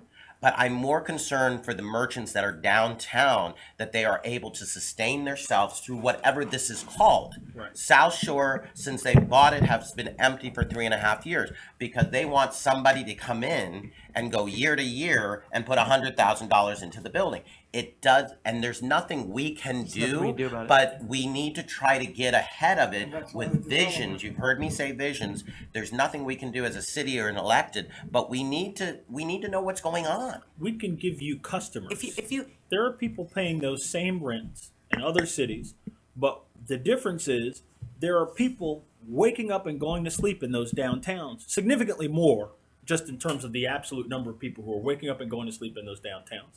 Right, so when those extra people are waking up and going to sleep, they're going to the coffee shop, they're walking by shops like yours, and they're patronizing it. If we gave you more people, if we gave you more foot traffic, it would be easier for you and other merchants to bear those higher rents. Absolutely. But we're not doing that. But we're also not there at this point, and it's concerning for me that our downtown will be, you've heard me say, our downtown is your heart. If your heart's not healthy, the rest of your city will suffer.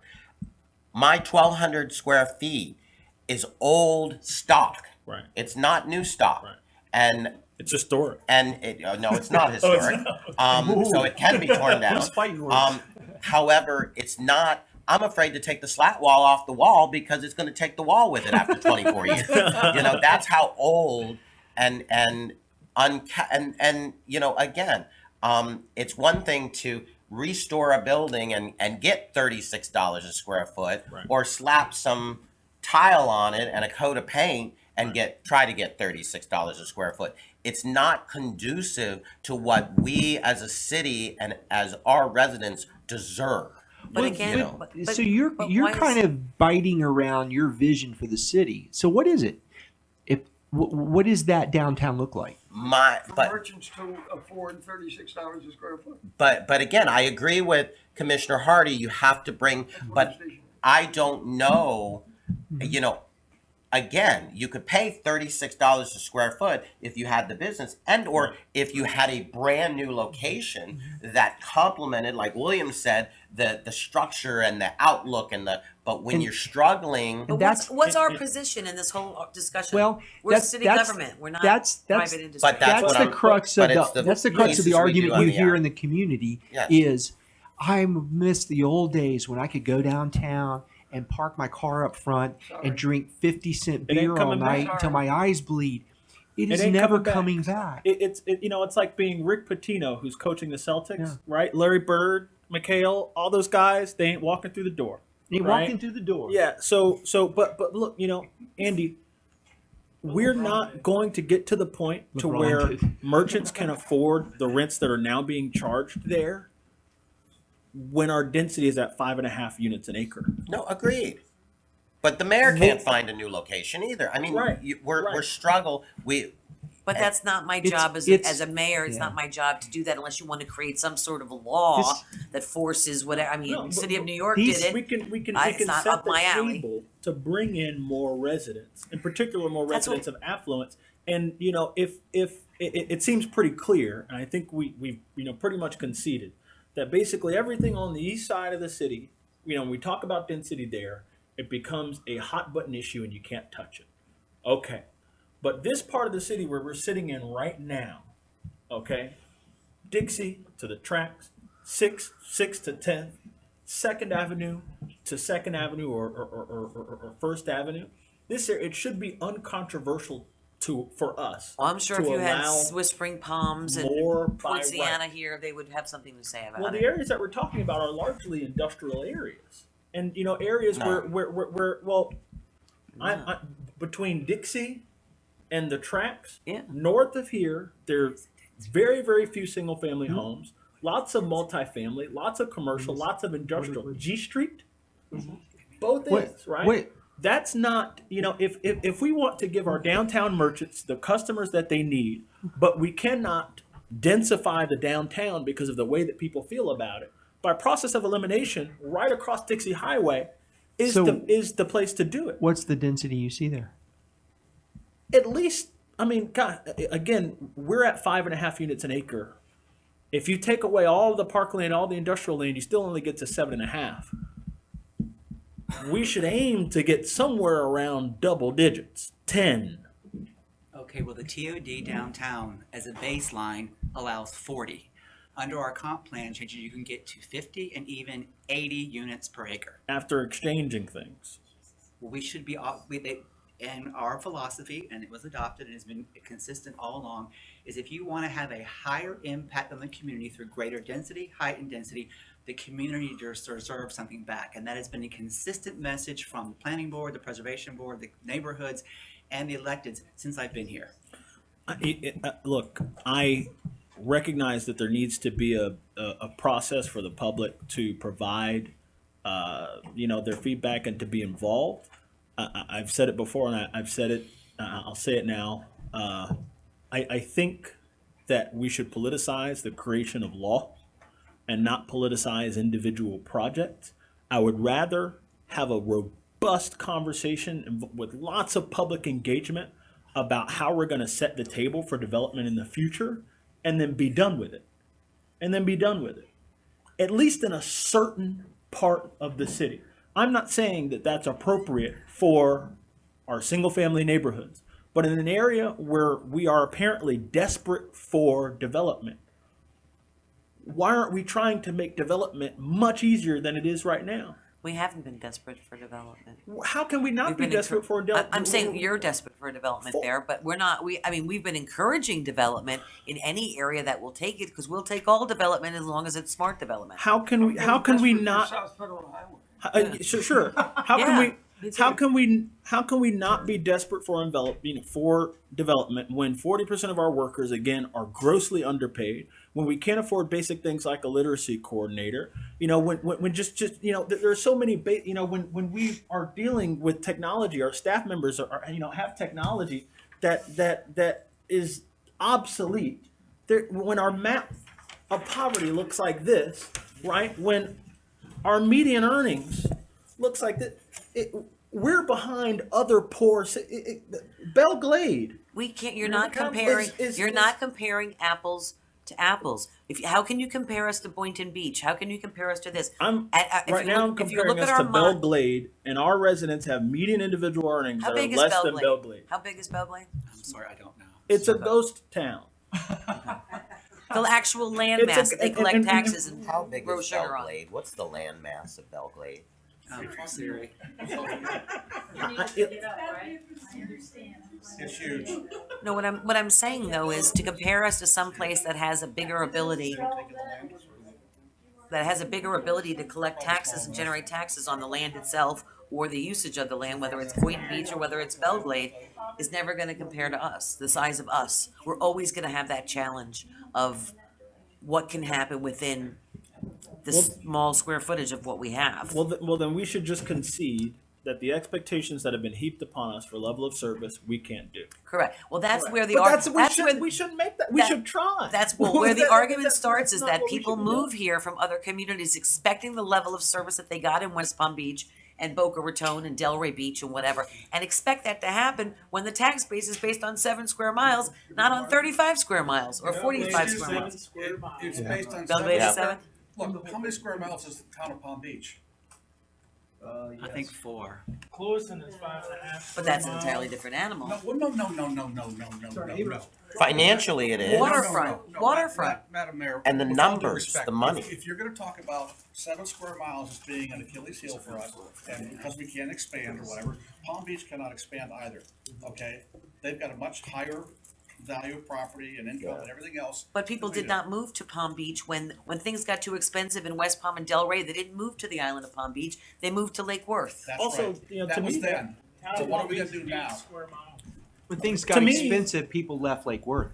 To me, those extra square miles are more of a liability. weird. I would venture to say, yeah, 57. I would venture to say though that West Palm pays its bills with its downtown. Point. I would venture to say that communities like Ibis probably don't pay the replacement cost of the infrastructure But required. they West have Palm- assessments. service those they communities. have assessments that pay for a lot of services And that they once again, depend we on. talk about It's not even on the tax rolls. residential being more costly than commercial. We are grossly under commercialized, if you will, but there's a limit to what we can do. Depends So on we the have to time of fix day. our Point 16 and a residential half. housing stock. And the only way that gets fixed is to start dealing with the 2/3 of our city that's in the green. Okay, and having honest conversations about that. Do we Except do we're over commercial. do we No, I did accept the not. challenge of meeting of providing the same level of service as the cities around us? Is that a challenge that we accept? We need to. That's what we've been trying to do. So how do we do that while rejecting a lot of the methods that other cities have used to attain that level of service? I would argue that the level of service, of basic services, we provide. We have a pretty police, good level of service. Yeah. Fire, garbage, Very basic. water And most other utilities, cities don't electric. have the waterfront that we We, have. we provide the full service city services. We don't do a lot of programming into a lot of the social service areas. Even though our residents need more programming than the residents of other cities, but we don't have the tax Well, base what to they, provide what they that probably programming. need is some jobs Sure. and decent housing and other things like that. But I would say that the level of service we provide is pretty comparable, both in cost and in quality. Now, let's be honest, our tax rate's 8.9 mils to do that. And we also now have some debt for building the roads and infrastructure back. But when it comes to all the other services on top of that, we really don't, we kind of drop off. I don't know how, like, a good piece of history is our millage rate was raised to that level back when that graph was, remember when our expenditures outpaced our income by a yard? In that phase in '09? And we have a That, pretty it good was, meter it was service. raised to that level at that time when money was coming in and we were flush. It was raised to that level when we were flush. You were here. What happened then? Whoa. It's Scotty's fault. That's the reason I came back. I know. Okay, they had a $45 or $46 million budget, general fund budget, at the height of the housing. Which included fire rescue Which and was police. 50% more. Let's not forget that. 50% more roughly of a budget that we have today in 2018. That's what they were dealing with 10 years ago. A $45 or $46 million general fund budget. That's a healthy fund balance. And a healthy fund balance, and they still raised the taxes. And Why? we- Because they could. And we dropped fire rescue and went to the sheriff's office, which is still part of the general fund. It's almost half of the general fund. No, I didn't mean that. in the And we're gonna have term. a I was saying balanced you were budget. there to help to know what happened. We when have the bodies a were buried. balanced budget, but it's we're leaving a lot of things that we like to be doing, should be doing, basics, because we end up squeezing it into conditions, and that's just what you do. You can't have everything. So You can't have everything. what I heard is that there are things that you'd like to do that would help our residents that we can't do because we don't have the money. Yet we have not really determined to get, like, when I say determined, I mean become dead set on getting the tax base required to provide those services to our residents. And also, and this is really important, to pay our employees what they're worth. May I say something? I'm a wage earning employee. You bring that up all the time, and I want you to know, just over the last few years, for the first time in over a decade, Right. this commission Right. has done comp and class study. When you say it, sometimes I feel insulted by it, and this is a visioning session, so I just want to speak as on a personal level. I feel like you're saying something like that we're not doing it. We're the only commission that has raised salaries, and we have consistently raised salaries every year. We have done everything possible and done comp and class studies to do it within the confines of our budget, which is limited. So I just wanted to put But that we out have there on to the be table. competitive with other. And we're trying to be competitive, That's and why we're we doing a asked good for it. job Yeah. working together with everybody to Madam- do that. But I just want, Yeah. I don't want people to think that we just sat here and mistreated, because we're the first Would it people be that fair stepped up say to we help are staff. competitive? I don't. Sorry. Yeah, I think we need a we're break. becoming more competitive Yeah, we're past our break. on certain jobs, and the people that we do attract here are looking for the type of experience that we offer. I think we offer an incredible sort of family, and we got some new guys in the audience here. I'll speak to them. We're a little demented and off They didn't run kilter. away by now? No, they haven't. They keep coming. I look for their cars in the parking lot, and the people that have been here a while, they really love this city, and they like working in the group and with y'all, and it's a special environment. It's kind of like what we said one time, Lake Worth. It's not for everyone. That's why it's just right for you. Same thing with the employees. They're a good group. I just want to say I didn't mean to impugn the efforts that you made and that the prior you three have made to bring our employees where they need to be. I can just tell you, from my experience, our school district has made some efforts to bring us closer, but the fact is there are still lots and lots and lots of dissatisfied teachers, because as seriously as our school district has taken paying teachers what it is that they're worth, we're not even close to getting it. And so, we had that conversation about, is better enough, right? We've done better when it comes to paying our employees. But the comp and class study shows that we're not close to paying them what it is that they deserve. And that has We are close. We are closer. 39% of our employees are making less than the average minimum salary So that they would make in other municipalities. That's not close. So the point's been made. The point's been made, and I think we all understand that there's still challenges there.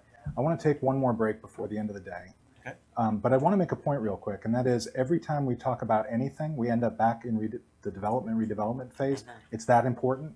But I'd like to wrap up and talk about tourism and some other things before we leave today. Okay? So 10 minutes, all May I right? add one factor to the redevelopment? Every area that you've been talking about is in the CRA, and whatever development comes in does not effectively increase your ad valorem tax base. Not for 13 years. Can we throw in the underperforming assets? Sure. You mean one? Herman, we're not talking about units.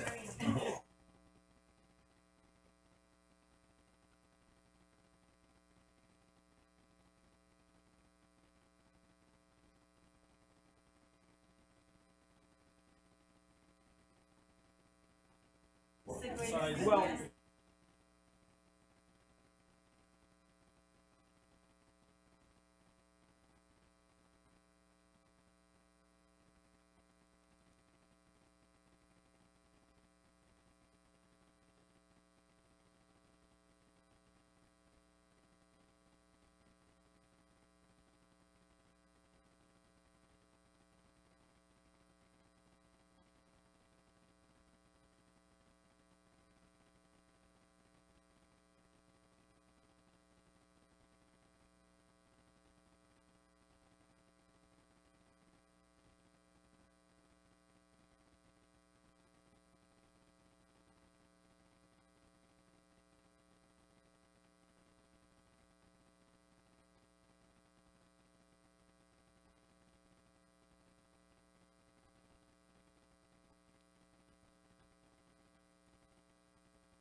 We turned down, or turned up the AC.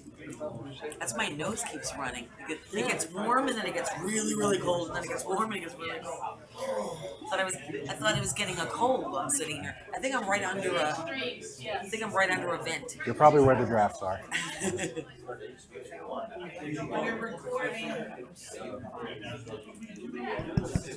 Everyone, please come back to the table. We're recording again, just so everybody knows. We're live. Sort of, as opposed to 1600. That's debatable. We're recording. So I made the comment that we keep coming back to the same topics, and that's because they're so important, and I get that. But I'd really like to focus on one or two of the other things that we've talked about to make sure that we capture what your vision is for that without going back into those other conversations again. Because like I said at the very beginning, this is a long conversation. This is not all happening today. You're not going to decide everything today. You're not going to fix all the problems today. But now you've got the start of a conversation that is really critical about what you're going to do about this. And you've got options. And staff is going to have to do some research and come back to you and tell you what they know. You've asked some questions that I think are very good, and what their recommendations are for moving forward as well, so that you've got something to work with. So the last area that we had captured as one of the kind of themes revolved around tourism and the arts and how you can improve those things to help with the other areas. So I'd like to hear some ideas about what does success look like in these areas? What is it you want to see accomplished? What are you hoping for? The annex building has a draw to downtown, not being used as city space that's prime, when our administrative function of city shouldn't be in mixed with prime a building that could attract more people downtown. And I heard you say that word earlier about attractions, what brings people into the community, right? So identifying Tournaments, you know, we could have, I don't know, a shuffleboard tournament. What? You know. Cornhole. Overhand shuffle. Pickleball, we could, tournaments, draw people, fill up hotels. so events. They of some don't. sort. What about the Museum of the Weird? There you go. The weirdest, Stop it. Well, and piggybacking on that, so pros and cons. So the annex, yes, I agree, it should be something else. Maybe, you know, home for the arts, maybe small local galleries, you know, can be a Information. lot of different things. Something that actually Museum. could pay for itself. The museum should stay, in my opinion. But, you know, maybe some retail space that in essence would cater to the arts along the mayor's with doing more in the arts in the downtown. But relocating staff, I think, needs to be very thought out as far as that is very convenient for walkable, sustainable. If you put them somewhere, it needs to be, and we'll have to get creative because we have very little city buildings, local city-owned property that can be, and if we relocate it, then it's going to be a drivable, so we'll have to have ample parking. You know, I'm thinking it may be something else that we could come up with that's walkable, but So you know, anticipate the problems and plan for them. correct. You know, I think we need to try to figure out if we are moving it, you know, what does it look like, and you know, again, it's servicing. That building is our first contact. And that's why the visitor center is so successful and does so well, because it complements first contact with a group of volunteers that are very passionate about the city and complements together. And you're going in to pay your parking ticket, and you're going in with a bad attitude. I got to pay a parking ticket, or I got to pay for, you know, a permit to park on the beach. And this group of volunteers kind of softens the blow. Or if you're going in first contact with, you've moved to a new city, you have to pay utilities, you might still think, oh, my deposit's too large. Again, this group of volunteers is complementing it with a softening blow of, welcome to the city of Lake Worth. Did you know all these things are going on? And, you know, so there's just some thought patterns and And if issues. I may, I don't wanna put words in everyone's mouth, but we talked about this quite a bit, and to help him. Please do. Flourish, or clearly, I want his comment to be clearly captured, but really it's about leveraging our parks and recreation facilities, amenities as an economic driver, which really only works Tournament when we get hotels. and tournament. So, in the form of tournaments, events, what that might be. So, The chicken, Concerts. the chicken and the egg here is hotels. Yep. And that's why the focus has been on the Gulf Stream, why the focus has been on to bring in these different things. A lot of the investment and the development that we talked of earlier, that I won't say the D word again, I'm sorry. A lot of that will come when they know that there's a consistent flow of, the money alone that comes from the Tourism Development Council and the Convention Center and Visitors Bureau, we're talking millions of dollars. That's how I ended up running for mayor in the first place, was to see the millions of dollars being spent in other communities that have plenty of hotel options, and watching as this city got mentioned in a blurb, oh yeah, and while you're in West Palm Beach, visit Corky Lake, or boom, as an aside. There was nothing here because they can't put any people in beds here because there were no beds. Well, let's assume we have the beds. Well, Why are they coming? They're coming here because they can walk to the beach. They're coming here because they can walk down to the marina, whatever you call it, the pier. The Event's pier. a destination. We can be an event destination if we have beds. The Bryant Park for festivals, Snook Islands, and the boardwalk. They can golf on the Intracoastal. The only place in Palm Beach County where you can golf completely on the Intracoastal Waterway. They can go to downtown, go to mom and pop shops that are cool and different and unique and not the same thing that they see everywhere else. They can meet nice people. They can have live music, more live music in our downtown than any other community in the city. They can go to a museum. They can, there's We can maximize our wedding venue at the beach. our wedding venue at the We beach. can maximize the current existing festivals like the street painting. You're which going to nobody- stay longer if spend you more have money. somewhere to stay. Right. Well, absolutely. I get that. You have to have places for people to go. But we also need to have reasons for people to come. Yes. Right, So- well, on the other side of the bridge, they're on the ocean, yes, but they can walk across the street at a better probably price that they would get at a hotel on our side than on the Palm Beach side. They can get a better value and still be able to walk to the beach. We could then and have fac- restaurants and And walk things down like to that. the We restaurants could and the shops. facilitate a year-round productive event schedule where we have maybe 4 times a year a street painting festival size, and then monthly something, and then down to, so that would fill the hotel, and then the hotel would help make the events productive. They can boat down at the what do you call it? I keep calling it a pier. I like the Boat marina. dock. I like the marina. I Keep saying call it that. the boat docks. I'm sorry, for lack of a better word. I think of it as that. I'll tell you something I would like to see. Call me crazy, but we've added a bookstore in town. We have a library that's not quite. I don't know that it's utilized to the extent. Well, Polished. it's a gym, Not polished. but it's not right. We haven't varnished it the way that we should. I would like to see a book festival. Me too. I would like to see a book festival here in Lake Worth, and I think it would be really cool if we could do that in conjunction with a writing fellowship, which people get, especially young writers. They, submit entries, and the best writer comes to a town. Other towns do this, right? And they stay in that town and they produce a work in that town. And I think it would be another thing that we can add here. Or maybe in collaboration with Palm Beach State College. A Fahrenheit 451 bonfire at the beach. You know how you do a book festival? Do it. I'll be happy to help you. Do it. Do it. That's how you start a new event. Literary. Okay. It's your idea, you do it. He's doing well. Yeah. Your assignments are good. Well, because people come all the time. I want to do, or why don't we do? And I'm like, because I have to do it, Juan has to do it, staff has to do it, somebody has to do it. So Lauren's here. we encourage somebody to do it. Yeah, we'll get behind you and do it. But, we need people to do it. Cause, It's a good point. I mean, That is true. we would love to have an event every weekend, but somebody physically has to do it. And it either has to be volunteers or staff. And don't forget that we have 3 jobs too. And we have 3 jobs. I want to show everybody some kind of piece of writing. Thank you. so the point is that there are things that we can leverage that you're doing well to improve that. And it goes back to the discussion you were having about, well, what incentivizes somebody to come and build a hotel here?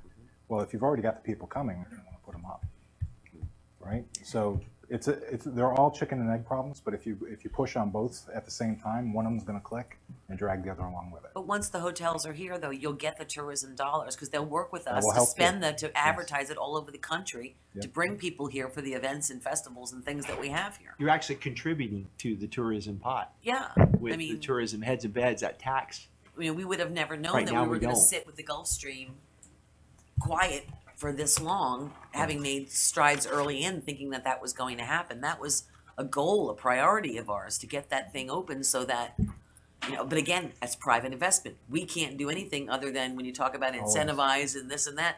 It's private development. What's going to happen there happens there. We can only be positive and surround them with whatever tools they need to make it happen in as fast a way, as quick a way to get it going. But again, when it comes to private development, it has to do with confidence. It has to do with consistency. And that's what we've been trying to do through the code and through the LDRs is to create a comprehensive set of consistent plans and facts so that a developer, at least when they do come here, knows what they can do, what they can't do, how they can do it, get it open, and make it profitable right away. And then that will draw the people to come in. You know, the people have said when we talk about the arts, and great examples are look at Delray, look at West Palm Beach, just two examples. People were afraid to go downtown, and I moved here in 1990. People were afraid to go downtown West Palm Beach. It was not a great place. You know what I mean? It was crime ridden, lots of gang activity, a lot of stuff that was happening. Delray Beach, also, when you got off on Atlantic Avenue, it was not the same. They built that tennis center in there. Talk about build it. If you build it, they'll come. It took 10, 15 years for it to happen. They built that tennis center, and that drew a lot of international attention, but it still didn't change the downtown for 10 to 15 years. Pickleball is not going to be, I mean, and look at those two communities. So they happen. What did Delray do that as from the arts? They embraced the arts.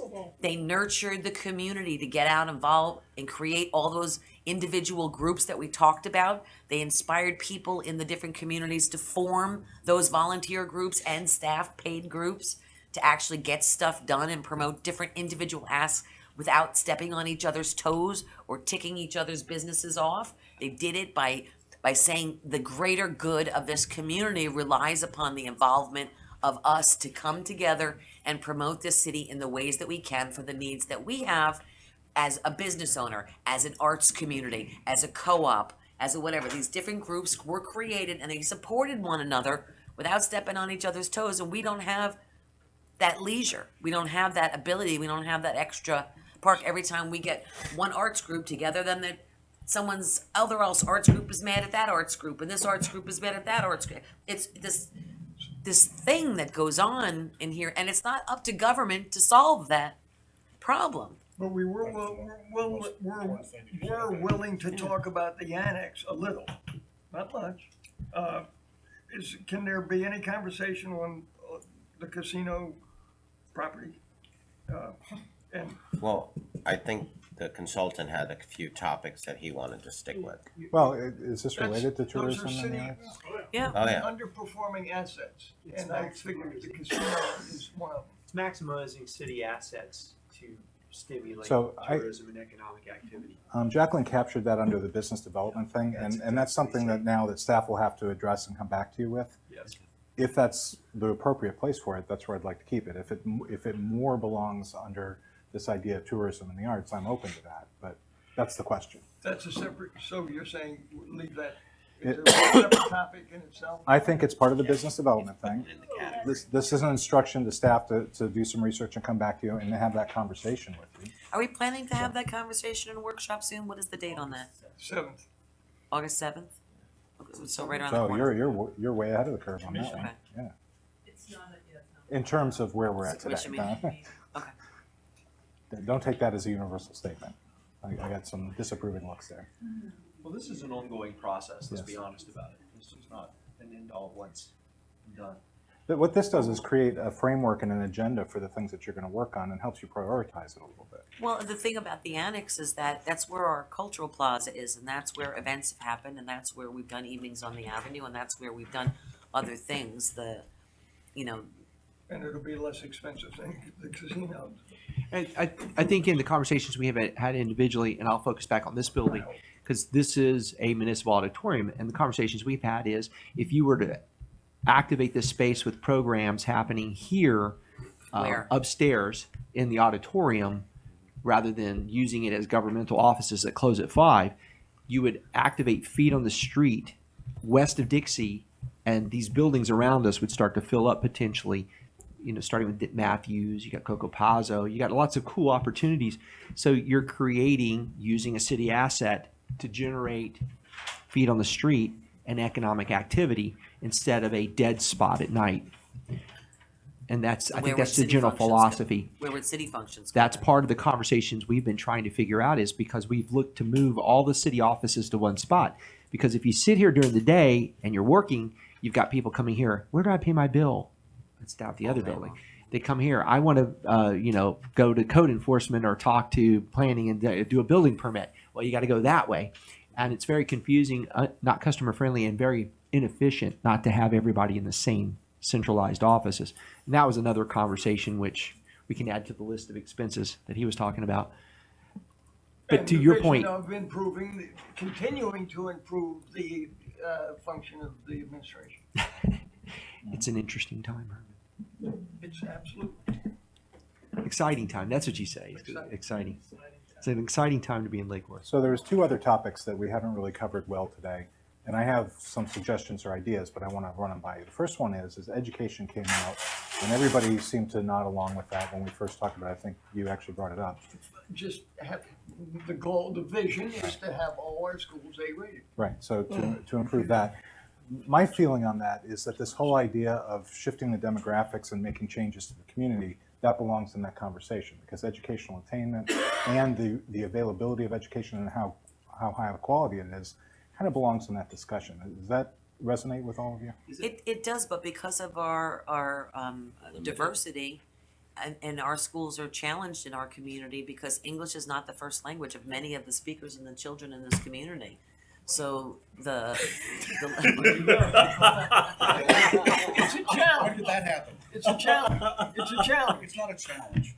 It's not a challenge. It also feeds into the redevelopment component. It feeds into. Very You much guys, about. all due respect, I don't think we have the collective courage to call out what we need to be calling out here. And I'm the only one that's speaking to the issue, okay? We're not gonna change our schools as long as we have probably hundreds and hundreds of small children from other countries that have been brought here or whatever. You talking about the Irish? Or the Italian. It's just, you find this to be humorous? Yeah, I do. If it wasn't so disgusting. It's disgusting. Let me tell you what's disgusting. I want to laugh at it. Let me tell you what's disgusting, is turning our head and ignoring it, okay? And then having Erica Whitfield be called on the carpet because the schools aren't doing well. What is she supposed to do? What is she supposed to do to fix our schools? Well, okay. Education is her mandate. Okay. So there are other schools that have very, very high populations of people from other countries. Okay. In central, I'm calling this area Central Palm Beach County because it's coastal. It's in the center of the coastal part of Palm Beach County. That, those Green Acres Elementary, C.O. Taylor Elementary, who's named after a longtime Lake Worth resident. Those schools have been able to thrive despite having populations of kids that are facing an uphill battle because of their socioeconomic status and because the person who's taking care of them, their mom, their dad, their uncle, or what have you, might not speak the language, but they've been able to do a little better than some of our schools. What are those schools doing that we're not doing? Maybe we need to look at their. Well, look at North Grade. North Grade has one of the largest populations of dual language class instruction, and they're going K through 8. Expectation. But they're a little older. Yeah, and also the boundary lines for North Grade are significantly different than the boundary lines for Highland. Yeah. If you look at the boundary lines for Highland, it's basically like F Street from, and I can't tell you how far south it is, but I'm going to guess around Lake or somewhere between Lake and 6th, right? So F somewhere between Lake and 6th, all the way up to 13th, and it goes all the way in a straight line to Congress, right? I mean, think about it. First of all, that's the poorest census tract. Tropical Ridge is the poorest census tract in the city. Go to the other side of I-95, and it's also drawing from a census tract where the poverty rate is 31%. North grade, the kids who go to North grade don't have the socioeconomic problems that the kids who go to Highland have. In addition to that, the dual language program, my experience is I worked for a very short time in an elementary school.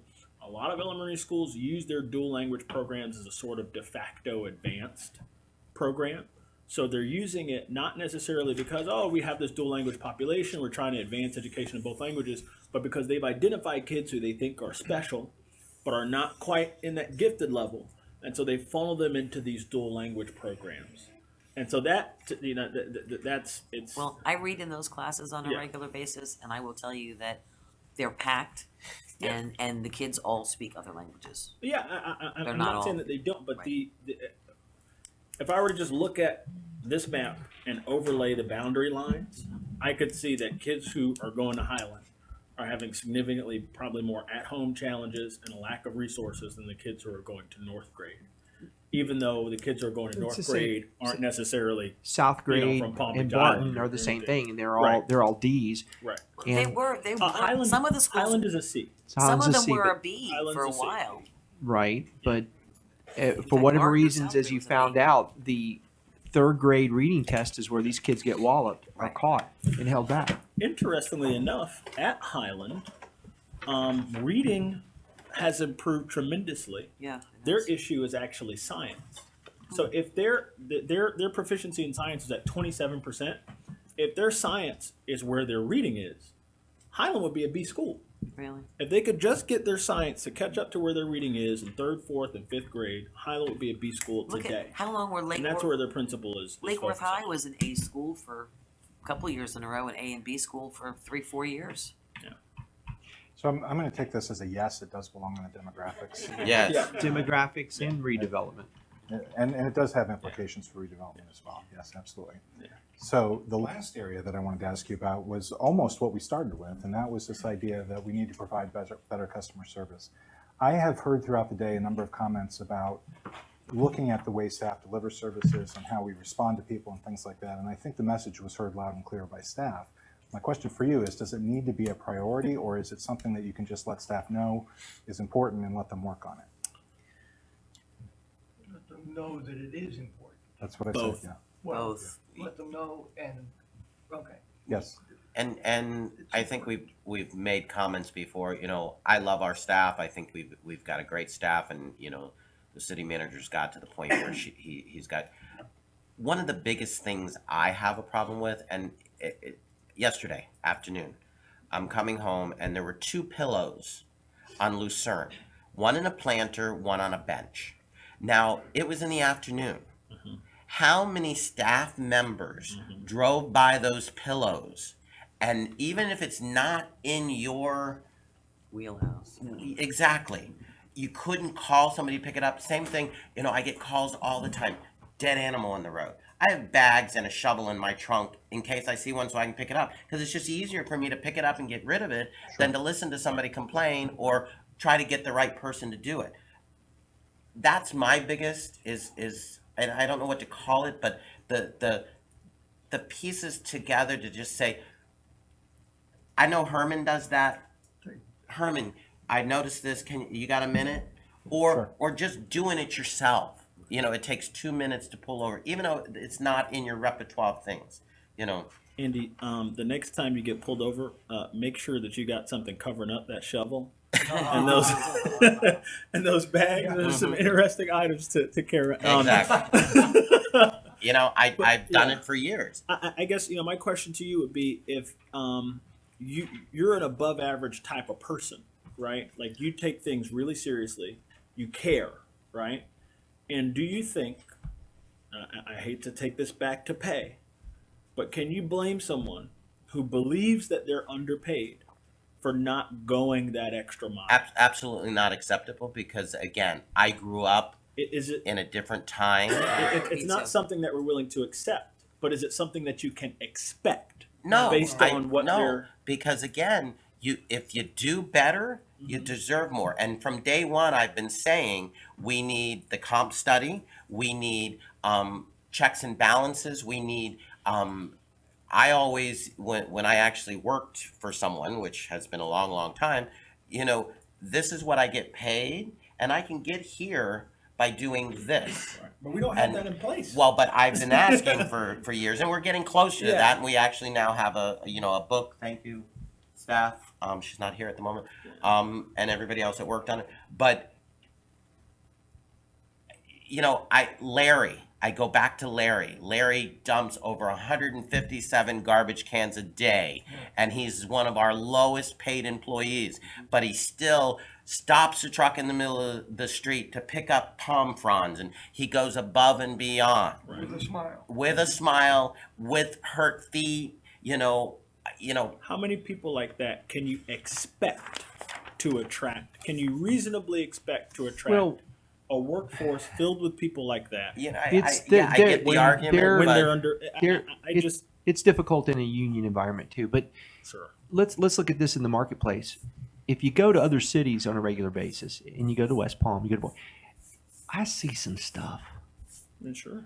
worse. no, I get it, but And I'm so not levels- talking about them. I'm talking about I us. know, but levels of expectation sometimes aren't in keeping with what the general market's doing. And I expect it of. It's like people complaining. I remember the homeless begging at the, and I would go to West Palm and I'd see 4 times as many, and I'm going, why all of a sudden are people in this city thinking that we're the only ones that have this issue? But I also expect it of our residents, and some are great. They're the ones but leaving the I've- villas. Absolutely, but I've also seen, you know, where a newspaper hit a woman's leg and she went like this and just kicked it off and kept walking, where she could have easily gone like this and the garbage can was right there. You know, we are one people, one world, and if we don't take care of our city, staff doesn't take care of our city, how is our city going to survive? You know, But you're a decent, and we have people I that go think above and beyond. residents, people, everyone. You know, I think it's a village. I think dilemma. we all need to do it together. I agree.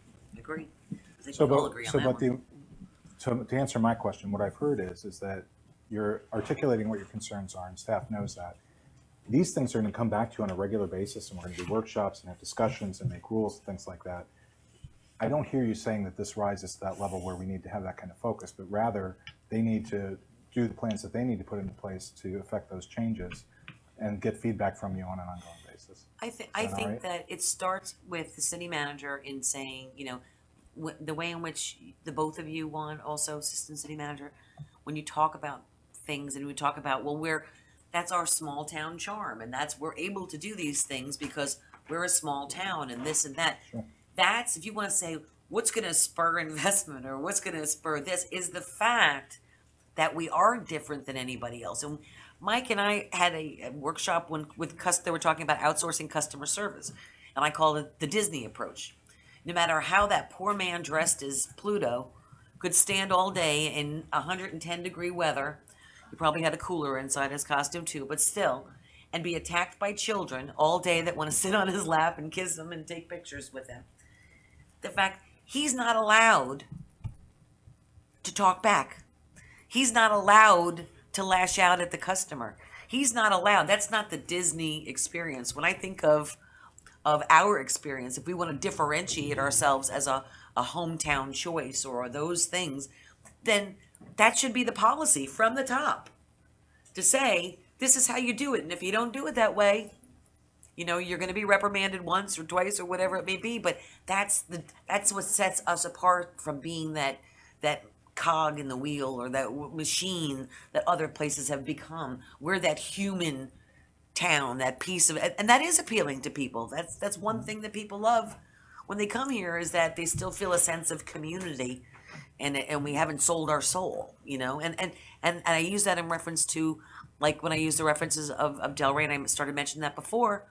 What they did in the very beginning, that infill and all those things that they did, and the community organizations getting together and organizing and doing those things, and even the development that eventually happened in the beginning was really good.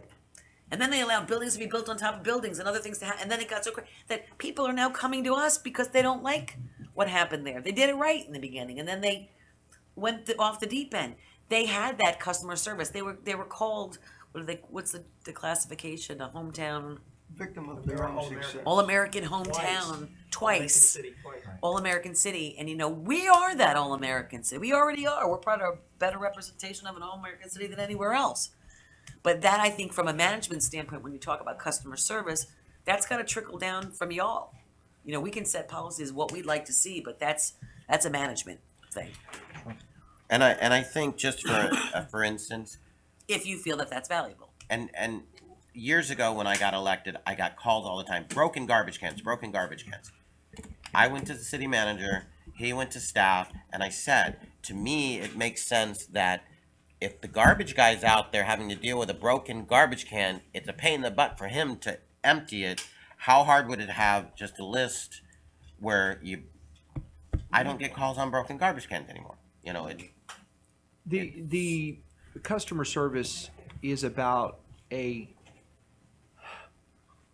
citywide understanding from top to bottom of what we're trying to accomplish. And what we've been talking about is resolution, which means you're not through providing service to that customer, to that owner, until you've completely given them the best possible final answer.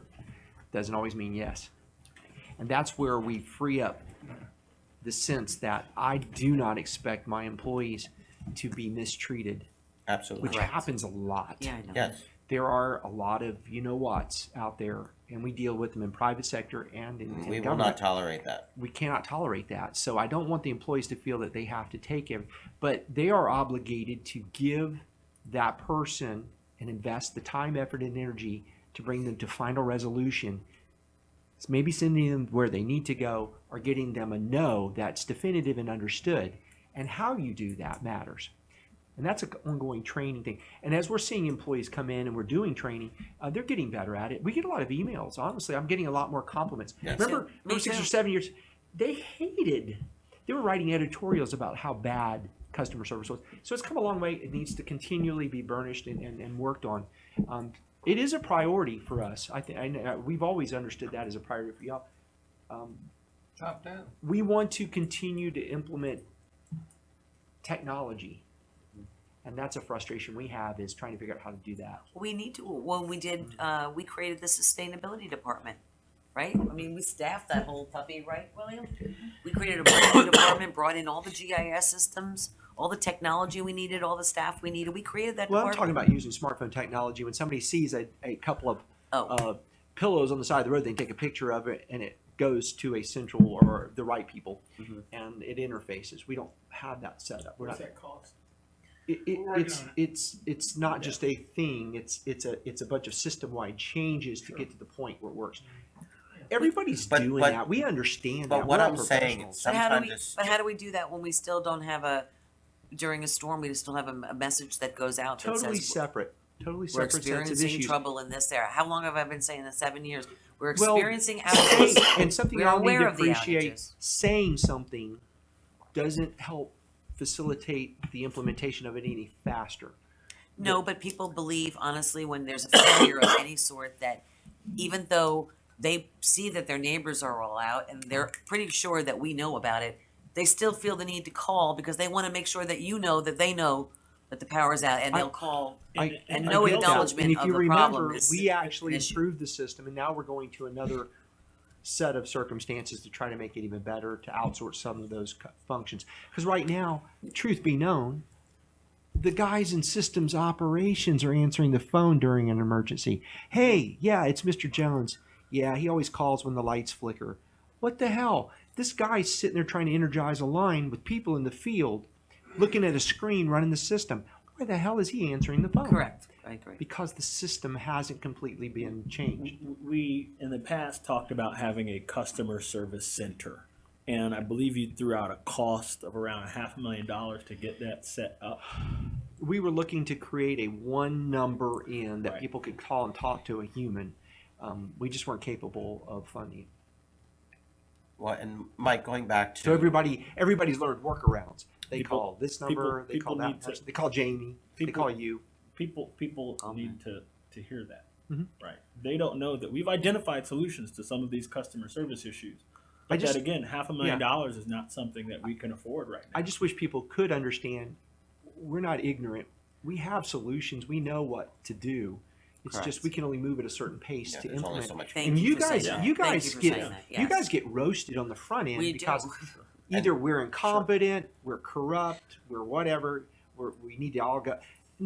No, they don't understand what we've been working on to try to The advance this. transparency thing kills me. And We've got yeah. cameras, we've got videos, we've got online, never we've got enough. this, we've got, We left the- tracking systems, we've got, Oh, it's everyone's crazy. available. You can stop by my house, call me on the telephone, show up at my office, whatever. It's more accountable than we've ever been in our entire lives, and it's still If I was any more transparency. transparent, you'd see my Transparency. underwear. And, Exactly. Mike, I agree with that we need something where they can take a picture, but sometimes that takes a day where it could have taken 5 minutes to pick up the pillow. Yesterday, I got somebody came into my store that said there were 2 snipe signs over by our house. Why did they come into your store? Well, because they can.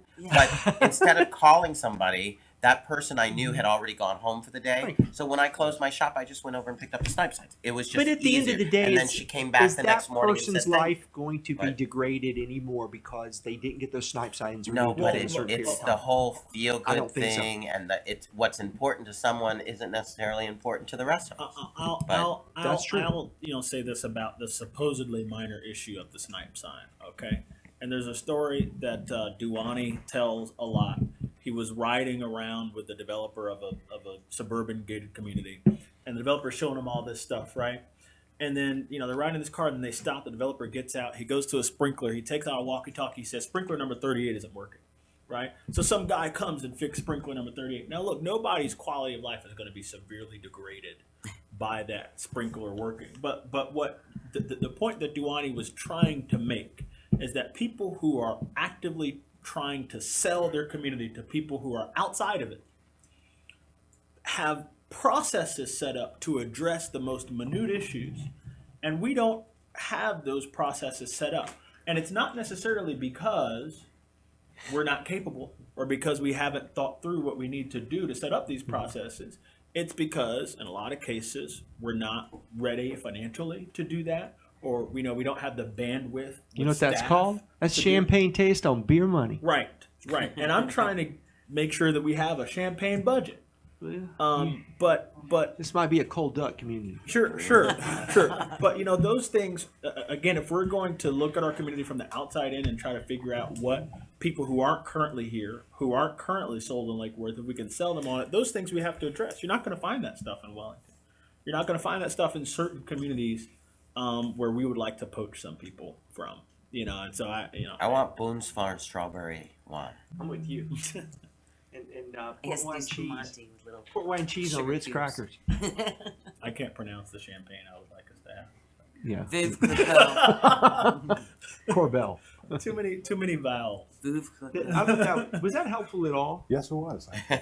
So what I want to do now is I want to walk you through what happens next and how we take everything that we did today and turn it into something good for the future. Jacqueline and I are going to go back and we're going to consolidate all these notes, and we're going to come back to you with what looks like 5 priorities and some ideas for what your vision is based on what we heard all of you say. Now, you're going to have a conversation about that again at some point because it's not going to be complete. It's a draft for you to look at. We're going to go to staff and share that with them, and staff is going to look at that and they're going to say, here's what we're doing already to address those things. Here's other ideas that we have to put into place. Here's how much those things are going to cost and when we can get to it in terms of our resources and things like that, and come back to you as part of the budget process most likely and say, here's what we can do immediately, here's what we'd like to do after that, and here's what we still need to talk about because we're not sure what to do. I mean, there's so many conversations that we had today that are unresolved. That we got it out on the table, but we didn't solve it. So there's solutions that have to happen, workshops and research and all that kind of thing. So all these pieces will move forward together. But once we establish this and they put an action plan together, they'll report back to you on a regular basis, here's how we're doing in putting these actions into practice and what results we're seeing because of it. And if something's not working or we think we had an idea and we try to do it and it's not the right idea, let's talk about it again so that we can take those resources and put them to something that actually will work. This is really good direction. When it comes back to you, I hope that you'll look at it very carefully and say, hey, you forgot something or we didn't talk about X or Y. Give us that feedback, but also think in terms of how you can support city staff in achieving the kind of things that you've talked about today, because that's your role. Your role is to set the direction and then lead everybody in it. Does staff that's been here all day, how many are left? Are there any questions that they would have of us wanting to know what our direction is? I mean, what our thoughts are on certain things? William's mouthing something, so I William, don't know if that's good or is there bad. anything today that you want to add to it? You'd have to come up over Yeah, here. we got a Yeah, for the microphone. record. Name and address for the record. No, because they sit there and they try to figure us out. That a lot of the themes you're talking about are incorporated one way or the other in the new comprehensive plan. And the theme that we placed on that, and maybe it didn't come out as clear as we could have had it, is that Lake Worth is a community of neighborhoods. The downtown's a neighborhood and there's 26 other neighborhoods. And how can we make those neighborhoods the best that they can be? And everything you've touched on in one way or another goes through or is addressed or contemplated or at least thought about in one of the goals, objectives, and policies in the comp plan. So with the next iteration that Kevin does, we can definitely give you another little blurb about where the comp plan is and possibly taking some considerations of what you proposed, where the comp plan might be enhanced, or because we do need to look at it every so often. We have done a complete rewrite, so it wouldn't be appropriate to rewrite it again so soon. But it definitely gets at a lot of the things, and hopefully the visioning 5 platitudes or 10 platitudes or whatever they are that you develop are complementary to the comp plan, and they work together to market and sell the city to people who want to invest here or move here or visit here. What are you and Mark? Come up here. Yes. Mark, would you come too? Jamie? Yeah. Jamie didn't move at all. Jamie didn't pick up the pillows. You didn't pick up those Jamie damn didn't get pillows. pillows. From an economic development standpoint, I want to thank you guys for being here today. Thank you. having worked in the field for almost 20 years, you can break economic development down into 4 simple things. Live, you've got to have a place for people to live. That will spoil your retail and everything else. Learn, education is of paramount importance. Live, learn, work, places for people to work, and play, which gets to your recreation. If you can address those 4 issues, you will have a robust, sustainable community. Just what makes a whole person also makes a whole community, and that's what is going to attract your business community. That was the foundation I learned from Larry Pelton, who used to be the president of the Business Development Board, and that was the crux of good economic development. Live, learn, work, play. Those are your foundations. Thank you. Thank you. Now you're newer to the mix. Put him on the spot. Put him No, on the he's spot. newer Make to him the nervous. mix. Have we, I know you've sat through some grueling meetings with us trying to get where our brains are at around things as you try to create structure to Yes. some of the things. Are there any questions you have for us that you haven't been able to hear today? A quick comment first, and it's something I learned years ago, is that we need to focus, we need to major on the major things. And that is pick the big topics and focus on the things that'll get the biggest change.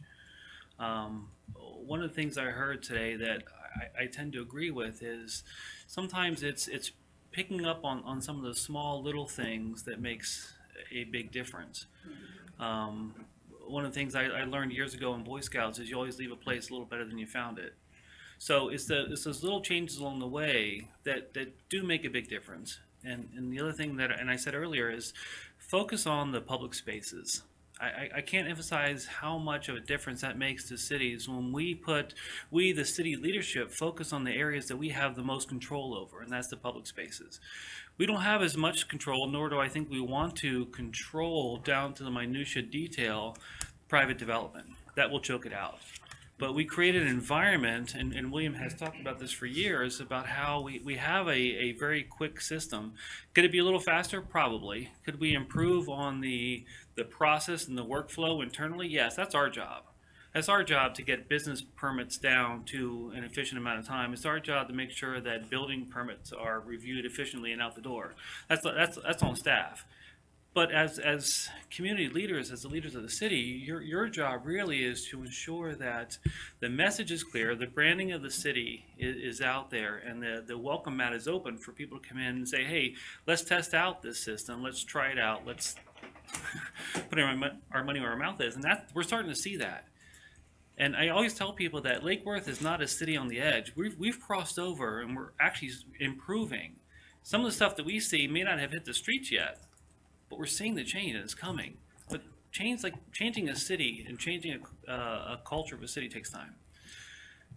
Can I ask you, Mark, when you say improve or focus on the public spaces, what exactly are you talking about? I have in mind streets, sidewalks, parks, obviously.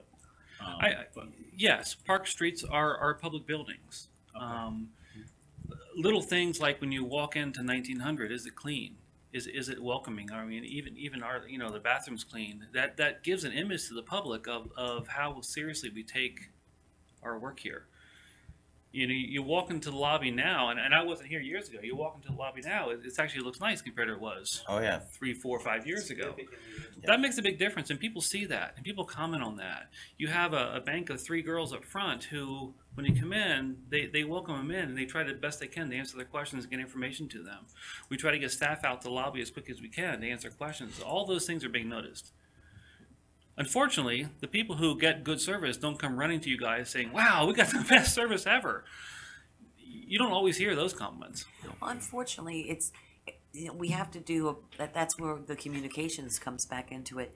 Is that we're not the Lake Worth of old. We're not. And like you said, we've crossed over so much, but some people that maybe don't do business here that often or haven't done business here in quite a while still want to hold us to that past and punish us, and it holds us back in so many ways. And I guess our frustration is that we're dealing with them on the outside of the community saying, no, that's not the case. No, that's not it. No, we don't do that anymore. No, we don't.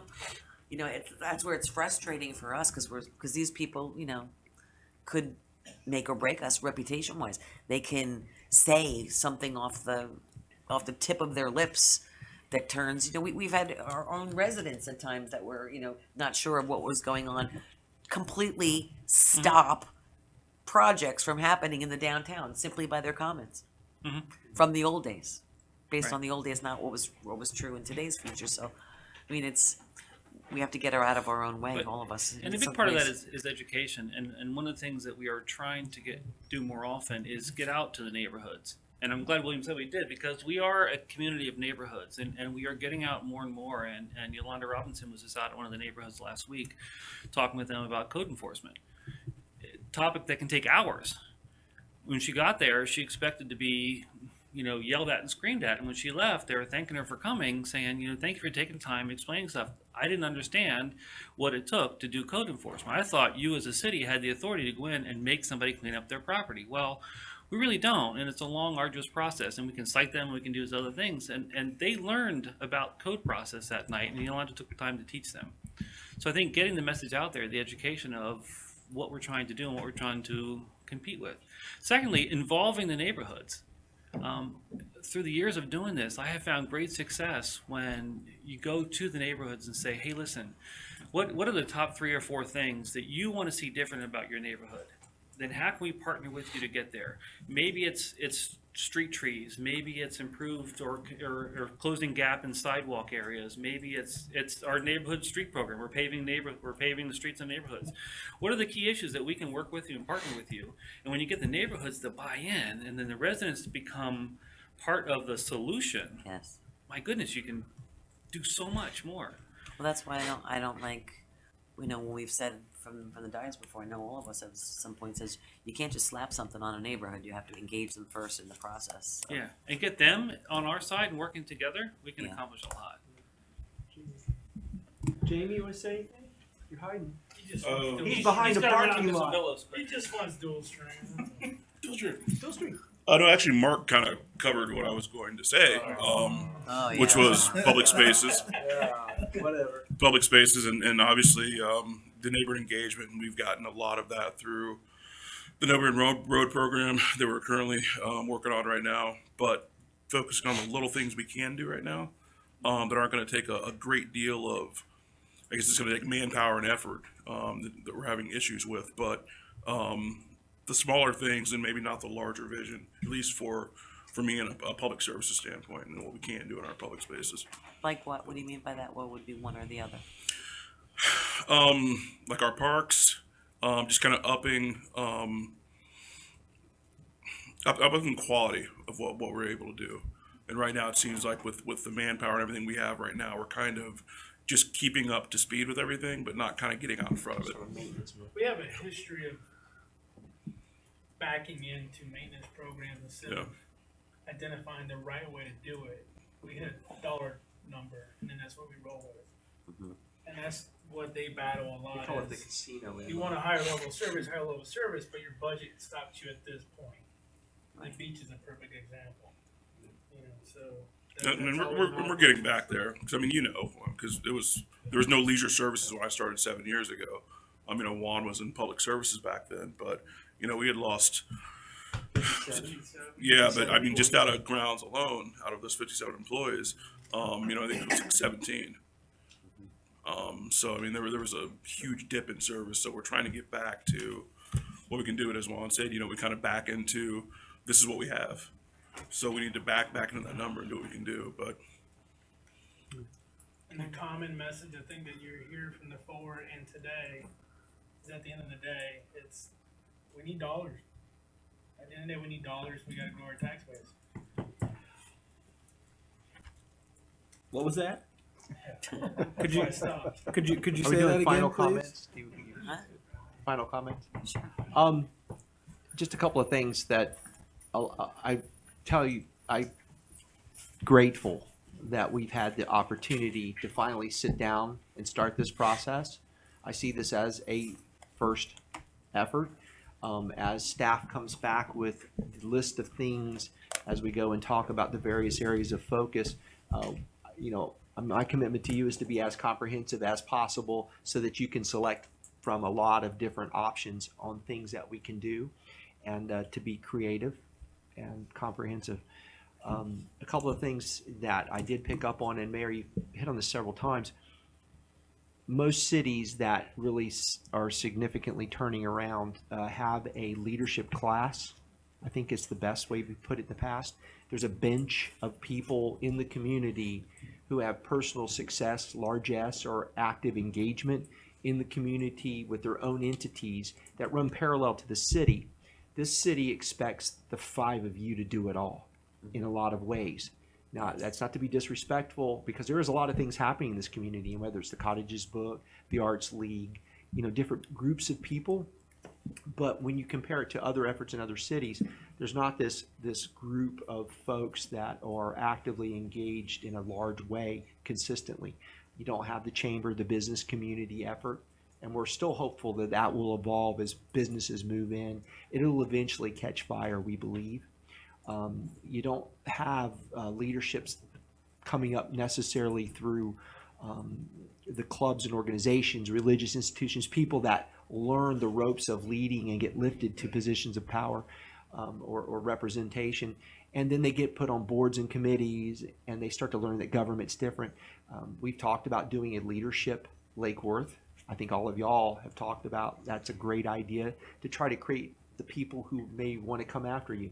Because I can tell you, working here with y'all for the last 6 years, it's kind of scary to think what comes next, because we haven't really seen that bench, the depth on that bench happen.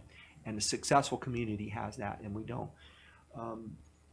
Having this meeting in and of itself, I think, sends a tremendous positive message to not only the residents you represent, but also the business community, investors, and people who want to meet here. Just this conversation about where are we going, what's our vision, and we've got some really great things. And I think as we go through this is also a very positive story, as long as the Post doesn't skewer it, which is always a wild card. But, to be able to sit down and have an honest discussion and openly freewheel and talk about things without fear that it's going to create some huge instability in the city or the politics of the city, that's a maturity level we haven't always had in this city to be able to do that. and the resourcing and having the staff, gas in the tank to carry out some of this stuff hasn't always existed. So it's a very, very good thing. This has been a very good day, and I'm grateful and appreciative. And on behalf of staff, we really do appreciate your time. I'm very grateful for staff, for them being able to be here as much as they could today. I'm grateful for you guys. It's so nice to be able to sit down in this forum and have conversations. In any other type of field that you're in a leadership position, you would pull all your key level managers together to sit there and talk about the problems and create solutions for it. Now you don't have to do it in a public forum where there's politics involved, but you can actually solve problems a lot quicker and make things happen a lot faster. We don't have that ability to do that. So this is the closest thing, and I'm very grateful. And thank you very much. Thank you, Kevin. And we still have a long way to go. We've got to flesh out all these different things, but I'm proud of y'all, and I'm happy to be sitting here with you. Thank you. The next opportunity to really talk about some in-depth issues is going to be next Tuesday on the 31st, when we have a focus just on electric utility. We've kind of talked about some of the big issues we have to grapple with, and these are on the scale of talking about rebuilding infrastructure to the scale of doing the roads and the I'm water. assuming that's why we kept that electric utility out of this conversation, and also talking about the beach, because they're both coming up and upcoming. They're going to be coming up, commission so meetings. you are going to have the opportunity to really hash policy and direction and ideas in, I think, a very productive way that's going to continue to improve our ability to be that city that can deliver, that people will move to and want to be a part of. And the electric utility is one of the biggest things we've grappled with, first as a disincentive, then as an asset, and now we're going to move into really focusing on investing in it, because just like the roads, it hasn't had it for the past 40 years. We need to be honest and open about it so that everybody understands, the shareholders know what we're doing, and you guys are going to lead us through a tremendous process of fixing it once and for all and setting it right. So it's an exciting time to be in Lake Worth. Yes, it is. So it's been a real honor for us to be part of this process, and I'm really excited about everything I heard today, and I think this is a really good start. We didn't drive you nuts? No, not at all. Madam Mayor, the meeting's yours to call for an adjournment or whatever you'd I'll like. entertain a motion. Well, I just like to thank the staff too, that we're not past the problems, but we're now able to look to the future, having established a rein on the problems. And the fact that we're able to have disagreements and talk amongst ourselves, and always with the good of Lake Worth in mind. I think that we all have some decisions to make, but as former Commissioner Meyer said, I'm just one vote. You're all just one vote. Meaning that together, we're all one vote. If we look at ourselves, we're not an island, just each and every one of us together, we can do a lot. And we've got to step up and stand out together, and that's the only way we're going to get things done, because For the greater good. for the greater good of the community, exactly. Thank you very I'll entertain a motion to adjourn. Not like I had any control of this meeting anyway. Do I have a second? I need a second. Okay. All those in favor, aye. Aye. Aye. Thank you all. Thank you.